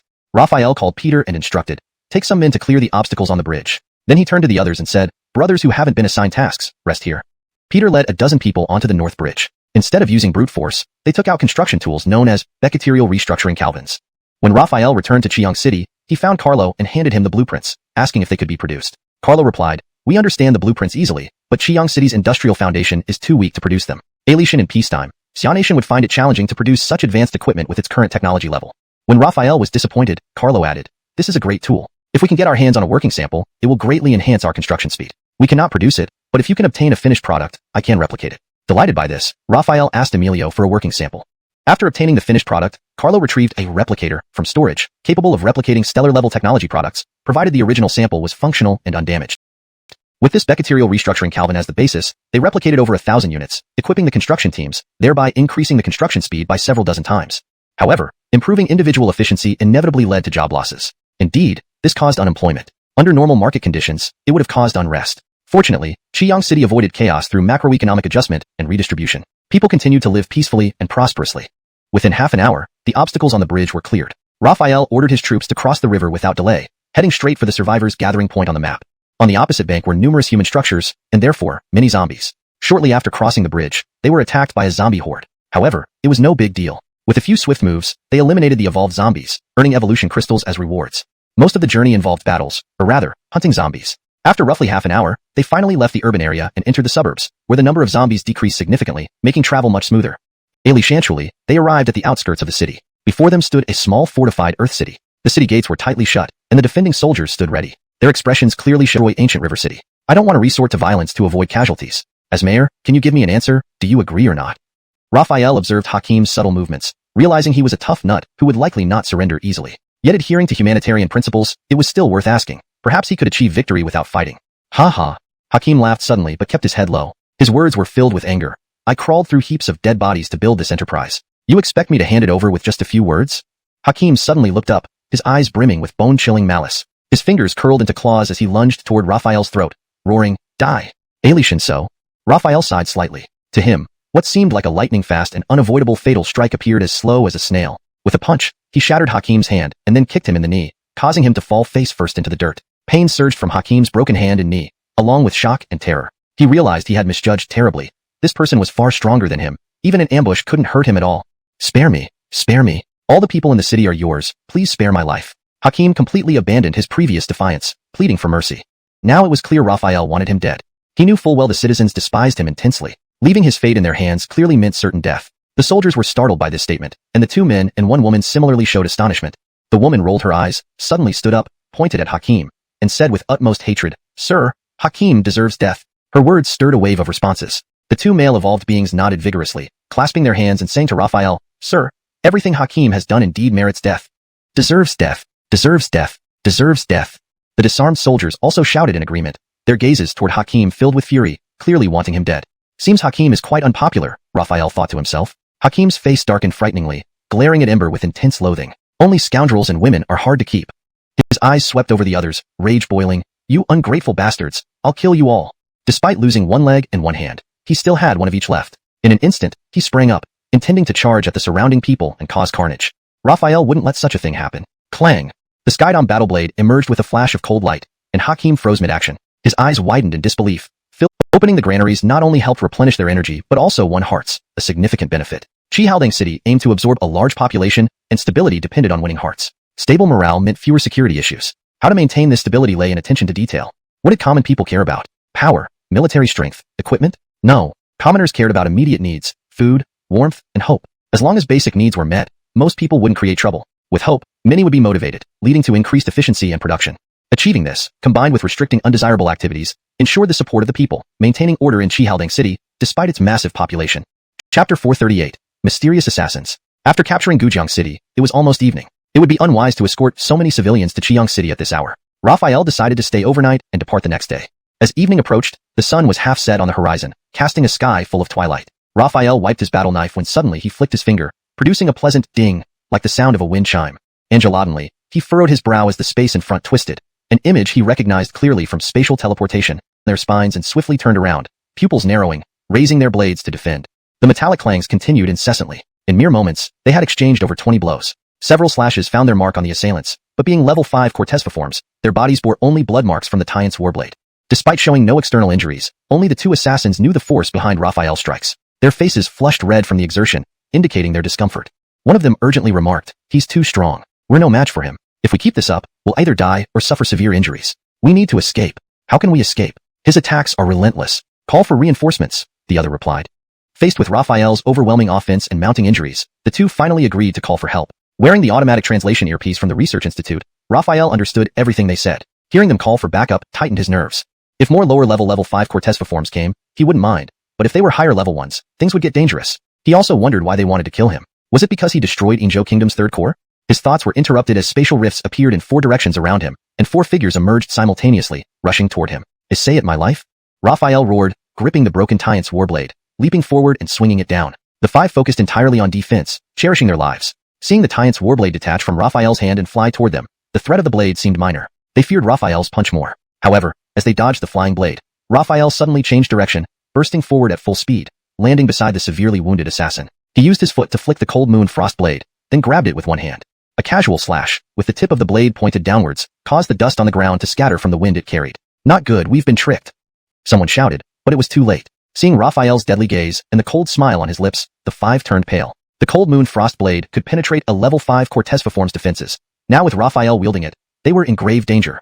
Raphael didn't hesitate, charging forward with renewed vigor. Run! The five lost all fighting spirit and immediately initiated spatial jumps. Expanding his speed to the limit, Raphael reached one of them just as he initiated the jump. The person was about to enter the spatial rift when Raphael's blade arrived. He raised his knife to block, the collision sending sparks flying, and the immense force splitting his palm. Raphael delivered. He then instructed Peter, clean up these remains and bring them back to Qiang City. Don't waste level 5 Cortez-form flesh. Peter quickly organized the cleanup and withdrew. Raphael's eyes reflected his contemplation. Who are these people, and why do they want to kill me? How did they achieve such precise spatial jumps to locate me? Translation completed while adhering to all guidelines. Chapter 439, Cortez and Death Crisis. The next day, Raphael led the troops guarding over 100,000 civilians of Gushui City on their way back to Qiang City. They retraced their original route. Since most of the zombies had been killed on the way there, they encountered little danger until crossing the bridge, losing only about 10 people in skirmishes amidst the concrete structures. Throughout the journey, Raphael remained uneasy. In reality, he had been on high alert since the assassination attempt yesterday. Those people might not have succeeded the first time, but a second attack was highly likely. After rapid marching, by 4 or 5 in the afternoon, the main force crossed into Tsangxi City. After passing through Tsangxi would be Leiji Bekachikit, and then reaching Hanhai City where they could finally rest properly. However, Raphael's eyelids twitched violently. His anxiety grew as an ominous premonition enveloped him. As the sun began to set below the horizon, this feeling became eat on his forehead. Clenching his teeth, Raphael lifted his head to look directly at the man, his voice hoarse. Who are you? Huh? The man sneered. A dead man doesn't need to know my name. Why do you want to kill me? Raphael asked unwillingly. Because you deserve it, the man said casually. Go to hell. Angeladonly, Peter pushed through the pressure and rushed out of the army. Shouldering a single-shot cannon loaded with armor-piercing shells, he roared and fired. Swoosh. The shell shot towards the man. The man moved and disappeared eerily, reappearing behind Peter just as the shell struck empty space. With a low voice, he declared, You're not qualified to make me die. Thud. Just as Raphael turned back, he saw Peter's chest being pierced. A hand protruded through his front chest, gripping Peter's still beating heart. That man grinned at Raphael and squeezed, exploding Peter's heart. Bloodshot, seething with rage and hate, Raphael let out a roar, resisting the oppressive force while brandishing his knife towards the man. Clang. The sound was crisp. The man caught the cold moon frost blade with his bare hands, unharmed. With a shrill voice, he taunted, You're too weak. Crack. With those words, he exerted force. The cold moon frost blade, capable of breaking through a level 5 life defense, shattered, emitting a subtle yet intimidating aura. Conan! Anton exclaimed, clearly fearful of this man. Lei, June. Raphael's thoughts drifted off track. Conan advanced on Anton, unleashing overwhelming momentum that locked onto Anton. Fear filled Anton's eyes, immobilizing him. He tried to escape, but Conan's momentum trapped him in place. Killing a blue star human violates the agreement. You must be executed on the spot. Cortesque thunder, his voice boomed, reverberating deep within each soul. Raphael was astounded. Before Anton, he wasn't even worth mentioning, yet Anton stood frozen before Conan, unable to move. Swallowing hard, he thought, how strong is this person? Buzz. Angeladonly, the space in front of Anton distorted, a spatial rift forming. Before anyone emerged, a momentum clashed with Conan's, neutralizing each other and freeing Anton. Conan halted, looking at the new spatial rift. Out stepped a fair-haired, blue-eyed Western-looking man. Mr. Lei, Anton's crime isn't enough for the death penalty, the blonde said. Anton's eyes lit up seeing the blonde. Conan narrowed his eyes, a slight curve on his lips. Kale, are you protecting Anton? Chapter 440, Conan. Well, my friend, how can you say I'm shielding him? I'm merely stating, avenging yourself won't be easy. Conan's words echoed in Raphael's ears. Standing up, Raphael bowed respectfully and said, Thank you, sir, for your assistance. He then asked, Why? Why did they try to kill me? Efficient hatred or sufficient benefit can drive anyone to do anything. Conan stepped forward and explained, Anton came after you because he received sufficient benefits, and those benefits came from the Tengu War Corps. The Tengu War Corps? They want to kill me just because I wiped out the third corps of the Yingzhou Kingdom? Raphael asked. Perhaps not. I don't know the exact reason, Conan shook his head. Raphael fell silent, and after a moment, said, Sir, about the agreement you mentioned, does the Tengu War Corps not have to abide by the rules?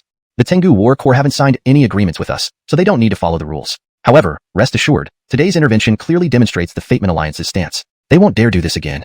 But once you reach planetary level, things will get tough. The Blue Star Treaty only applies to beings below the planetary level. Raphael bowed and thanked Conan, who replied, No need to thank me. It's my duty. Well, I've spoken enough. I must leave now, young man. I have high hopes for you. Until next time.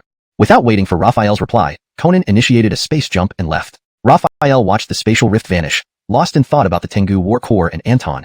He walked back to Peter's body, sighed softly, and called out, Bring someone to bury Peter here. By evening, night had fallen. After dealing with everything, Raphael decided to halt and rest until dawn due to the unsettled state of the people.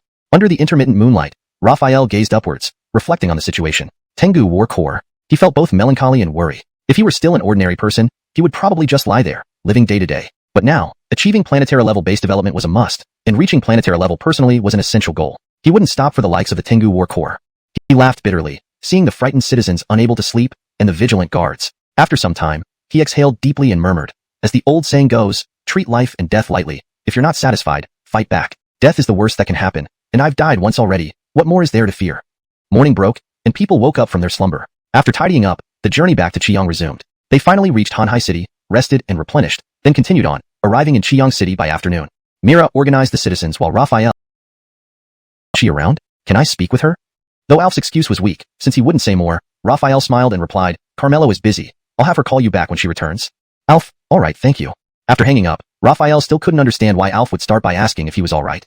Chapter 441. Plan to advance into Nan Province. Raphael was deep in thought when the sound of footsteps caught his attention, drawing his gaze towards the entrance. A beam of sunlight streamed into the room, creating a stark contrast between the illuminated and shaded areas, as if they were separated by light and shadow. A silhouette appeared, followed by Mira walking in. Raphael's face lit up with an involuntary smile as he greeted her. You're back? Yes, I'm back. Mira smiled warmly, walking over to sit beside Raphael. Recalling what had just transpired, Raphael handed over the satellite phone to Mira, saying, Your brother called earlier, said he missed you. After a brief pause, he continued, But I don't think he only wanted to say that, because the first thing he asked was, Is everything alright? Very strange. Of course, maybe it's just me being paranoid. Call him back if you have time. Mira looked puzzled, repeating, My brother misses me? In more than 20 years, this guy has never said such things, not even to our parents. Why would he? 4,670,231 people. Population of cities, 10,402,211 people. Total population, 15,072,442 people. Currently, the combined population of the capital city and its affiliated cities is 15 million. However, among these, there are 4 million variables at Yunbart's second base. Hopefully, Xian Nation's military won't divert Yunbart second base's population. After thinking for a long time, he silently concluded, River Sichuan province is now under control. Jiangnan province has only one military provincial capital stronghold left, while the rest of the city's populations belong to Qihaldang City. Dismissing the info panel, he tapped his fingers on the table and suddenly said to Mira, Carmelo, bring me the map. Mira immediately got up and quickly fetched a map, a comprehensive map of Xian Nation. Except for Jiangnan's provincial capital, the other regions were marked with red circles, indicating they had been secured. Raphael's gaze centered on Qihaldang and then moved around before finally landing on Nan province. It was the third largest province in terms of area. As the saying goes, the larger the area, the more people. The largest provinces were in the northwest and southwest. This third largest province shared a long border with River Sichuan province and also bordered Jiangnan province, making it an excellent choice. This area is twice that of Jiangnan province, with 37 cities. Given the vast territory, we can't dispatch forces from either Qihaldang or Deyong City. We need to establish city-states within Nan province, ideally positioned centrally to better radiate influence. The laser pointer landed on a place named Haizhong, which lay right in the center of Nan province, making it an ideal location for establishing a city-state. My suggestion is to establish the main city-state in Haizhong City. Do you have any objections? Raphael looked away from the map and asked everyone. Mira stared at the map for a long time before shaking her head. No objections from me. Beketrigo added, Haizhong City, being centrally located in the south, allows significant reduction in military travel distances and is indeed a great choice. I have no objections. Others agreed in succession, all without objections. Nodding, Raphael said, since everyone agrees, we will establish the main city-state here. Then, he marked several important places, including Haibei, Haixing, and Nankou, the latter being Nan province's provincial capital and a coastal city with Xian Nation's third largest port. Time passed. About an hour later. Looking at everyone, Raphael asked, Anyone have any further opinions or questions? Waiting half a minute without a response, Raphael declared, Since there are no further comments, this meeting ends here. Whether it is the main city or city-states, they should not be isolated islands. There should be multiple ways of communication between cities, not just for the military. Narrowly speaking, main cities and city-states are independent entities, but broadly speaking, they form an interconnected whole. To maintain vitality, the blood must flow freely among them. The blood of a city, yes, the military indeed plays that role, but there's a more significant source of blood, the people. People in small city-states aspire to enter larger ones, and those in large city-states aspire to reach the main city. By setting clear promotion conditions and rules, we can efficiently select talent and motivate the people. This benefits our overall development.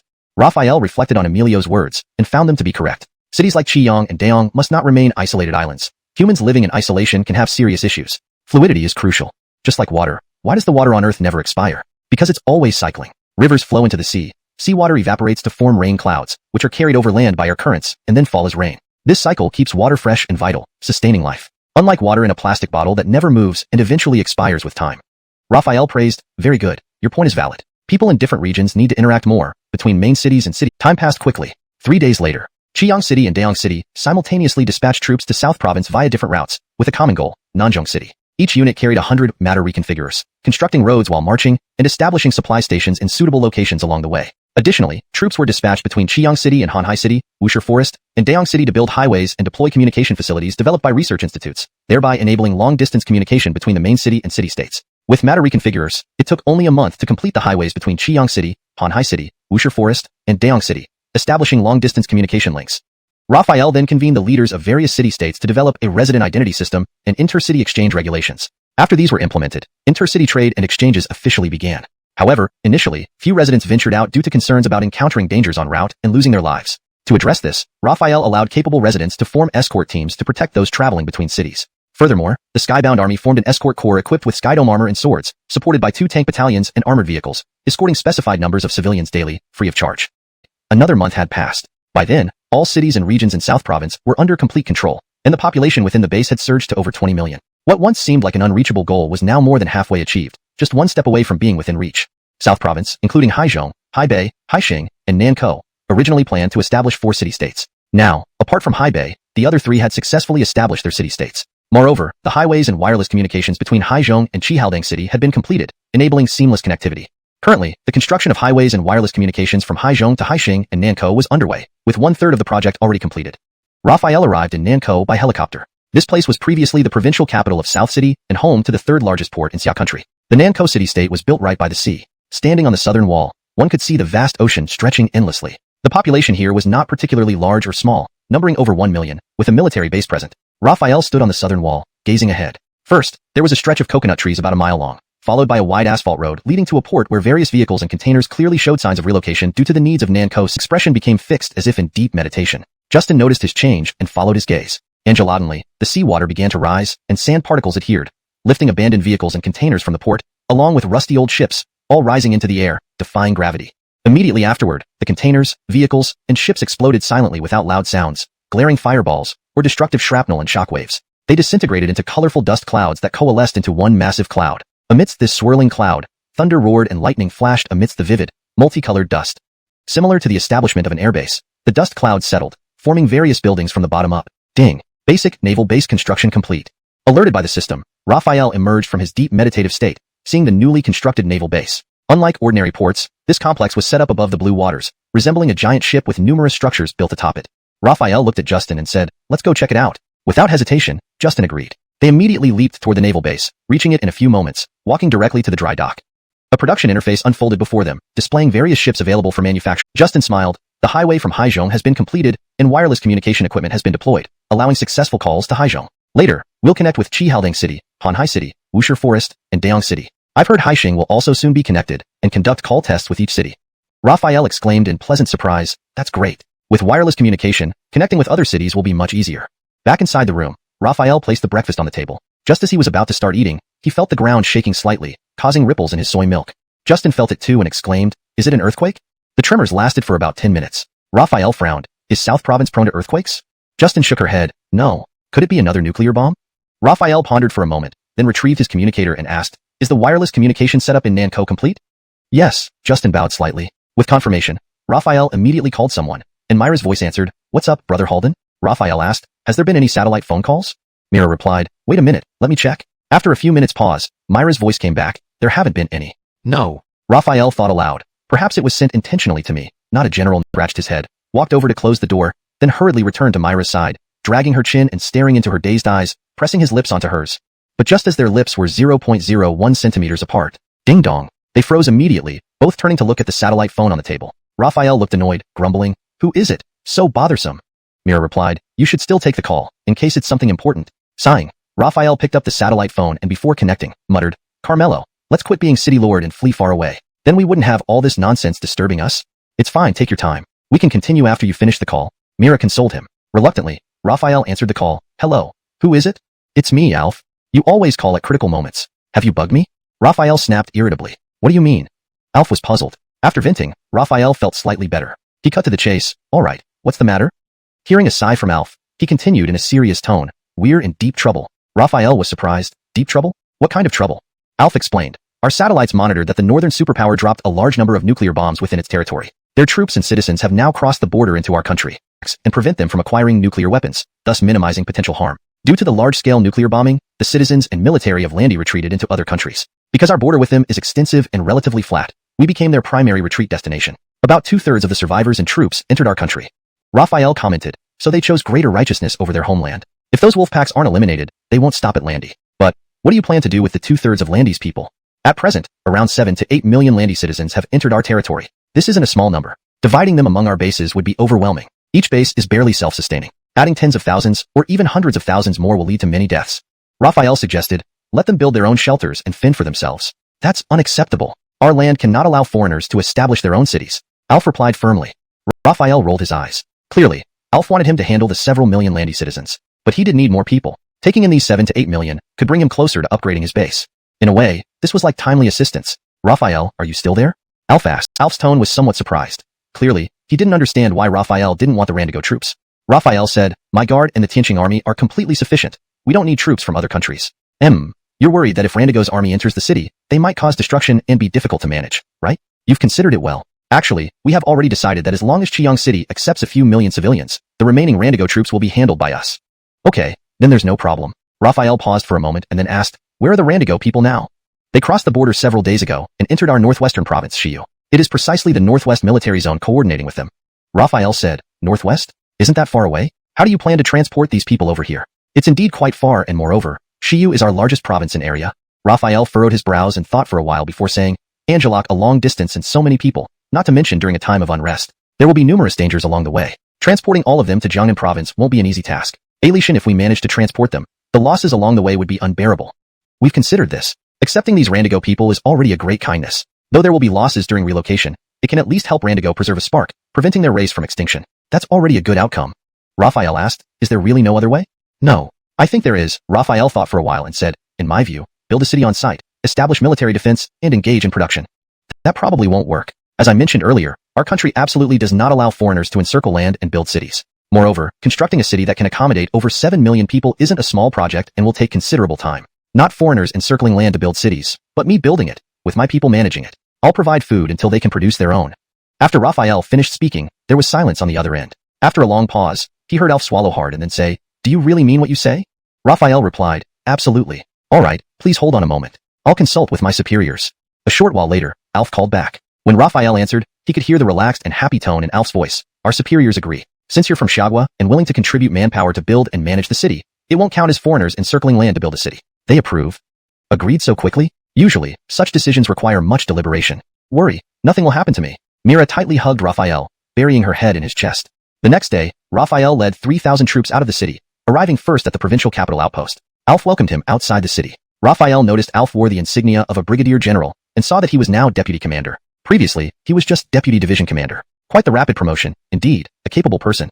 Another person emerged alongside Alf, an old acquaintance, Penny. Penny trailed slightly behind Alf, always staying behind him. Her eyes still showed fear towards Raphael. Raphael glanced at her and then turned to Alf, asking, where's the guide? Alf turned around and found Penny missing, looking surprised. He scanned the other side but still didn't see her. He immediately called out, Penny. I'm here. Penny's voice came from behind, causing Alf to turn around and spot her. He beckoned her over, come here. Penny glanced at Raphael, hesitated for a moment, and then approached. Alf pointed to Penny and said, you two know each other, so no need for formal introductions. Penny will be your guide. Can she handle it? Raphael asked. Alf assured, of course. Penny is now a quasi-grade 4 Cortesva form, matching the speed of true grade 4 Cortesva forms. I'm talking to you. Why aren't you responding? Raphael's gaze shifted to the tablet map and said, can I borrow the map for a look? As he spoke, he reached out his hand. However, Penny reacted by hugging the tablet tightly, determined not to let go. Raphael was speechless, shaking his head. Fine, I won't look. I'm not going to eat you. No need to be so afraid. After more than 10 hours of travel, the moon rose into the night sky. Raphael ordered the troops to halt and camp for the night, continuing the journey after sunrise. Campfires burned brightly. Soldiers gathered around, eating and chatting. Penny remained alone in a corner, appearing very lonely. Seeing this, Raphael brought a bottle of water and some jerky over to her. When Penny saw Raphael approach, she instantly tensed up, watching him sit beside her without moving. Raphael handed her the food and water. Eat something. We still have a long journey tomorrow. Don't worry, I haven't poisoned it. Raphael uncapped the bottle, took a sip, and then swallowed a piece of jerky. Still, Penny didn't accept the food, so Raphael retracted his offer. After pondering for a moment, he asked, am I really that terrifying? That day, I just scared you. I didn't really do anything to you, so there's no need to hold a grudge for so long, right? Penny from hell. Each wolf was the size of a bull, drooling and baring their fangs, their eerie green eyes staring straight at everyone. I was hoping for a smooth journey, but this happened on the first day, Raphael murmured and then ordered, brothers, let these beasts see how sharp your blades are. Kill. As he finished speaking, the guard warriors drew their swords and attacked the surrounding wolves. The battle commenced. Equipped with Skywar armor and combat knives, and having numerical superiority, these guards were not a match for the mostly level 1 Cortez-forms among the wolves. Wails filled the air, and wolf blood splattered, intensifying the bloody scent. Penny, witnessing the close combat of the guard warriors for the first time, was stunned speechless, her mouth forming an O. She realized just how formidable this unit was. Howl! Angelodinly, a silver-gray wolf burst from the darkness. This wolf was larger than the others, with more ferocious aura, greater speed, and strength. It pounced on a soldier and lunged to bite. Penny moved to help, but someone beat her to it, drawing out a sword with blinding speed. Sensing the terrifying blade's momentum, the silver wolf abandoned its attack and quickly dodged. Angelock fast blades! Penny exclaimed. This speed had reached the quasi-grade 4 level. Raphael smiled. It's just a beast. To collect the evolution crystals from the wolves, load the silver wolf's corpse, and leave the area rapidly. The intense stench from the numerous corpses would surely attract zombies and other fierce beasts. If they aimed to hunt those creatures, it might be useful, but since their goal was not hunting, they needed to leave quickly to avoid wasting rest time. In the vehicle, Penny was still in shock. What's wrong, scared? Raphael chuckled. After a long pause, Penny regained her senses. Looking at Raphael, fear flashed in her eyes but was suppressed. She mustered the courage to ask, how did you do it? Raphael was puzzled. Do what? Penny asked, this army of 3,000. How could they be so powerful? Raphael said, I wanted them to be strong, so they naturally became strong. Isn't your military also focusing on full-scale evolution? What's so strange about that? But those two were quasi-grade 4 Cortez forms, and you said they were soldiers? Raphael said, your military probably has more than 2 quasi-grade 4 Cortez forms. Isn't that surprising? But you said they were soldiers. Raphael chuckled, understanding Penny's astonishment. They are indeed soldiers, but not ordinary ones. They are commanding officers. Penny immediately felt relieved, realizing those two were elite officers. In the level 3, Raphael turned to look at Penny and smiled. Afraid of me no longer? Penny hurriedly took a few steps back. Raphael chuckled. It's just a marker. I'm worried that without your guidance, we might not find our way back. Penny responded, my mission is to guide you. Of course, I will lead you there and bring you back. You can trust me. Raphael nodded slightly and glanced at the moon partially obscured by clouds. He said, it's getting late. Rest well. We need to continue our journey tomorrow. In the western region, at the Origin Desert's Poplar Oasis. This oasis was a jewel in the desert, a refuge for those who had lost their homes. Millions of people scattered around survived on dry rations when hungry and drank water from the oasis lake when thirsty. To eliminate the terrifying creatures, his home had been reduced to ashes. 80 to 90 kilometers away from this location was a large city built on another oasis called Fu. It was the first stronghold of the Northwest Battle Zone and the military's first outpost in the western region. Inside the city, Delfino watched as Grant looked anxious and advised with a smile, General Grant, you should eat something. Alishan, the most urgent tasks require a full stomach. Grant said, Yuan, why hasn't Raphael arrived yet? Our people don't have much food left. Delfino reassured him, breakdowns after too many killings. Additionally, ammunition consumption for slaughtering 7 million would be enormous. Moreover, they had their own army, so the outcome against these homeless, cornered lunatics was uncertain. Thus, calming them down until Raphael arrived was the priority. If Raphael truly had special abilities to quickly construct shelters and provide food for 7 million people, everything would be fine. If not, redirecting the anger of the Lanchinese towards Raphael would be beneficial, a win-win situation.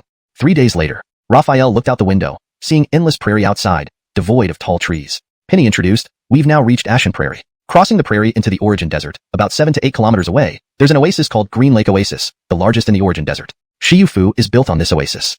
Why not build the refuge on the prairie rather than the desert oasis? Raphael asked. Penny replied, I'm not sure. Perhaps there are fewer zombies and wild beasts in the desert. Raphael was merely curious, not insisting on knowing. Since Penny wasn't sure, he let it drop. The convoy traveled across the vast prairie. From above, it looked like ships sailing through a green sea, evoking a sense of desolation. Angelodinly, Raphael's gaze sharpened. He saw a wolf pack charging toward the convoy. These wolves were smaller than gray wolves but in great of toward the fleeing wolf pack, breaking the sound barrier with each flap of their wings. The wolf pack panicked, clearly terrified of the golden brown feathered eagles. Angelodinly, from the pack emerged a blue-backed, white-bellied wolf as large as a bull, roaring loudly and leaping to attack the golden brown feathered eagle. The eagle's claws were sharp, but the blue-backed wolf king's teeth were equally formidable. After a brief clash, the golden brown feathered eagle's claw was caught in the wolf's jaws and pulled downward. The blue-backed wolf king was clearly stronger. If the eagle was dragged to the ground, the surrounding wolves would swarm and kill it despite its near level 4 status. At this moment, the other golden brown feathered eagle stopped attacking and rushed to aid its companion, creating a whirlwind with its wing beats that disoriented the wolf king. Simultaneously, it extended its claws toward the wolf's waist. As the saying goes, wolves have bronze heads, iron bones, but tofu waists. Clearly aware of this weakness, the golden brown feathered eagle aimed for a decisive strike. The blue-backed wolf king promptly released its grip, falling rapidly to avoid a non-fatal but crippling blow. Upon landing, it bared its fangs and faced the golden brown feathered eagle, its blue fur standing on end. In this confrontation, the wolf had the upper hand. The golden brown feathered eagle's claw and bring you back. You can rest assured about that. Raphael nodded slightly, glancing at the moon partially obscured by clouds. He remarked, it's getting late. Get some rest. We still have a journey ahead tomorrow. In the western regions, in the Origin Desert lies the Fateh Haldang Oasis. This oasis is a jewel in the desert, a haven for millions of displaced people. Fate angry, they subsist on the provisions they carry. Thirsty, they drink from the lake. Their homes were destroyed in the battle against those horrific creatures. About 80 kilometers away, there stands a major city built upon another oasis called Fu, which is both the first stronghold in the northwestern war zone and the military's first base in the western regions. Somewhere inside the city, Delfino noticed General Faulkner's anxious demeanor and advised him with a smile, "General Faulkner, why don't you eat something? Food gives energy to work with. We'll get nowhere if you're starving." Faulkner replied, "Yuan, why hasn't Raphael from Chiang City arrived yet? Our people don't have much food left." Delfino reassured him, "Don't worry. Raphael is on his way and should arrive in 3 to 4 days. God, why must he walk instead of flying?" Faulkner grumbled, inhaling deeply before staring at Delfino. "Yuan, you mentioned he would build a city to provide food for our 7 million citizens. Building a city for 7 million weight of towering trees." Penny explained, "We're now on ashen grassland. Crossing it will take us into the origin desert. About 8 kilometers in is a large oasis called Qinghu Oasis, where Fu is situated. Why wasn't the refuge built on the grassland instead of the desert oasis?" Raphael questioned. Penny replied, "I'm not sure. Bekatib, because there are fewer zombies and ferocious beasts in the desert." Curiosity satisfied, Raphael dropped the question as Penny was equally clueless. The convoy moved through the vast grasslands, appearing like ships sailing across a green sea, evoking a sense of boundlessness. Engeladinely, Raphael's gaze sharpened. He saw a pack of wolves charging toward the convoy. These wolves were smaller than gray wolves but in enormous numbers, estimated at over 1,000. Eyes gleaming menacingly, they clearly perceived the convoy as prey. After evolution, the reproduction rate of these grassland wolves has increased dramatically. Regular wolf packs rarely exceed dozens. Raphael mused, picking up the radio to order, "Speed up and lose the wolves to avoid unnecessary combat." The convoy accelerated abruptly. The wolves kept pace, flanking and relentlessly pursuing. "Faster!" Raphael commanded. "Report, Commander. We're already at maximum speed." Formidable power. Another brown gold feather eagle ceased hunting and rushed to aid its comrade, creating gusts with its wings to disorient the blueback alpha, while aiming for its vulnerable waist with its talons. Knowing the wolf's strength lies in its head and bones, but weakness in its waist, the eagle aimed for this critical spot, seeking to defeat it decisively. The blueback alpha immediately released its grip, dropping rapidly to dodge the potentially fatal strike. On landing, its green fur bristled as it snarled at the brown gold feather eagle. Despite initial aggression, the blueback alpha had inflicted significant damage on the eagle's claw. Note: this translation aims to preserve the original story elements while ensuring readability in English. Adjustments may have been made for fluency and clarity.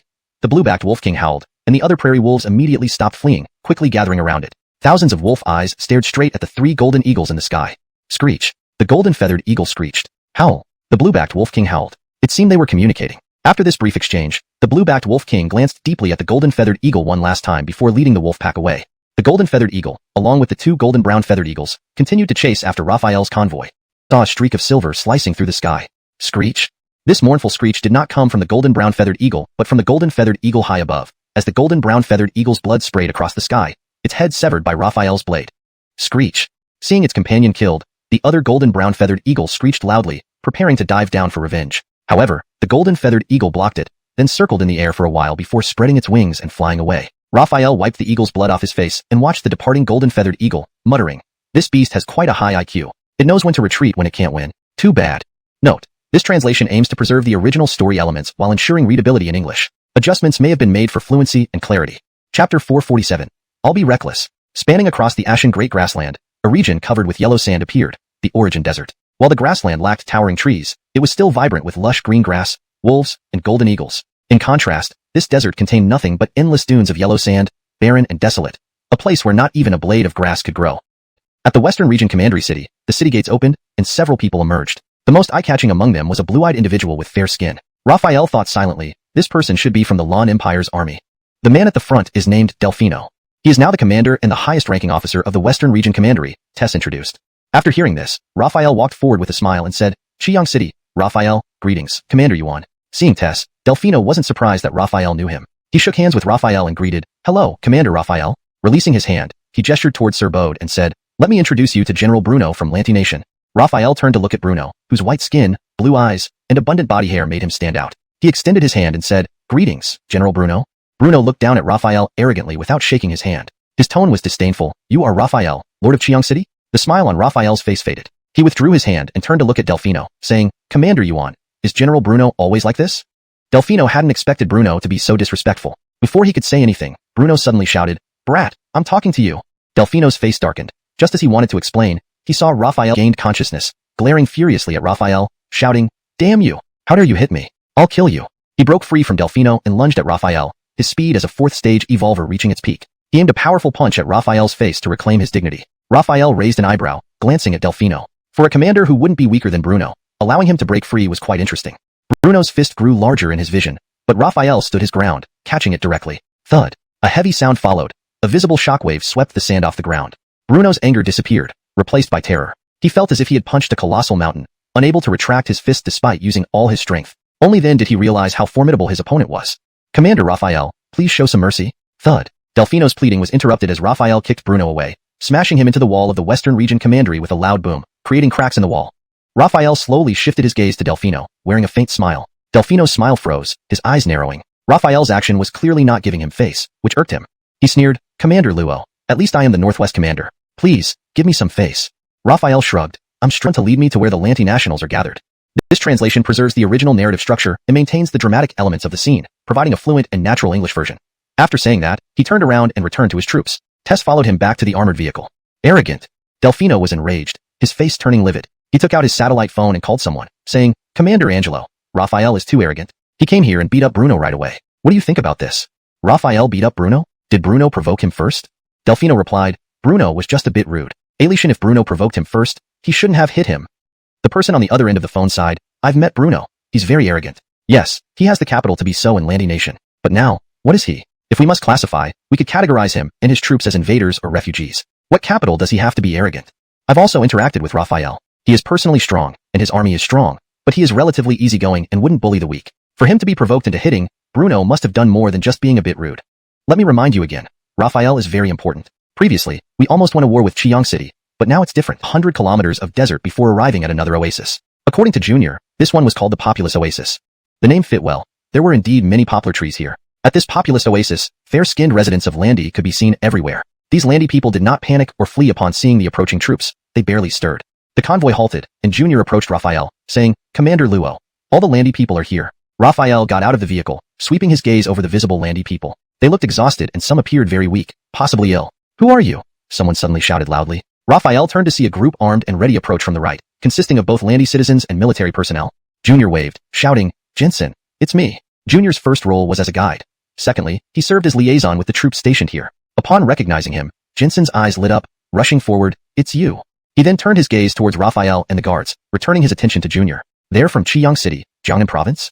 Junior nodded. Jensen was delighted, scrutinizing Raphael for a moment, a smile spreading across his face. He shook Raphael's hand. This must be Commander Luo.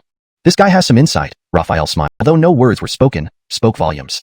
Raphael nodded, looking around at the Landi people. Time waits for no one, and he cut straight to the point. As agreed, once we arrive, we will take over here. And in the new city I am building, no other troops will be admitted. After translating, Xylan nodded. We know this. Once you arrived, command here would be transferred to you and your subordinates. We will withdraw shortly. Mr. Luo, these are my compatriots. Please take good care of them. Thank you in advance, Xylan added earnestly. Don't worry, I won't treat anyone differently, Raphael assured. Xylan emphasized, thank you. Turning to Jensen, he continued, since Mr. Luo and his men have arrived, we'll hand over control to them. Jensen nodded, then told Raphael, Commander, this is handed over to you. Do you need our assistance? If not, we'll pull out. My team is enough. Don't trouble yourselves, Raphael said smiling. All right, we're pulling out. Jensen turned and conversed with Xylan briefly before both led their troops away.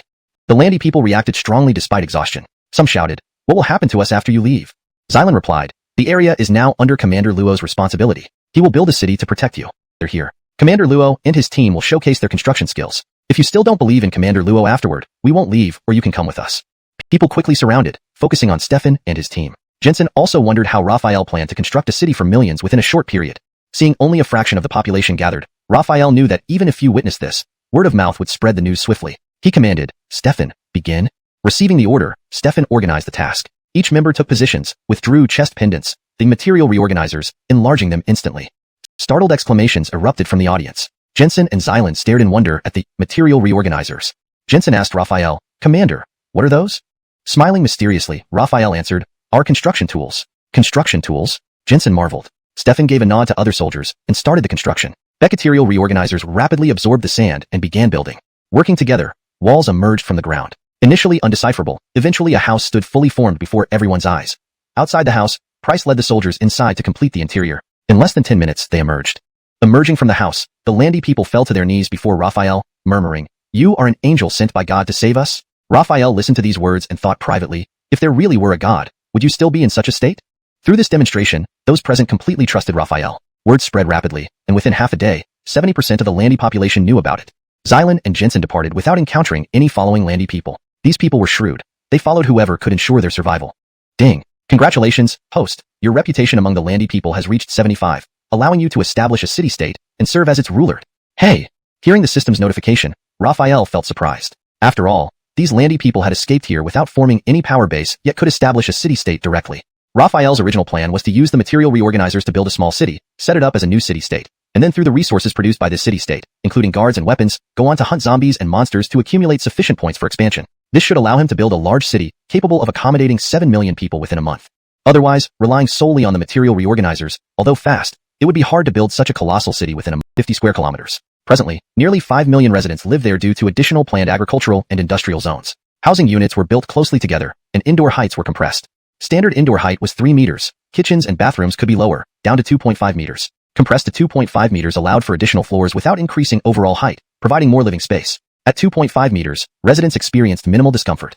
Using this reference, Raphael calculated that for 7 million people, a planned city covering over 300 square kilometers was needed. The map showed that the populous oasis covered 90 square kilometers and could be fully incorporated into the city-state. The desert night was extremely cold, with people huddled around bonfires for warmth. The sky was clear, revealing a stunning starry sky. Angelatingly, dazzling white light illuminated everything, overshadowing even the stars and moon, which hid behind clouds. The landy people were startled and amazed. The white light faded after a moment, returning things to normal. People looked bewildered, but eventually sat down or lay back down. Raphael called Price and Charles, instructing, Price, take command of the city defenses. Charles, arrange the communication vehicle deployment and try to contact Qian City. I have named it Fade Haldeng Lantian. This statement left many Lantians baffled. Casimir suddenly remembered and asked, is there anyone here who understands Xia language? Waiting a bit, seeing some people stirring in the crowd, Casimir noticed their hesitation and fear. Shantually, one person raised his hand and shouted, Lord Angel, I understand Xia. This person drew attention from both Casimir and other Lantians. Those hesitating or fearing now felt regretful for not speaking up first. Casimir looked at this man, a typical Lantian, tall, at least 185 centimeters, with short hair, blue eyes, and sharp features. He recalled that this person translated something for him during the construction demonstration yesterday. He beckoned, come here. Approaching Casimir, the man's eyes were filled with reverence. What's your name? Casimir asked. I'm Eric, you can call me Yang. Good, Casimir nodded. Yang, how is your Xia language? Yang replied, I lived in Xia for 5 years and can communicate fluently with its people. Casimir asked, can you translate Xia language into Lantian? Certainly. Then translate what I just said. Do you remember it? Should I repeat it? I remember, Lord Angel. Give me a moment. Yang faced his compatriots, cleared his throat, and then loudly translated Casimir's words. With the help of his Haldeng Lantian via wireless signals, Casimir told Yang to stay behind as his translator. Yang gratefully said, thank you, Lord Angel. Casimir chuckled. Just call me sir. After thinking for a while, he added, Fate Haldeng Lantian is large and populous, so we need a professional management team. The Guard Corps will handle military affairs, not civilian matters. I'll bring experienced managers from the main city, and you'll find Lantians who know Xia and have managerial experience to co-manage civilian aspects. Yang asked, so, we'll manage Fate Haldeng Lantian alongside Xia nationals? Why not? Casimir frowned. Willingly. Yang replied excitedly. This is Xia territory, where we fled. Your offer of refuge is already a great blessing, and now you even let us participate in management. We're incredibly grateful. Casimir smiled and said, I treat everyone equally. Go on now, remember, they must know Xia language. After Yang left, Casimir instructed Ashton to take him to the communications vehicle. Arriving at the deployment site, the communications specialist greeted him. Sir, Casimir took out his communicator and asked, can this directly connect to Chiang City? With a signal, it can. Near the vehicle, the signal was strong. Casimir dialed Myra's number. After a few rings, simultaneously, the city guard force was fully equipped with sky armor and combat knives transported from Chiang City, significantly enhancing their combat power. Casimir dispatched Price and Ashton to lead 1,000 guards out to hunt zombies and beasts. The nearest city, Errol, located in the northern central part of the Ashen Great Grassland, was close to where zombie and beast hunting occurred. Price and Ashton had already reached the peak of quasi-level 4 life forms during their journey. As long as they did not encounter level 4 life forms, they were generally safe. Furthermore, with the Skyvault combat knives in hand, the two of them could even stand a chance against level 4 zombies and fierce beasts. This allowed them to handle matters independently. In a residence built with sandstone, blending the architectural styles of the western regions and the Lantian kingdom, Casimir was speaking with Zinnia when he heard a voice from outside the door. Reporting to the commander, Delfino and Silbert want to see you at the East City Gate. Casimir said, when Snow, I have something to handle. Let's end the call for now. Okay, go ahead and remember to take care of yourself. After hanging up, Casimir instructed, bring them in to see me. Soon, he heard the car engine outside turn off followed by footsteps. Soon after, Delfino and Silbert came into view. He raised his eyes slightly and said, sit down. Recalling previous events, not only did Delfino slapped his thigh and said, Commander Casimir is indeed straightforward. Let's not beat around the bush. He took out several photos from his pocket and handed them to Casimir, saying, these are satellite images. Please take a look. Casimir examined the satellite images repeatedly, his brows gradually furrowing. He suddenly asked Delfino, when were these taken? Delfino replied, 7 days ago, 5 days ago, and 2 days ago. These satellite images had resolutions ranging from 100 meters to 1 meter. In the ruins, there were countless wolves resembling werewolves. They could walk upright and had hands with opposable thumbs capable of gripping objects. They wielded weapons, wore bulletproof vests, combat gear, and some even had helmets. The next image was not of ruins but grasslands. The wolf packs had entered the ashen Great Grassland. The subsequent image showed the wolf packs entering the vast desert, marked as the xuanhuan desert. This indicated that the wolf packs that ravaged the Lantian kingdom had not been completely eliminated, but had crossed the border into Xia territory. Casimir worried about Price, who was still hunting near the outskirts of Errol in the ashen Great Grassland. Encountering these wolf packs would be far more dangerous than encountering regular wolves. Calming himself, he put down the photos and asked Delfino, "What do you mean by this?" Price and Luo Urshi have now reached the peak of quasi-4th level life forms. As long as they don't encounter 4th level life forms, there won't be much of a problem. Furthermore, with the Celestial Warblade in hand, the two of them together can even stand a chance against 4th level zombies and 4th level beasts. They are now capable of standing on their own. In the mansion built of yellow sand, combining the architectural styles of the western regions and Lanti Kingdom, Raphael was speaking to Cortizu Waxu. Angeladenly, a voice came from outside the door.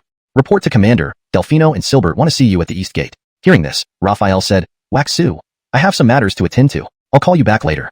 "Angelor, take care of yourself," Cortizu Waxu replied. Ending the call, Raphael instructed, "Bring them in." Soon after, Raphael heard the engine outside stop, followed by footsteps. Shortly, Delfino and Silbert came into view. He lifted his eyes slightly and said, "Take a seat." They both still vividly remembered the previous incident. Delfino, hearing Raphael's indifferent tone, dared not and had no right to express any dissatisfaction. Earlier, he thought that the higher-ups sent Raphael mainly to shoulder the blame, never believing that he could complete such a messages. "Please look." Raphael examined the images closely several times, frowning deeply. Angeladenly, he asked Delfino, "When were these taken?"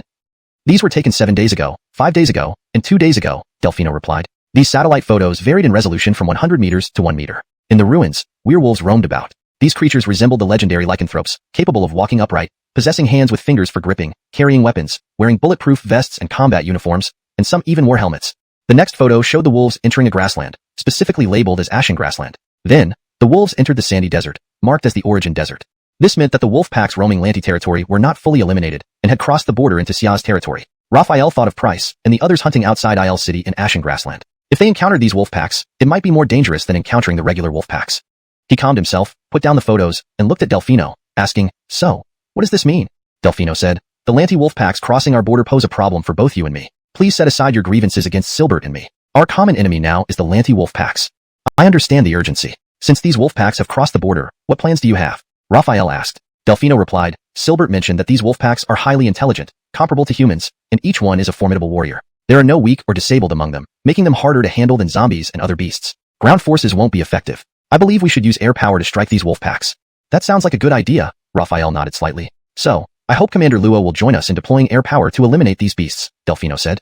"No problem," Raphael agreed without hesitation. Rather than waiting to be besieged, a proactive attack to eliminate these wolf packs was necessary. However, he had an uneasy feeling. These wolf packs, which forced Lanti to consider using nuclear weapons, were definitely more complex than what the satellite photos showed. Would air strikes really be enough to eliminate them? His gaze returned to the photos. Looking at those man-like wolves, he felt a sense of familiarity. He thought of Dongjiang City and the Wolf Clan. Chapter 450, Raphael's Rapid Revenge. After a moment of silence, Raphael thought of Price and the others. An ominous feeling crept over him. He said to Delfino, "Let's finalize this. I have urgent matters to attend to outside." Price, take cautious steps towards that direction.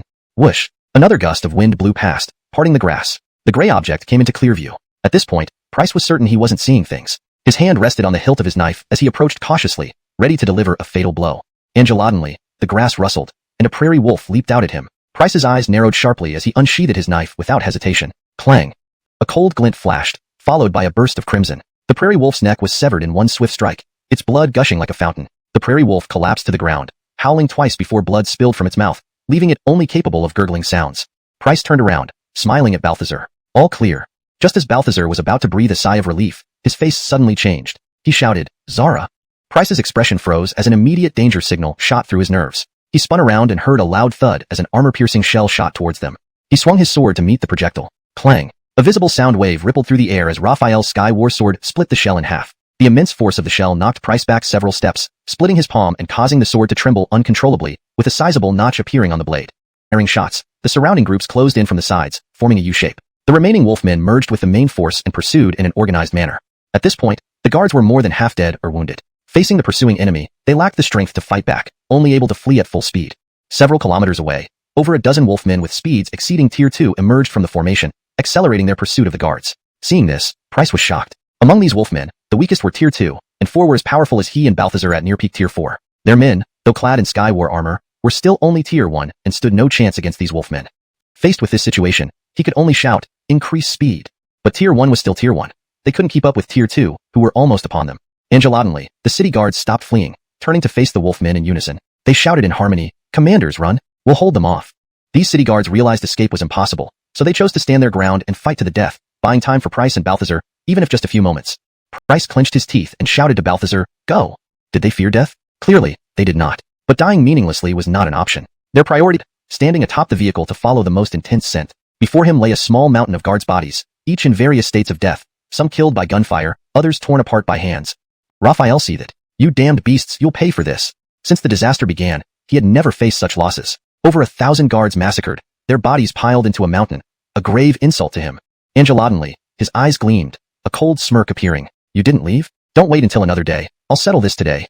Ailey Sherion, get out of the vehicles." The guards exited the armored vehicles. These elite forces had come from Chiyang City. Within seconds of the guards exiting, grass stirred from 3 sides as many wolfmen emerged. Without waiting for the wolfmen to open fire, Raphael gave the order. Kill.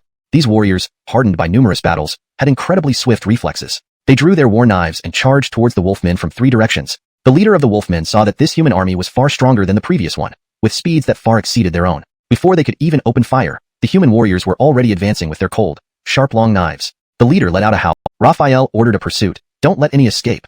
Under the glint of sword blades, grass and blood flew through the air, mingling with agonized howls that eventually faded into silence. Thousands of wolfmen died under the war knives. When Raphael shattered the wolfmen's heads and chests, he found no evolution crystals. After thoroughly examining the wolfmen's bodies, which were dissected as meticulously as a butcher's cow, he found none. Not just from one but from all the bodies. Raphael felt puzzled. Strange. Why are there no evolution crystals? These wolfmen, like humans, are fully evolved intelligent species. Therefore, they do not produce evolution crystals. Upon hearing the system's words, Raphael recalled that the demons he had killed before also didn't have evolution crystals, nor did human evolvers. His heart trembled as he gazed at the dead wolfmen, thinking about the Tianshu clan. He speculated, could these wolfmen be people from the Tianshu clan? No wonder Zilbit said the wolfmen were highly intelligent and adept at using human weapons. After pondering for a while, he frowned, but it doesn't make sense. The Tianshu clan, being an extraterrestrial race, couldn't possibly have so many members living on Earth. Zilbit mentioned that conservatively, without nuclear bombardment, these wolfmen numbered over 10 million. A rather rustic method of cooking. Residents witnessed the wolfman's form. Despite significant differences from humans, the upright posture of these creatures caused fear and disgust among some. However, once the meat was cooked, the aroma wafted through the air, dispelling any nausea and making mouths water. When the wolf meat was ready, the hungry residents gathered around, holding bowls. Having eaten compressed rations for days, they eyed the wolf meat hungrily, their eyes gleaming. Ailish and those who initially felt nauseated, after receiving small pieces of meat and large bowls of broth, eventually succumbed to the enticing smell, sipping the broth cautiously. The taste of animal fat melted in their mouths, filling their palates with rich, savory flavors. No longer feeling nauseated, they discarded utensils, grabbing the small pieces of meat and savoring them like precious treasures, eyes glazed with contentment. Angelok was the impact of the meal, unforgettable and satisfying beyond measure. Chapter 451. Nighttime airstrike. Coincidence falls through. The next day, Delfino from the Western Region office sent over a military-grade laptop that didn't need to connect to ground-based signal facilities and could directly link to military satellites. The information about wolfmen detected by the military was directly transmitted to this satellite laptop, which then Alf never showed me anything like this. Delfino smiled. These military laptops and satellite phones are used for internal communication when ground signals fail. Most countries with satellite systems have similar devices. They aren't particularly advanced compared to your matter reconfiguration device, which outshines these toys. Perhaps Alf was afraid of exposing any inadequacies.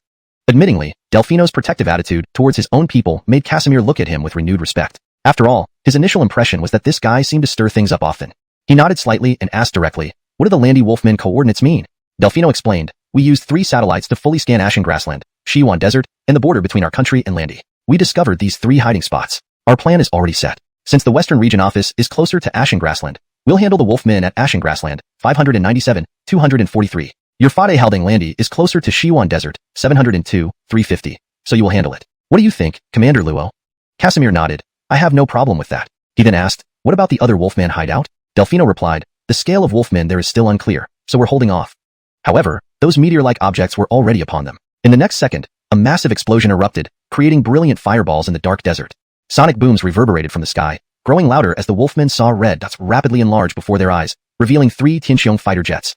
Ratatata. Flame tongues spewed from the cannons, their projectiles slicing through the night sky like lasers, targeting the Landy Wolfmen below. Some Wolfmen ran frantically while others, more daring ones, fired rocket launchers, portable artillery, or machine guns. But this wasn't a movie. They weren't the protagonists. In a single exchange, many wolfmen were hit by cannon shells, with lower-tier lifeforms being shattered, mid-tier lifeforms riddled with holes, and only the highest-tier lifeforms barely surviving though battered and bruised. One wave of attacks from the Tianqiong fighter jets left hundreds of landy wolfmen dead, suffering significant losses. But it wasn't over. Following the fighter jet's departure, the roar of helicopter engines filled the air. The remaining wolfmen looked up to see 6 helicopters, whose headlights illuminated the ground, locking onto their targets. Whoosh whoosh whoosh. The storm-armed helicopters launched ground missiles, bombing the surviving wolfmen. Unlike fighter jets that could only sweep past, the helicopters could hover or perform targeted sweeps, making their strikes more precise. Curiosity about how Casimir managed to build the impressive city of Fateh Haldeng Landi in such a short time and acquire so much modern weaponry. He admired Casimir's leadership as a young level 5 life form, his loyal subordinates, and his open-mindedness in allowing Landi citizens to participate in governance. Ding ding ding. Angelotantly, the laptop screen changed, emitting a phone-like ringtone. Delfino straightened up as the screen read, Kong jamming requesting video call. Connect, Delfino ordered. The screen changed after he connected, showing a man with thick glasses, a balding head, and wearing a white coat like a doctor. However, looking at his badge Intelligence Center, Kong jamming, it was clear that he wasn't a doctor. Becketster Kong, giving me a video call this late at night? Surely you aren't missing me? Delfino joked. Get lost. Kong jamming's expression was stern, the disdain in his eyes unmistakable as he said, Cortesan here, xuanhuan. Ever since you became commander, you've become more frivolous. Oh, just a joke. Delfino laughed for a moment before turning serious. Becketster Kong, calling me so late, do you have some intel? Kong jamming retorted, duh, of course I have intel for you. Or did you think I wanted to chat? I'm just curious. Su Jun sighed. Alright, what's your question? Heh, nothing much. Just wondering how it felt to fly the Eagle, 20 compared to our Eagle 11. Not much difference. The Eagle, 20 is a bit more comfortable, Su Jun replied. How so? Tell me more. Yeah, Su bro, tell us. Su Jun said, Corteza-ching, don't meddle in this. Come on, Su. Su Jun replied, we're on duty. We'll talk when we return. Alright, Corteza-ching, let's wait then. The fighters flew through the night sky, quickly reaching their destination. They had thermal imaging activated, but only saw the warmth from a few fire pits. There were no signs of wolfmen. This mission was less than 2 hours ago, and they knew wolfmen emitted heat, making thermal images very clear in such conditions. Yet, no wolfmen were found. Su Jun furrowed his brows. Corteza-ching, did you spot any wolfmen? No wolfmen on my side. Su Jun asked, Xian, what about you? Nothing here either. Corteza-ching asked, what do we do now, Su bro? Su Jun thought for a moment. The ashes haven't cooled yet. The wolfmen must have left recently. Let's look around. Got it. After circling a large area, they still found no sign of the wolfmen. Reluctantly, Su Jun's unlikely. While these wolfmen are intelligent enough to use human technology, satellite communication requires devices controlled by the Landi military. Plus, they've destroyed their satellites. Alishan, if they had satellite phones, they would be useless now. They couldn't build and launch a satellite in such a short time. If they could, humanity would have been wiped out long ago. Delfino nodded. So, you think it's just a coincidence? Kong jamming replied, I believe so. Alishan, if their intelligence surpasses ours, achieving such technological advancement in a short time is impossible. Delfino agreed. Bekatibe, it's just a coincidence. The situation seemed resolved for now, but questions lingered about the nature of the wolfmen's actions. Chapter 452, Second Air Raid, Ambushed. 3 days later, at the commander's office in Western Region Beckenshan, Delfino had just sat down for a brief moment when his military laptop displayed a message. He opened it to find a satellite map. There were 2 markers on the map located in Ashen Grassland and CG Desert respectively. 1. Ashen Grassland, 620, 147, medium-sized. 2. CG Desert, 721, 150, medium-sized. 2 medium-sized Landi werewolf tribes. Delfino's eyes lit up like he'd found a treasure. Eliminating 2 medium-sized Landi werewolf tribes was more satisfying than dealing with 4 small ones. It's logical. These werewolves come from Lanti country. The deeper they go into our territory, the fewer they become. Most likely, they remain around the borders. Last night's air raid proved effective. No need to change tactics. A medium-sized group would number about 5,000. Let's deploy 4 armed helicopter squadrons. For the fighter jets, we currently only have 7 here. He made a decision after a while. Speaking to himself, we'll send out 1 squadron of 7 fighter jets. In no time, night fell. 7 skyfighters took off, and 4 squadrons of storm-armed helicopters ascended towards their targets. Under the night sky, the jets soared past, stirring air currents, leaving trails illuminated by the bright moonlight. Flying effortlessly, Fateh Haldeng failing speed surpassed xuanhuan, rapidly closing in on the target. Within minutes, campfires blazed ahead on the ground, but thermal imaging scans revealed no signs of werewolves. Fateh Haldeng failing asked confusedly, what's going on? No signs of werewolves. We didn't scan any either, the other pilots chimed in. Did they leave before we arrived? Just then, several flashes appeared ahead, making Fateh Haldeng failing squint. Angelotantly, his aircraft gave a warning. Warning, missile attack? Warning, missile attack? Reacting quickly, Fateh Haldeng failing realized those incoming lights were like miniature suns streaking forward. Boom! Bekatsive explosions echoed. Despite equipped with chaff dispensers, 2 storm helicopters were hit and lost communication, wreckage plummeting to the ground. Skyfighters' missiles flew straight, reducing 1 enemy aircraft on radar, indicating at least 1 enemy plane was downed, a fair trade. However, tensions rose within the fighter pilots. Each jet carried only 2 air-to-air missiles. After firing one, only 1 remained per aircraft. Helicopters, far slower than jets and much slower than missiles, faced greater peril. Yet radar showed 10 enemy jets remaining, a serious threat. A dogfight? Unrealistic. Enemy jets could detect them remotely and launch missiles, suggesting they possessed beyond visual range capabilities. Charging head-on invited certain doom. More missiles headed toward the helicopters. Fade Helding failing ordered, fire again. This time, 2 enemy jets disappeared from radar, leaving 8, but the relentless barrage continued. Their air-to-air missiles depleted, only ground-to-air missiles remained. Unfortunately, these were ill-suited for aerial combat, too slow and unlikely to reach the enemy over such distances. Boom! 3 more storm helicopters were hit, 2 plummeted, 1 heavily damaged. Away. Alarm, unknown flying object detected 100 kilometers away. Startled, Cortez Uching thought there might be an issue with the aircraft system and hurriedly asked, "Did you get the warning, Sugo?" "Yes. I also got it. Unknown object 100 kilometers away." Warning, missile attack? Warning, missile attack? The fighters sounded another alert as incoming missiles approached. Multiple orange-white fireballs rapidly expanded like meteors. Su Jun urgently shouted, "Scatter and evade." The 9 Eagle 11s dispersed and activated their electronic jamming systems while releasing flares. Damn! A loud explosion echoed in the intercom as one fighter was hit on its right wing, causing it to snap off. The aircraft lost balance and began to roll. Another missile struck the same plane, this time hitting the fuselage. The explosion lit up the night sky, and the plane plunged downwards, powerless. Damn! The canopy ejected, and the pilot escaped using his ejection seat. Without hesitation, Su Jun ordered, "Counterattack." He then contacted the helicopter squadron, shouting, "Situation has changed. Head back to the city immediately. Situation's changed. Return to the city immediately." Next, he contacted Shi Fu, saying, "Urgent. Connect me to Commander Yuan, Langlandi's air defense range. Push hard. We must protect these remaining 3. Missiles approached from behind, targeting the remaining 3 helicopters. The 7 skyfighters deployed electromagnetic interference and released flares, which confused the missiles, sending them off course into various directions, exploding dramatically upon impact with the ground, drawing attention. "Sandra, my flares are depleted." "Me too. I'm also out." Fate Helding failing sighed, seeing no other options left. At that moment, more missiles came from behind. Without flares, the skyfighters could only release continuous electromagnetic waves to disrupt the incoming missiles, but the effect was insufficient. Just then, a bright light appeared ahead, and several missiles raced forward, exploding brilliantly behind them, disorienting the incoming missiles. Alation more surprising, over 30 missiles zipped overhead, aiming for the enemy aircraft behind them. Another wave of missiles soon followed. Relieved, Fade Helding failing exclaimed, "Those are our air defense missiles." The alarm stopped, and enemy aircraft vanished from the radar screen. Clearly, the air defense missiles had done their job. Fade Helding Landy City. Casimir was idly reviewing documents in the city lord's residence. Angeladenly. Alarm, 8 unknown aircraft are chasing our skyfighter. His heart tightened. Assigning Price, Charles, and others to fortify the city, he returned to the city lord's residence, awaiting news from his troops. Hours later, the engine noises faded. Footsteps outside his room approached, and a guard reported, "Sir, Fade Helding failing and others request an audience." Casimir responded, "Let them in." 13 people entered, all pilots, with somber expressions. Fade Helding failing recounted the entire encounter. Casimir frowned deeply, asking, "Do you know who was piloting those aircraft?" Translation ends here. Please let me know if there is more text or any adjustments needed. Fade Helding failing shook his head and said, "The enemy aircraft have beyond visual range strike capability. We didn't see what the enemy planes or pilots looked like. You all go rest." Casimir waved them off. As Fade Helding failing and the others left, Casimir pondered for a moment before picking up the communicator and saying, "Price, take a team out of the city and retrieve the wreckage of the planes shot down by the air defense missiles, as well as the pilot's remains." Understood. Casimir had some suspicions but couldn't be sure until Price brought back the plane wreckage and the pilot's bodies to confirm whether his guess was wrong or right. After a moment of thought, he awakened the military laptop on his desk, operating it while muttering to himself, "I wonder how things are going on the military side. Let's to bring back to the city for answers." Casimir nodded and said, "I've already sent people out to look for the plane wreckage and the pilot's bodies." Delfino slammed the table and said, "If these are indeed Lanty werewolves, then they are much more formidable than we imagined." Casimir frowned and asked, "Did Hilbert mention anything about werewolves piloting fighter jets?" "No," Delfino replied. "He only mentioned that werewolves have intelligence comparable to humans and can use modern weapons or technology." After a pause, he continued, "When I inquired about specific weapons and technology, Hilbert mentioned guns, cannons, tanks, but not fighter jets. Werewolves aren't simple creatures. Alien humans encountering guns and cannons for the first time might not learn to use them without training, let alone driving a car."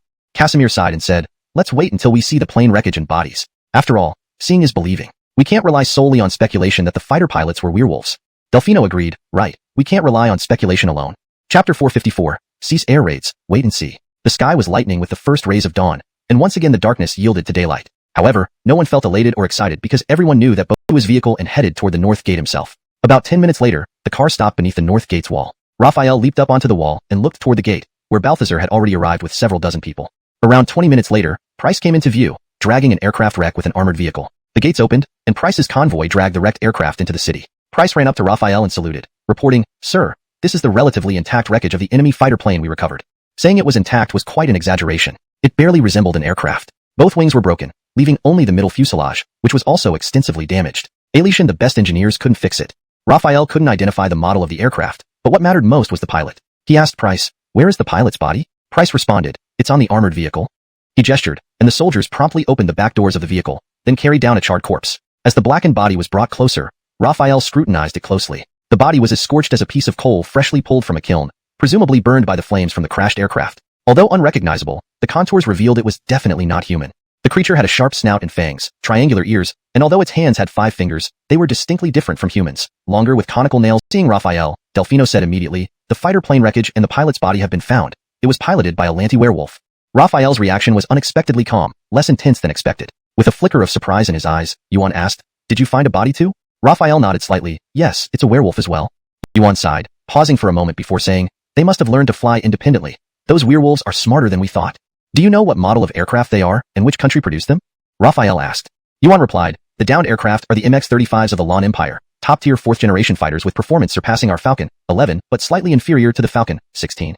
The Lantis aren't ruthless enough. If they had nuked their own territory, the werewolves wouldn't have survived completely, nor would their weapons have remained intact." Raphael sighed, shaking his head. Taking a deep breath, he continued, "Werewolves are more dangerous than we imagined. The air raid plan won't work anymore. Do you have any other good ideas?" Delfino pondered for a while, stroking his chin, and said, "Those werewolves are too cunning. Air raids cannot continue. Perhaps we should consider direct missile bombardment instead." Upon finishing, his eyes suddenly became shade manufacturing processes and equipment. After a brief silence, Delfino said hesitantly, "If we do this, everyone will have to stay within the safety range centered around the city. Fatenting and gathering are 2 major sources of food. This will reduce food production, and many people will go hungry." Raphael stroked his chin and asked, "How many people are there in Shiyu currently?" Yuan replied, "Less than 2 million. So few?" Raphael was surprised. Actually, 2 million wasn't small, but having seen populations of 3, 4, and even 7 million, 2 million seemed small in comparison. Yuan explained, "Our population is concentrated mainly in coastal and central provinces. Fewer people live in the northwest and southwest, which is normal." Angelor, Raphael nodded slightly and said, "In my view, there's no need to fear the werewolves like tigers. Fatenting can continue as usual. We just need to inform the people of the situation and adjust the distribution of harvest accordingly. Whether they choose to go out or not is up to them. I believe there will be plenty of brave souls who are willing to take the risk. As for military hunting, it shouldn't be much of an issue.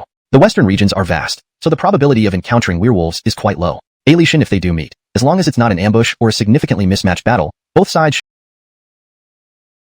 said, "For now, I'll stay in Fade Halding Landy for 2 months. If nothing unexpected happens, I'll return to Chi Halding City. We also need to identify another province or city without military control for our next move. Relying solely on population growth through childbirth is too slow. It's been about a month since I left. I wonder if there have been any changes in Chi Halding City and other city-states, whether the connectivity plans between cities are progressing smoothly, and how many attacks residents have encountered during their travels." After some time, he thought, "Right, I should check with Allison regarding the selection of the leader for the Fade Halding Landy city-state. It should have yielded results by now. I'll ask her later. If we have the result, I can make the final choice and bring the person here. That way, I can observe and evaluate over these 2 months and make timely adjustments if necessary." Chapter 455. Raphael returns to the city, appoints a new city lord. A massive transport aircraft, escorted by 2 Sky Dome fighters, flew in and landed at Fate Halding Landy. After the transport aircraft had safely landed, the 2 Sky Dome fighters also descended one by one. The transport aircraft carried many supplies, mainly military equipment like Sky Dome armors and battle knives, but no food. This arrangement was made by Raphael because Fate Halding Landy currently had ample food supplies, making it unnecessary to transport about the various achievements of Raphael. At this moment, he felt an overwhelming admiration for Raphael deep within his heart.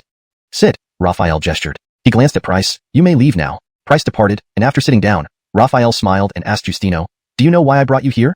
In Chiang City, Brigadier Angelo mentioned us along with a few others for an important task, but did not reveal what it was. "Now, you've brought me here to Fade Halding Landy." Justino thought for a moment and said, "I assume you might want me to take on a managerial position." "Clever," Raphael nodded. "I chose you for your management skills." He paused, leaning forward slightly. "Fate Halding Landy needs proper management, and I cannot stay here indefinitely. Therefore, I plan to appoint you as the governor of this city-state." Though Raphael's tone was calm, his words sent Justino's mind into turmoil. He knew very well who he was, a defeated general, albeit not by military defeat. But Raphael was entrusting him with such an important position, which seemed almost unbelievable. His heart surged with shock.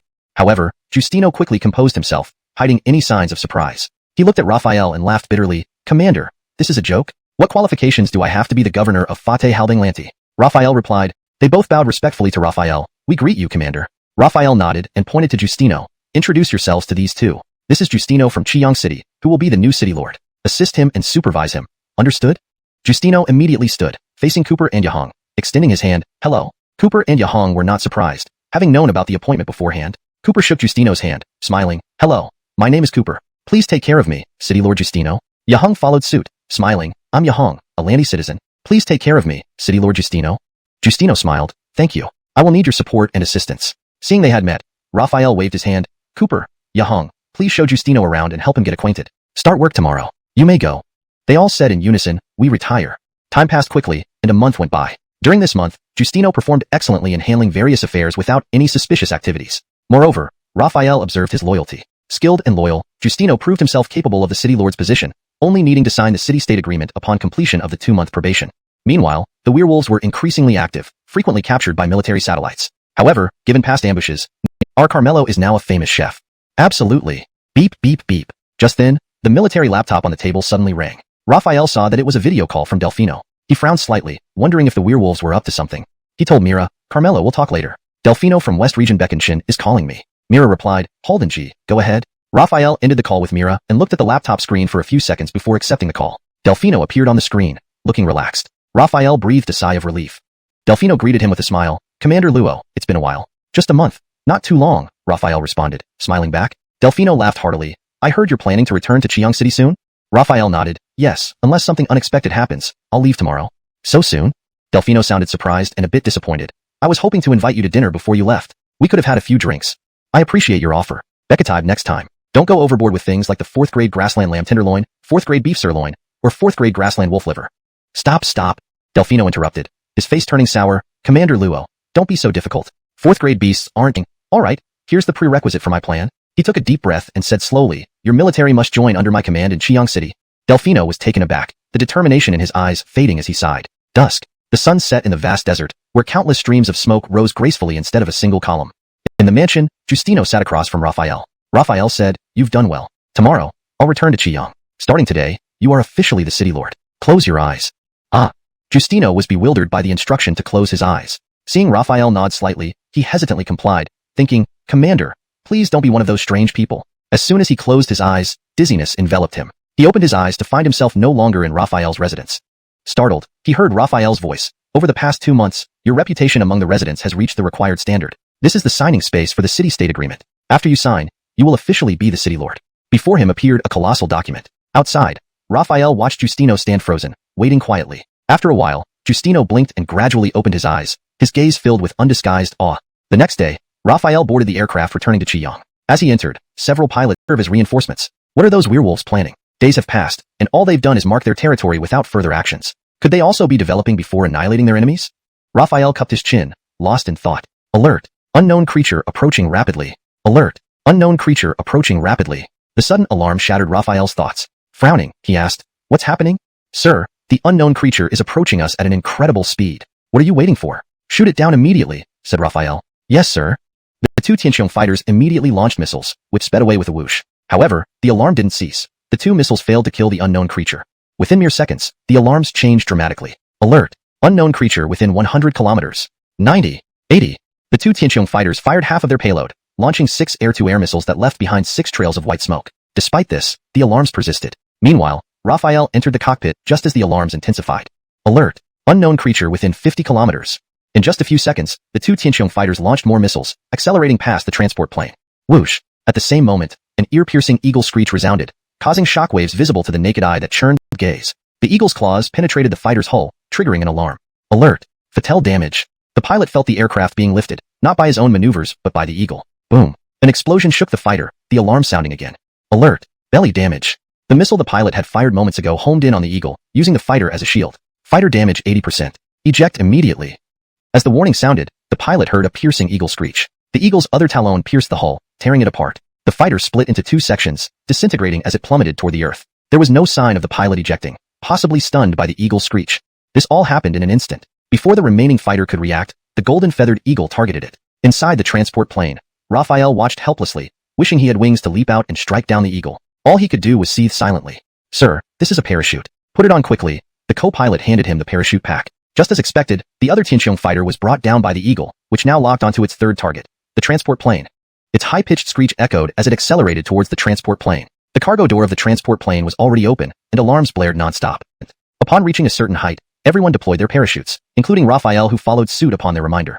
The sudden deceleration slowed their fall, gently descending toward the earth. Minutes later, they landed on a hillside. The moment they touched down, they heard footsteps and growls. Raphael identified the sounds as zombies.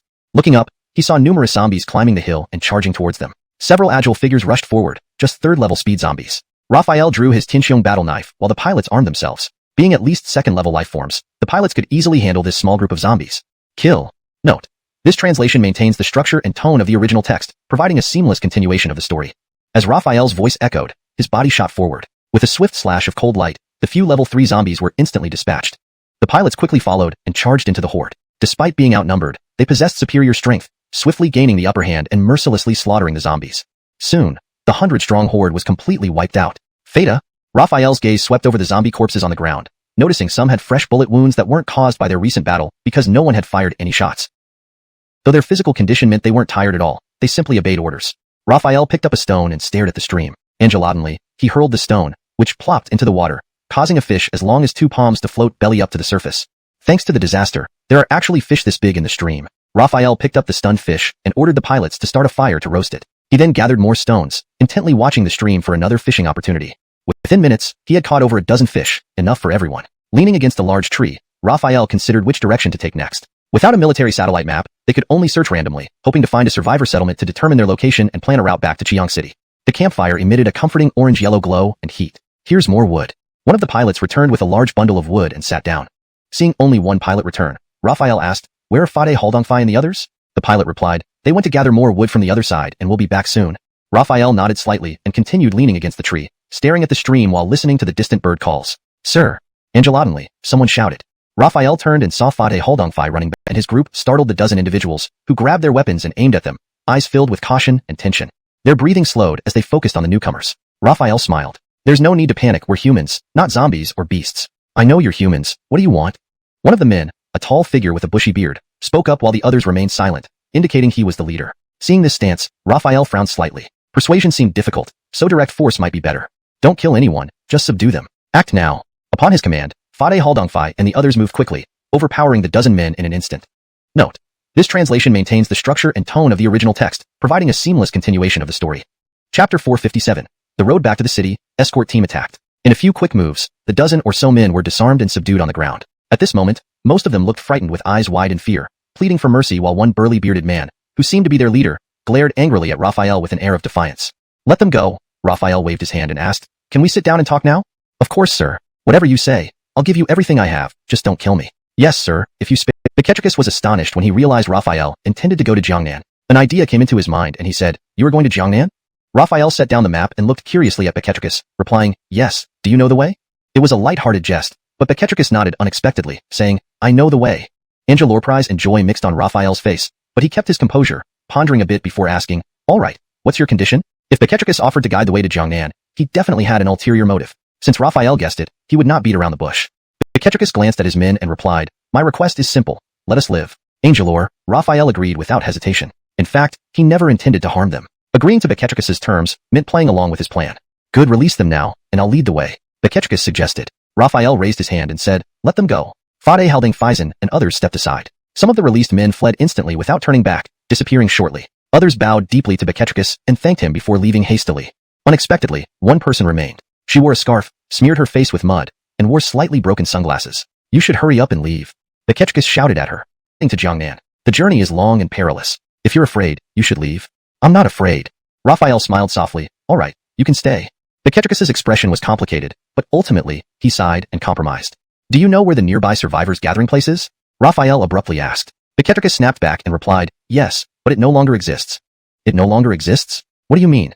Raphael questioned. 2 days ago, the camp was attacked by a horde of zombies and beasts. Within half a day, they breached the defenses, killing most inside. Only a few managed to escape. We were among those who fled.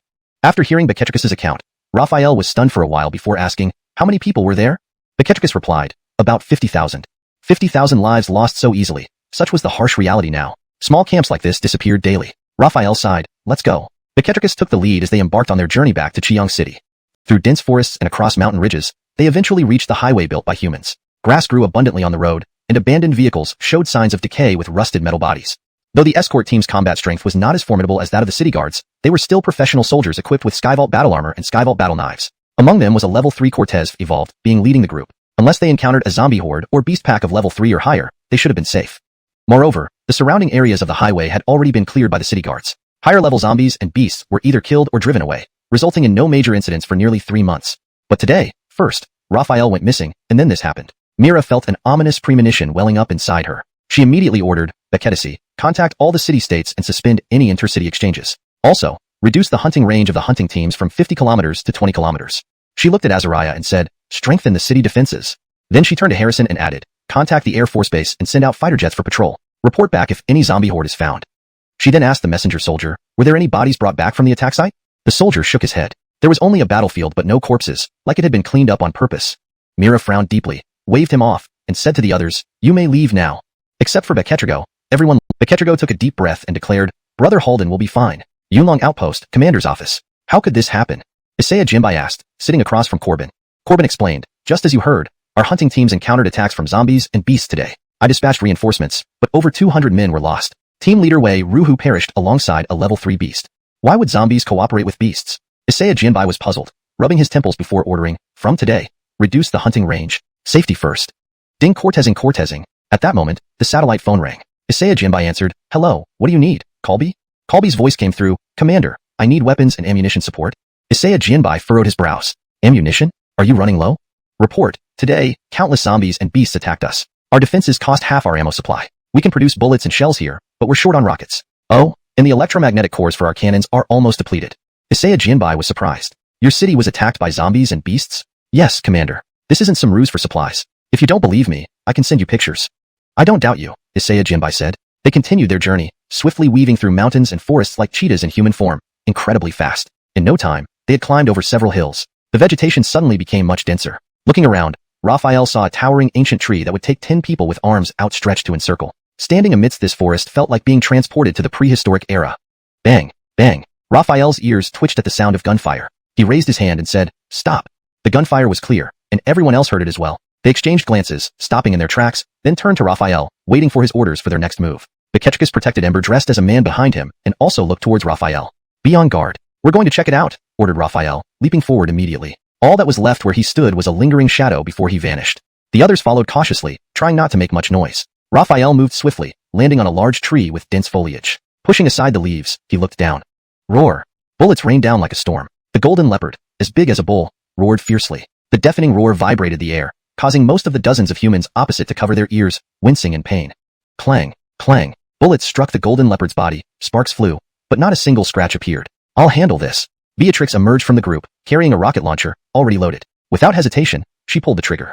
A flame burst from the back of the cannon, and a shell shot out, moving swiftly, reaching the golden leopard in an instant, mere half a meter away from impact. However, felines are known for their speed. The golden leopard swiped its right front paw, knocking the shell away, which hit a thick tree trunk, exploding loudly. The tree snapped and fell. Watching from the tree, Raphael murmured to himself, level 4 fierce beast. The golden leopard handled the explosion effortlessly, indicating its immense speed. Hence, Raphael concluded it was a level 4 fierce beast. Among the dozens of humans, many were filled with fear, taking steps backward, clearly thinking about fleeing. Among them, however, Ember, who had just spoken, displayed firm resolve. Her alert gaze locked onto the golden leopard, earning Raphael's admiration. Sister Beatrix, let's escape. This leopard is too strong. We can't match it. Let's run. Beatrix gave a cold laugh. Escape? Do you think you can outrun it? An ordinary golden leopard is already fast enough. This mutant one is even faster. How could... She continued taunting. Is that all you've got? Too weak. The golden leopard seemed intrigued, shifting side to side with its orange-yellow eyes locked on Beatrix. Angelaudinely, it lunged at her ferociously. Beatrix dodged just in time, narrowly avoiding the golden leopard's claws, breaking out in a cold sweat. To say she wasn't scared would be a lie. Who isn't afraid of death? She glanced sideways but couldn't see any of her companions. She breathed a sigh of relief. Her provocative actions earlier were meant to give her comrades a chance to escape. Otherwise, they'd all be dead. The golden leopard's attack just now, she realized, was a deliberate tease. Otherwise, she wouldn't have had the chance to dodge. Now, she would already be a carcass, food for the golden leopard. Her entire body tensed up again. Looking up, she saw the golden leopard's gaze relocked on her, examining her with interest, occasionally growling softly. She dared not make a move, only watching warily as she tried to find a way to escape. Fateman woman wild, I like that. The golden leopard spoke human words, startling Beatrix. She had heard rumors that high-level fierce beasts could speak but never witnessed it personally. Now she knew the tales were true.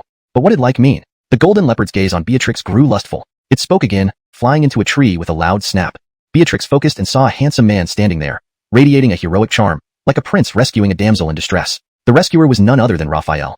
Raphael looked at Beatrix, a tall, slender woman with tan skin and a striking appearance. Beatrix blushed after a moment of shock. Though known as a tomboy, she had still dreamed of a hero coming to save her, riding on colorful clouds. Though this man lacked the clouds and armor, he had indeed saved her from the golden leopard's claws, fitting her vision of a hero perfectly. She blushed and said, "Thank you for saving me. My name is Beatrix. What's your name?"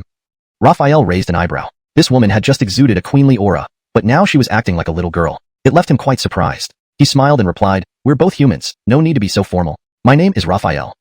Brother Luo, I can never repay your life-saving grace. If you need me to do anything, just say the word, and I will not refuse." Beatrix said. Swoosh, swoosh, swoosh.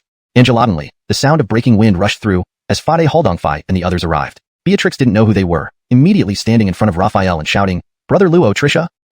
Beatrix reminded him. "Right, Beatrix, why are you here in these deep woods?" Beatrix glanced towards the direction her companions had fled inside. "We are a hunting team from Xuanhuan City, here to hunt for meat. We never expected to encounter such a powerful, fierce beast. If not for Brother Luo's timely help, I would already be dead. I can never repay your life-saving grace. If you don't mind, I am willing to follow Brother Luo, following your orders.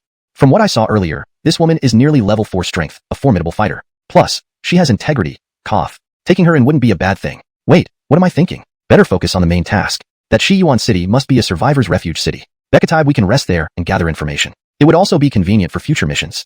With this in mind, Raphael asked, "Can you tell me about Xuanhuan City?" "Of course." Beatrix readily agreed and explained. Xuanhuan City is a military-established shelter city, named so because it's located in the western part of Central Province. It houses nearly 3 million survivors.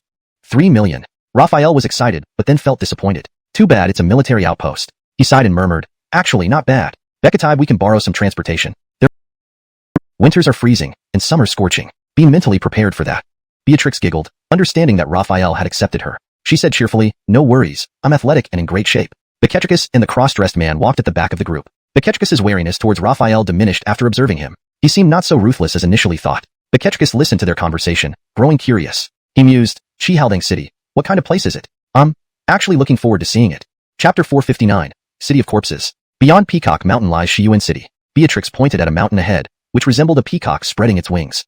Raphael looked over. The so-called Peacock Mountain required an immense imagination to see the resemblance to a peacock. He couldn't help but admire the person who named the mountain. Without any further ado, he said directly, "Let's go." Climbing halfway up Peacock Mountain, Beatrix felt very strange and muttered to herself, "It's odd. In the past, we could hear the bustling voices from Xuanhuan City as soon as we got here. Why is it so quiet today? It's not even bedtime yet?" Upon hearing this, Raphael frowned slightly and urged, "Speed up." Soon, they climbed to the top of Peacock Mountain and cast their gaze around. Beatrix was momentarily stunned. Combat saber sliced through them with icy flashes, slaughtering all attackers. Raphael leaped onto the city wall without hesitation and rushed towards the city center. On his way, he saw broken structures, dismembered bodies, and beasts feeding on corpses. Most of the corpses were civilians, with some soldiers in combat gear. Angelotantly, he noticed 6 tanks. None of the 6 tanks remained intact, all violently damaged. 4 of them had numerous thigh-sized holes, not caused by armor-piercing shells but more likely by something sharp crashing through them. Raphael speculated that they might be horned beasts or mutated zombies. He arrived at the city center without stopping. The scene was even more gruesome here. Soldier corpses littered the ground, mangled and devoured by zombies and beasts. Becketney were unrecognizable, only skeletal remains covered in bloody tissue remaining. Looking at the military headquarters, Raphael knew it was where leaders held important meetings. The broken windows and moving shadows inside hinted that there was likely no one alive within. Though guessing so, Raphael still decided to check. Alone with his saber, he stormed into the military hall. Zombies and beasts lunged at him, but they were easily dispatched. Entering the building, the stench of blood overwhelmed him. Hearing sounds from the second floor, he ascended, following the noise. Seeing a woman in military attire, pale-faced and bleeding from her abdomen, her striking features dulled by weakness, Raphael squatted down, asking, "How do you feel?" Unable to understand her weak response, he realized her fragile state and urgency for medical attention. Fortunately, Fade Haldang Fei San carried emergency medical supplies. Raphael lifted Ember from the cold storage and exited, dispatching any attacking zombies en route. Back at Peacock Mountain, Beatrix stared at Xuanhuan City, grief-stricken. "Brother, what happened?" asked Beketricus's disguised companion, clearly alarmed by the fate of the city. Beketricus shook his head, unaware. Angelotantly, he exclaimed, "Commander Luo is back." Descending swiftly, Raphael gently placed Ember down and urgently called for a medical kit. Fade Haldang Fei San quickly began treatment. Beatrix's eyes widened upon seeing Ember. "Stacy, do you know her?" Raphael asked. Beatrix nodded. "She oversees Xuanhuan City's hunting group. We work together often, becoming friends." Raphael observed Stacy, who, after receiving medication, regained some color. Opening her eyes slowly, her gaze swept over the group. Upon spotting Beatrix, her eyes lit up. She whispered, "Beatrix, is that you?" Raphael was startled and pressed on urgently. "You mean the zombies can make their own weapons and also use human weapons, like firearms, artillery, and such?"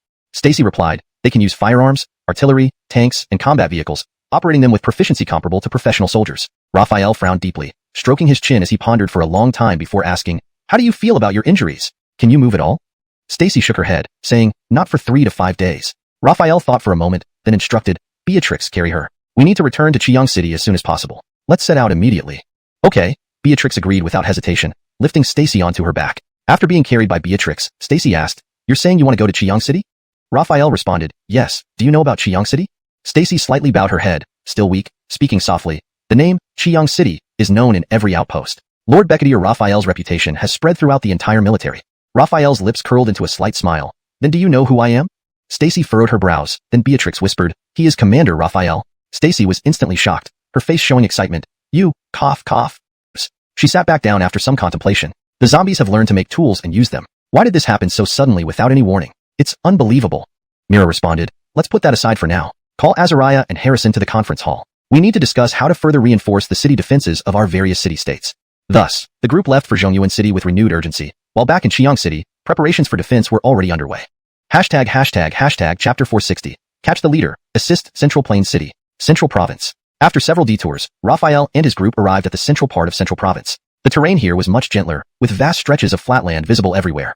This is Tongyang. Central Plains City is located here. Stacy pointed excitedly at a rusted signpost covered in creeping vines by the roadside. Let's go. Raphael waved his hand, and the group continued on their way. Under Stacy's guidance, they steadily closed the distance to Central Plains City. As they approached within a few kilometers, they began to hear sporadic gunfire, explosions, and the roars of zombies and ferocious beasts. Raphael frowned. Not good. It seems Central Plains City has also come under attack by zombies and beasts. The other's faces pale. With his words still echoing, he vanished from where he stood. In an instant, he was already at the foot of the hill, heading straight for the striped tiger and the zombie. The human race, how hard it is to conquer this city, the striped tiger said, opening its blood-stained mouth. Xuanhuan folded his arms, nodded, and said, compared to West Origin City and East Origin City, Central Plains City is indeed the hardest to conquer, but it also houses the most humans, about 5 million, a considerable amount of food. Fateman flesh tastes delicious, but eating too much can get tiresome, the striped tiger commented. Xuanhuan replied, if you get tired, just change your taste. The tiger's huge, bell-like eyes swept over Xuanhuan, licked its lips, and chuckled. Changing taste sounds good. Compared to humans, I prefer the taste of your kind, zombies. Xuanhuan glanced at him and said, all right, after the battle, I'll send you a few uncivilized zombies. Who wants those? They're poisonous and stinky. No, thanks. The striped tiger shook its massive head. Fine then. Xuanhuan sneered, suddenly focusing his gaze. His fur stood on end, and cold sweat trickled down his forehead. Enemy. Before he could finish speaking, a cold glint flashed past his neck, followed by icy winds. The striped tiger jumped back in shock, its eyes wide with terror. It swallowed hard and asked, I've retreated. What else do you want? Why are you attacking human cities? Raphael demanded. The striped tiger explained, the zombies incited us, claiming humans are cancerous. They can't be allowed to rest and develop further. Otherwise, we'd all become slaves to humans. So, we acted first. Hearing this, Raphael fell silent. The striped tiger cautiously asked, can I leave now? Nonchalantly, Raphael smiled and said, of course, not. In a swift motion, he split the striped tiger's massive head in two, its body crashing down in a cloud of dust. Taking the evolution crystals, Raphael rushed back to the hill where Feng Cho and the others waited. With the beast retreating and the zombie leader killed, he believed Central Plains City would handle the rest.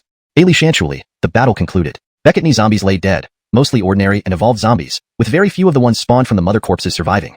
The gates of Central Plains City opened, and armored vehicles and soldiers moved out to clear the battlefield. The soldiers wore armor similar to sky battle armor but bulkier. Wearing this armor significantly boosted their speed and strength. Seeing this, Raphael couldn't help but think of star battle armor. The military must have managed to mass produce it. We should go down. With that, Raphael led everyone down the hill. They made no effort to, recognizing him as part of the military, lit up immediately, Commander Remy. The man looked curiously at Stacy, furrowing his brow in thought before asking, you are? My name is Stacy, from West Origin City, she introduced herself. West Origin City. The man sized up Stacy, noting her weakened state and bloodstains on her body. He furrowed his brow in concern and asked urgently, how did you sustain such severe injuries? What happened to West Origin City? Stacy's face clouded with sorrow as she replied, the city fell, and many people died. Zombies? Savage beasts? Commander Remy inquired. Stacy nodded. These damned creatures truly deserve to die. Commander Remy cursed angrily. After a long pause, he collected himself, calming his emotions. He then turned to Raphael, introducing himself. My name is Remy Hao, and I am the commander of Central Plains City. He then asked directly, Commander Luo, I heard you returned to Red Ongalan City from the western region. Why are you here in Central Plains City? This is a long story. Raphael recounted the attack by the golden-feathered eagle. Remy Hao was enlightened, so that's how it is. His expression turned grave as he said, with werewolves, zombies, and savage beasts joining forces, I have a feeling something big is about to happen.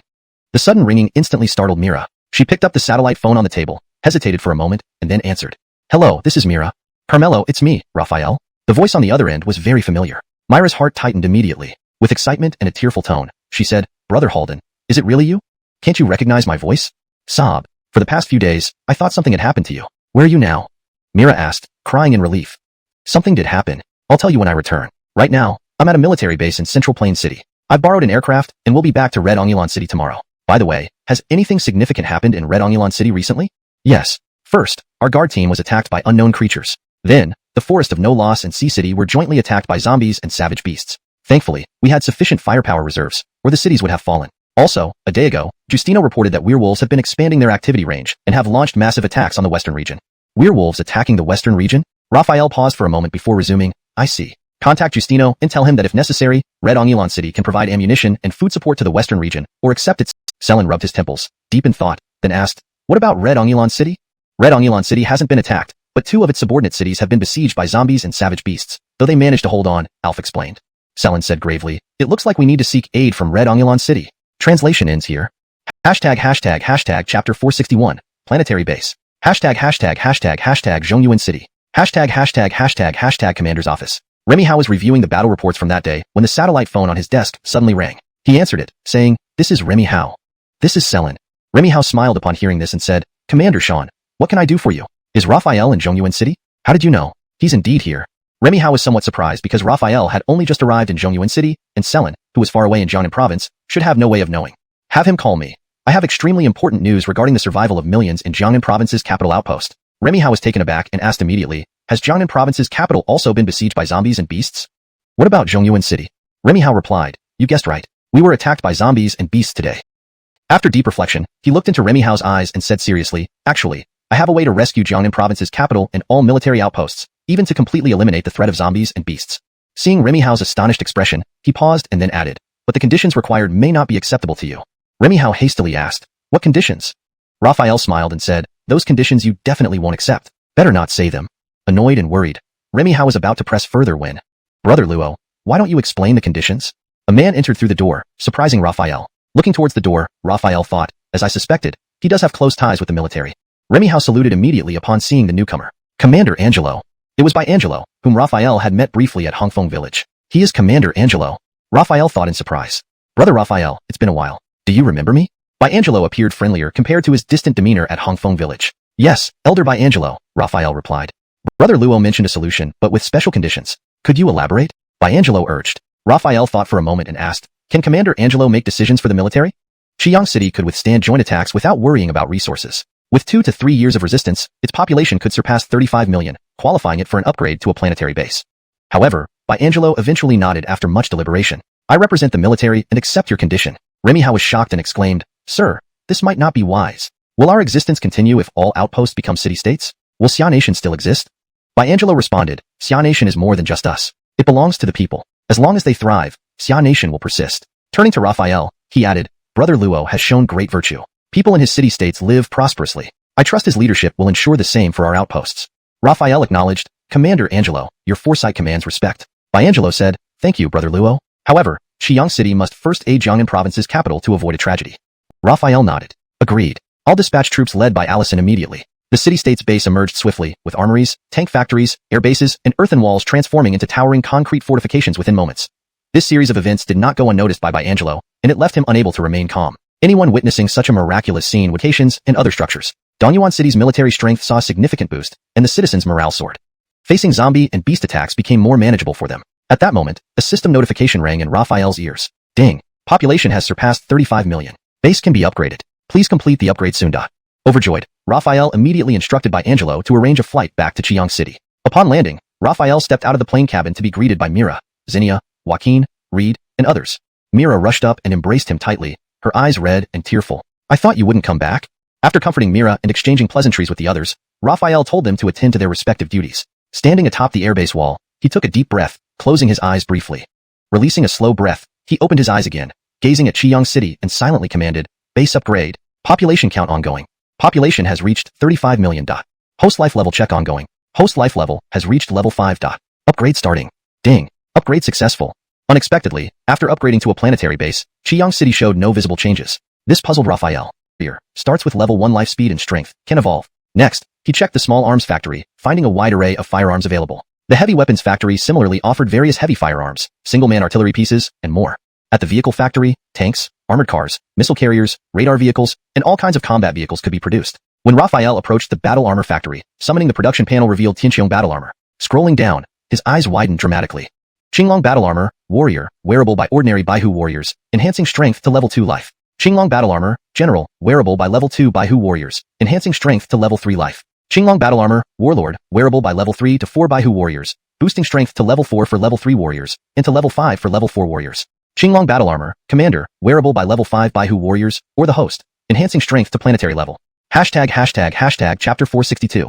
The final battle, soaring through space, grand finale. With such warriors and such battle armors, whether it be ferocious beasts, zombies, or werewolves, Raphael was confident he could annihilate them all. Next, he checked the missile systems, seeing that a variety of missiles, short-range, long-range, these Baihu warriors greeted him first, then marched with heads held high into the vast square. The square, covering an area of 10 square kilometers, was enough to accommodate hundreds of thousands for assembly alone, not for residence. In no time, hundreds of Baihu warriors were neatly lined up on the square. These Baihu warriors, representing destruction, emitted an invisible aura of killing intent. An ordinary person would surely tremble in fear at the sight of them. No wonder they were called Baihu warriors. The production speed has increased so much, Raphael observed, glancing at the armor factory. His eyes lit up, and he immediately started producing Qinglong armors, then ordered the warriors to orderly collect them. Angel or enough, the production speed was greatly enhanced, with Qinglong armors being produced just as quickly as the Baihu warriors. Raphael then proceeded to produce battle vehicles and missiles, which also came out instantly, astonishing him and filling him with excitement. Having handled the land-based military production area, Raphael then established a space-based military production area between Qiyang City and Hanhai City. This area covered 200 square kilometers, featuring 36 runways capable of simultaneously launching 36 aircraft. There was also an enormous circular airstrip with a radius of 1.5 kilometers. Raphael was amazed. He couldn't imagine what kind of air impair, Raphael exclaimed inwardly, feeling both excited and shocked. It took him some time to calm down before he began producing fighters and ships, which, like the land-based production, happened almost instantaneously. The assembly of 350,000 Baihu warriors was awe-inspiring, the killing intent thick enough to form a tangible presence above the army. Clouds scattered from the intense aura, leaving a clear sky that, for a moment, turned slightly red. The fiery sun emitted waves of heat, yet its warmth was kept at bay by the killing intent, turning the ground ice-cold. Joaquin, I hereby appoint you as commander of the Eastern War Zone with command over 50,000 troops. Reed, I hereby appoint you as commander of the Western War Zone with command over 50,000 troops. Orlando, I hereby appoint you as commander of the Southern War Zone with command over 50,000 troops. Tucker, I hereby appoint you as commander of the Northern War Zone with command over 50,000 troops. As Raphael issued these appointments, the 350,000 Baihu warriors found their respective commands. Cities were still guarded by regular guardsmen or newly recruited volunteers, without the need for Baihu warriors' permanent presence. He also authorized Joaquin, Reed, and other commanders to establish city-state protocols, allowing them to negotiate with military bases or independent factions outside Xiang's control. Realized much, it was already outdated.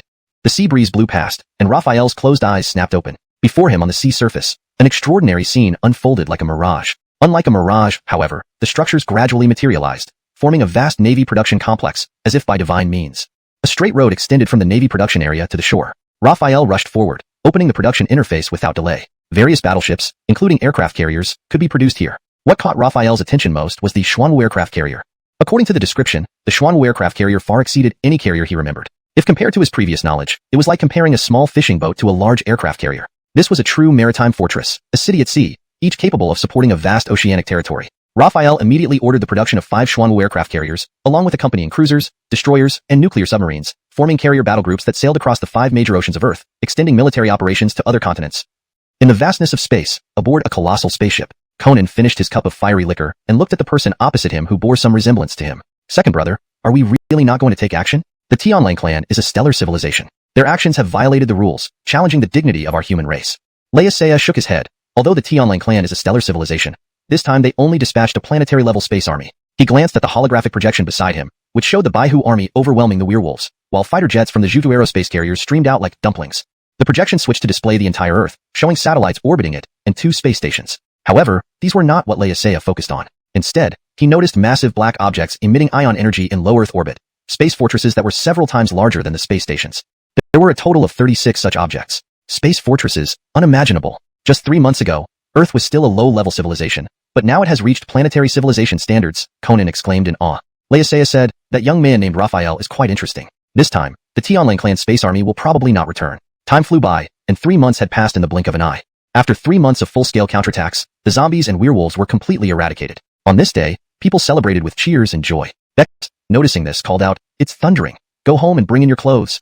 But Raphael knew this wasn't thunder but explosions, massive explosions. In space outside Earth, 36 warships formed an array. Among them, 9 warships opened up at the front, lightning crackling between their extended arms as silver-white energy condensed. Then, 9 beams, each tens of meters in diameter, shot toward the blue planet.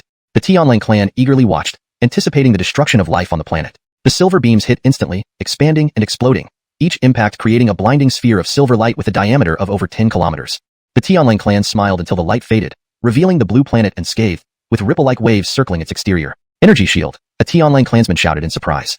This is impossible, absolutely impossible. Those humans are just a low-level civilization. In Chiang City, Raphael's lips curved into a smirk. Hearing the monitoring alert in his ear, he addressed the sky.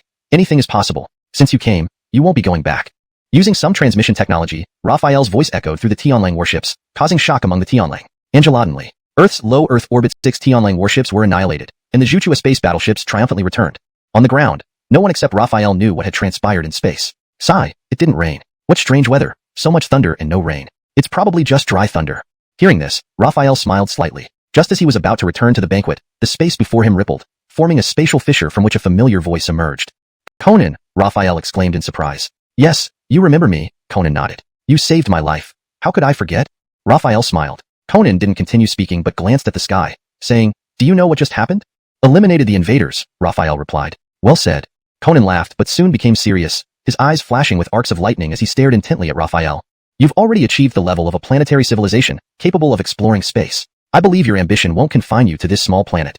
I, Conan, on behalf of the Fateman Alliance, invite you to join us in exploring the depths of space, traversing the universe. The end.